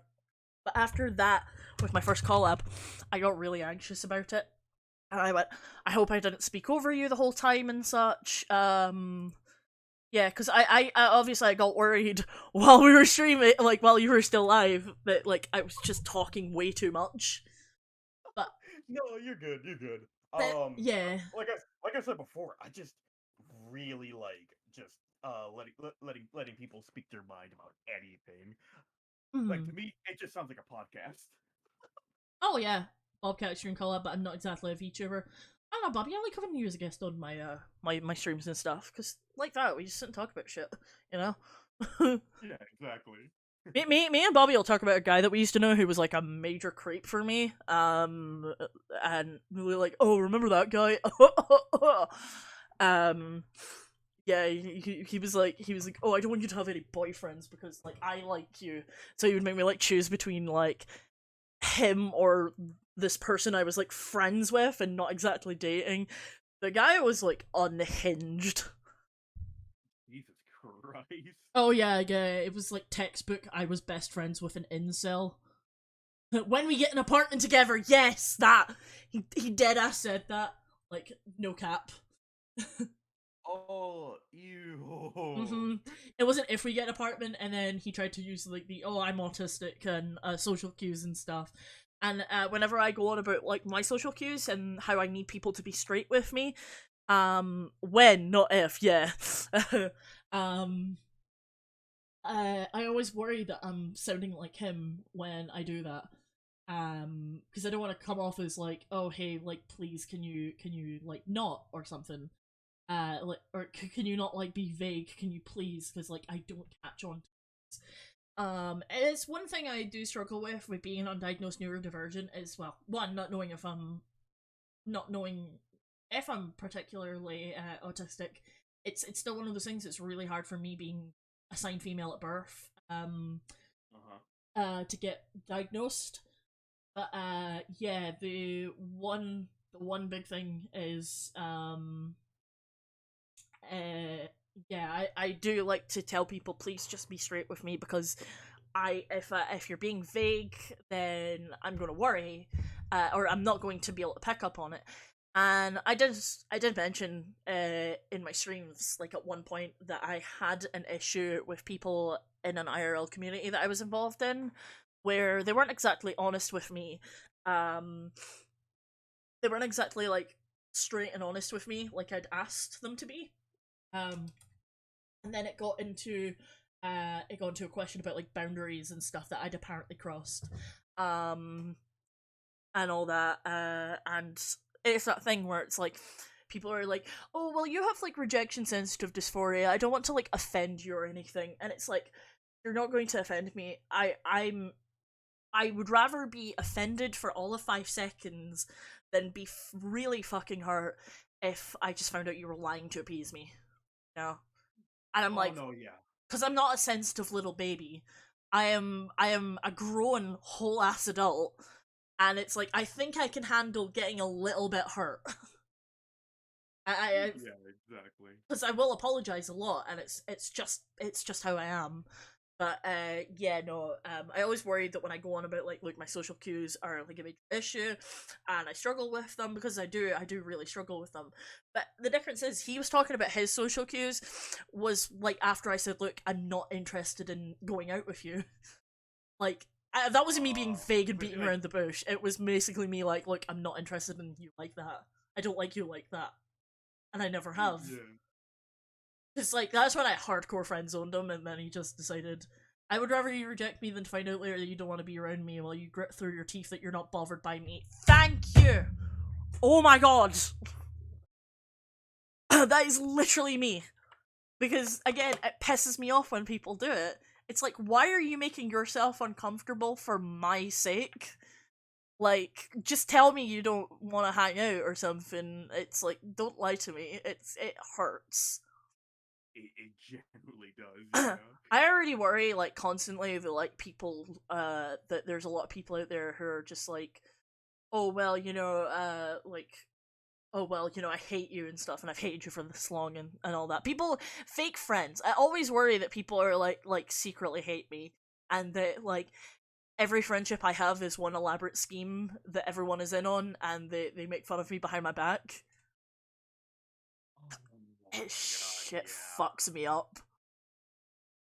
I would imagine you've had quite a few people that are like that. Like, you kind of personally speak from experience. Yeah, a lot of experience.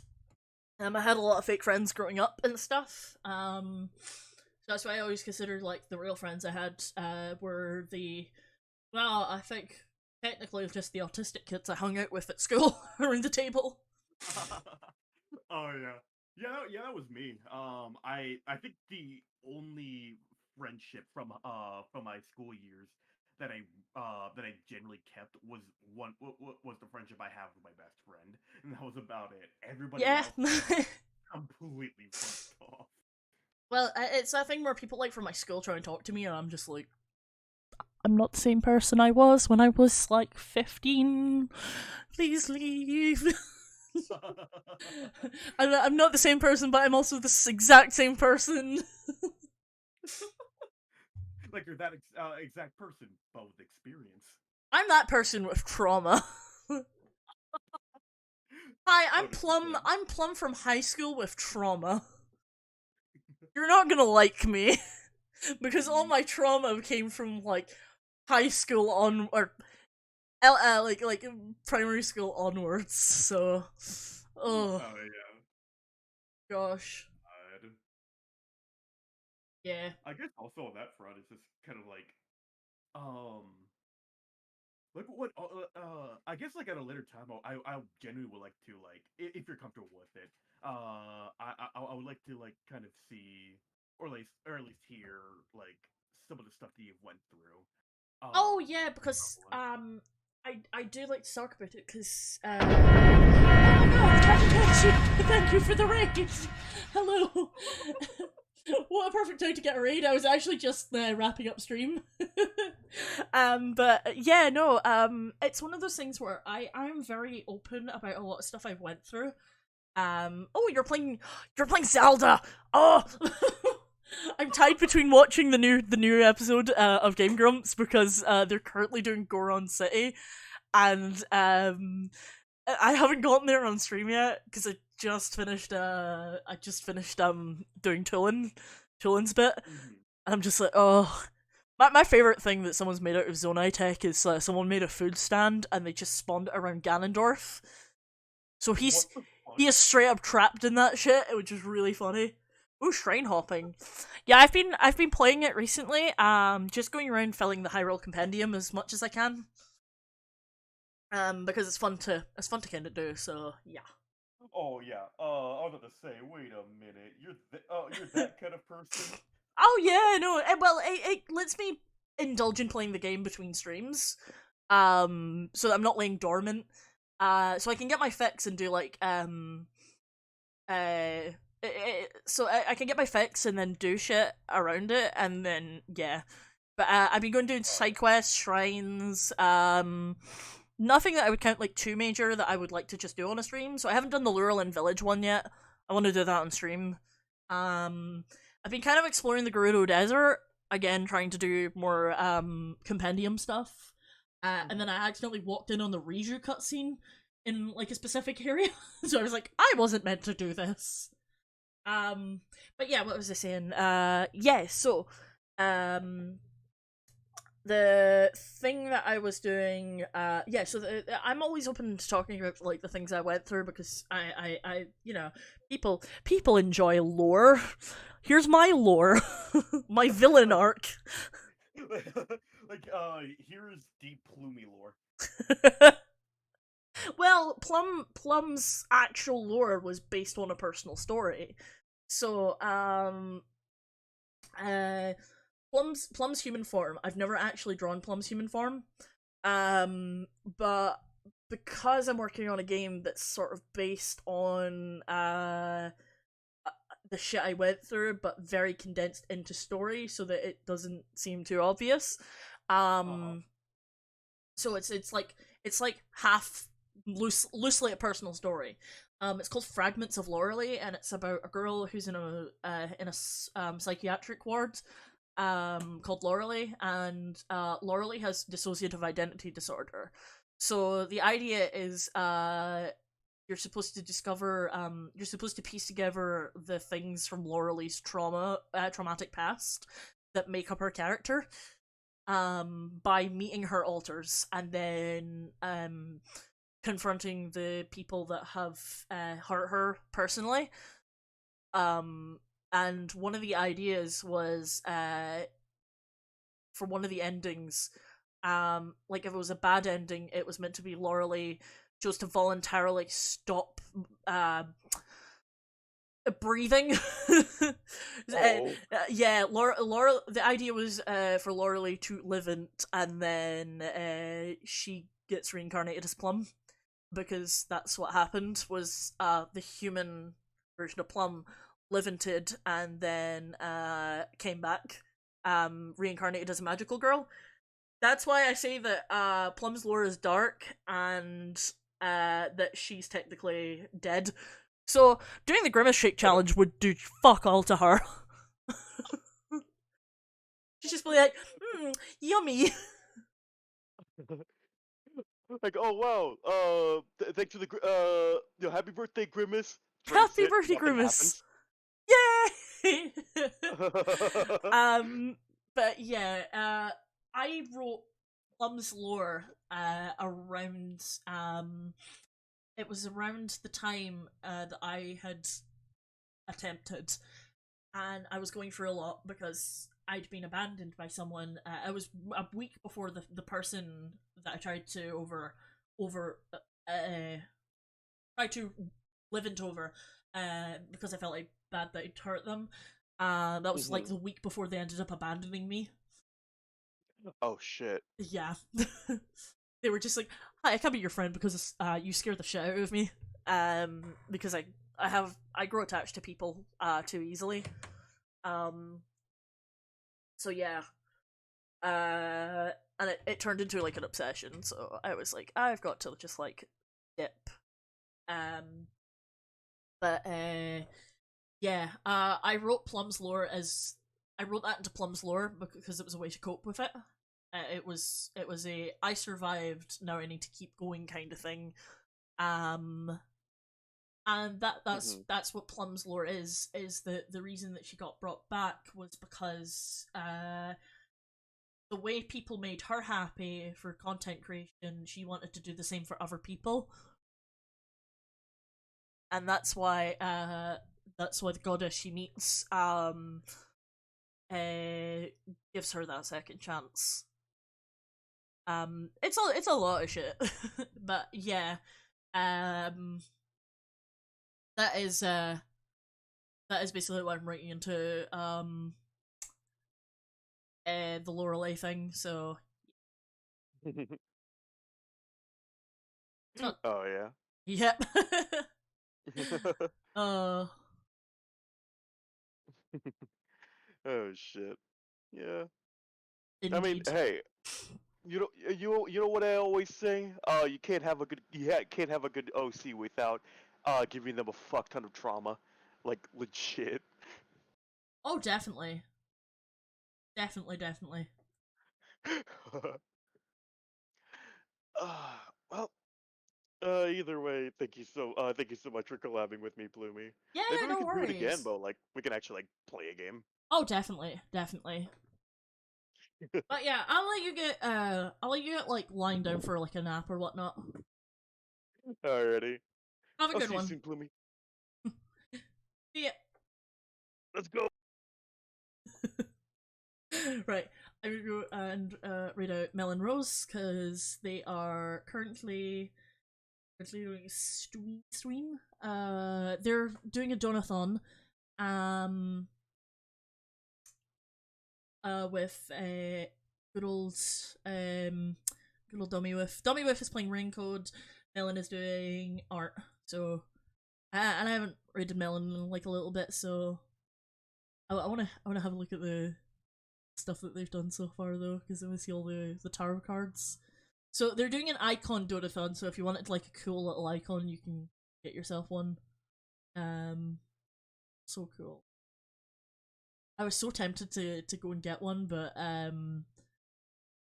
can't like I can't super afford it at the moment. I love it a lot.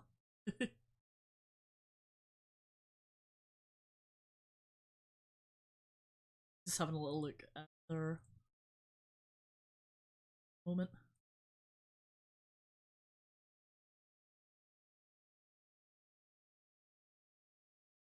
I'm like so tempted to do it anyway and then just get because I think the star is like the one that's not taken is the star.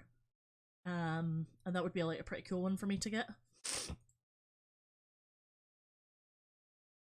Let's get this ad break out the way first.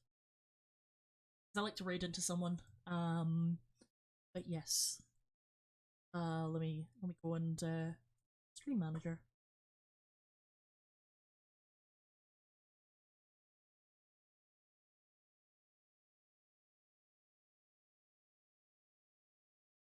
But yes, I will probably be back next Wednesday, next Tuesday, Wednesday, depending. We'll come back with Zelda next week. But yeah, I'm gonna go and relax before I have to go to bed. So yes, thank you again, everyone, for hanging out with me. Hanging out with good old me and Puff. Yeah, so you guys have a good one. Go and support Melon. Yeah. Anyway, I'm gonna start this raid. Send my love.